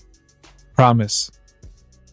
I will create for you the body of a bioandroid, which will be no different from a human one, and you will be able to feel all the delights of being a living being. Just wait until the end of the summer when I get all the resources I need. I promised. Fufufu, okay, I'll believe you and wait, But next time you're having fun with your horrors, at least turn off the cameras in your cabin. I hate to see you feel good with someone else when I can't even touch you," Morgana said, regaining her laughter. Although it is not clear why she herself did not turn off the cameras, because she can. But we will consider this a manifestation of female logic. "As you say, my love," I said as I watched the Merlin disappear into the clouds. "I created AI on my own head, and now I suffer. I don't even know how to approach the creation of her body. Now, it remains to deal with the Bermuda Triangle. I can't let my beloved family fall into a death trap, even if they can get out of it without any problems. It's better not to risk it again. In addition, this is another chance to get useful resources." Transforming into a chromastone, following the map from the Infinity Tattoo, I flew towards Florida. I had never used this alien before, so I figured why not. Crystal Sapiens fly at subsonic speeds, so I'll be there pretty soon. Deciding that for the time being to contact my deputy, I took out my phone and called Gwen's number, since the clone should now have her phone. On a note, we need to make a few more phones, or communicators, especially for clones, so that we can always keep in touch. "Where are you?" I immediately asked. "Already in Miami. We are just boarding the next plane that will take us to the Grand Smithers underwater resort," the clone replied. "Good. I'll be back before you land," I said and hung up, after which I flew faster to the center of the Bermuda Triangle. The Bermuda Triangle is an area in the Sargasso Sea that is bordered by a triangle with peaks in Miami, Bermuda, and San Juan. For several centuries, mysterious disappearances of ships and aircraft, and other anomalous phenomena have been taking place on this territory. Many have tried to unravel the secret of the triangle, including my grandfather, but the truth is that some cyber squids are to blame for everything, which are most likely the defense system of a spaceship that sank in that place a long time ago. When Donovan Grandsmith, an old friend of Max's, decided to build his resort in the Bermuda Triangle, understandably to attract tourists, he originally planned to use the energy of volcanic vents as a power source, but nothing came of it. As a result, in search of a solution to this problem, Donovan found an energy source at the bottom of the triangle, which belonged to these very cyber squids, which the latter did not like very much, and pretty soon they will visit the resort for their property. And since the resort is located on the water, it cannot end in anything good. And since my family is the first guests of the hotel, we are all going to be in a shitty situation. Of course, for us this is not such a problem, but it will notably spoil the rest. And I wish my family all the best, so I will take care of everything in advance so that we can relax in such a unique place. With similar thoughts, I finally got to the approximate middle of the Bermuda Triangle and instantly plunged into the water, heading to the bottom. I didn't even change the transformation, because the chromastone can fly in the water and, with its help, I can light my way. And as for the air, you don't have to worry, because the Infinity Tattoo protects me and I can safely be at the bottom of the ocean, even in the form of a human. After about 500 meters, I noticed the first signs of activity, and pretty soon a dozen squid-like robots appeared in front of me, approaching me menacingly.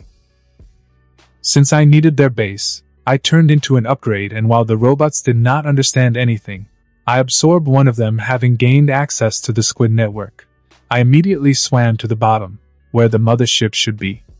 The rest of the squids ignored me, because for them, I became their own. Having reached almost 3 kilometers of depth, I finally saw the ship that had lain here for centuries and caused many problems on the surface. The ship itself had an odd shape, more like a long snake, and was not in very good condition.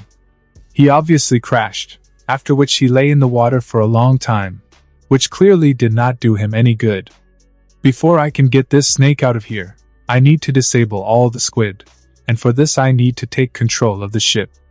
Thankfully, this is easy to do. Discarding the body of the cyber squid, I soaked into the starship itself. Oddly enough, despite the passage of time, it was still in working order, albeit in an emergency. It will not be able to take off, but there is still energy for work.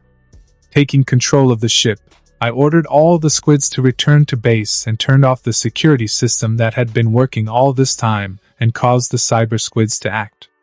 Now that no one will interfere with me, I can get the spaceship from here. Having completely disabled the ship, I turned into Ditto and created 100 clones, which, following my command, all turned into the Two Tails and created a common dome of mana that wrapped around the ship. I don't want to accidentally lose part of the ship, so it's safer that way. Holding on to the dome, we all moved on the count of 3 to Mars, to the old place where the gladiator ship used to be.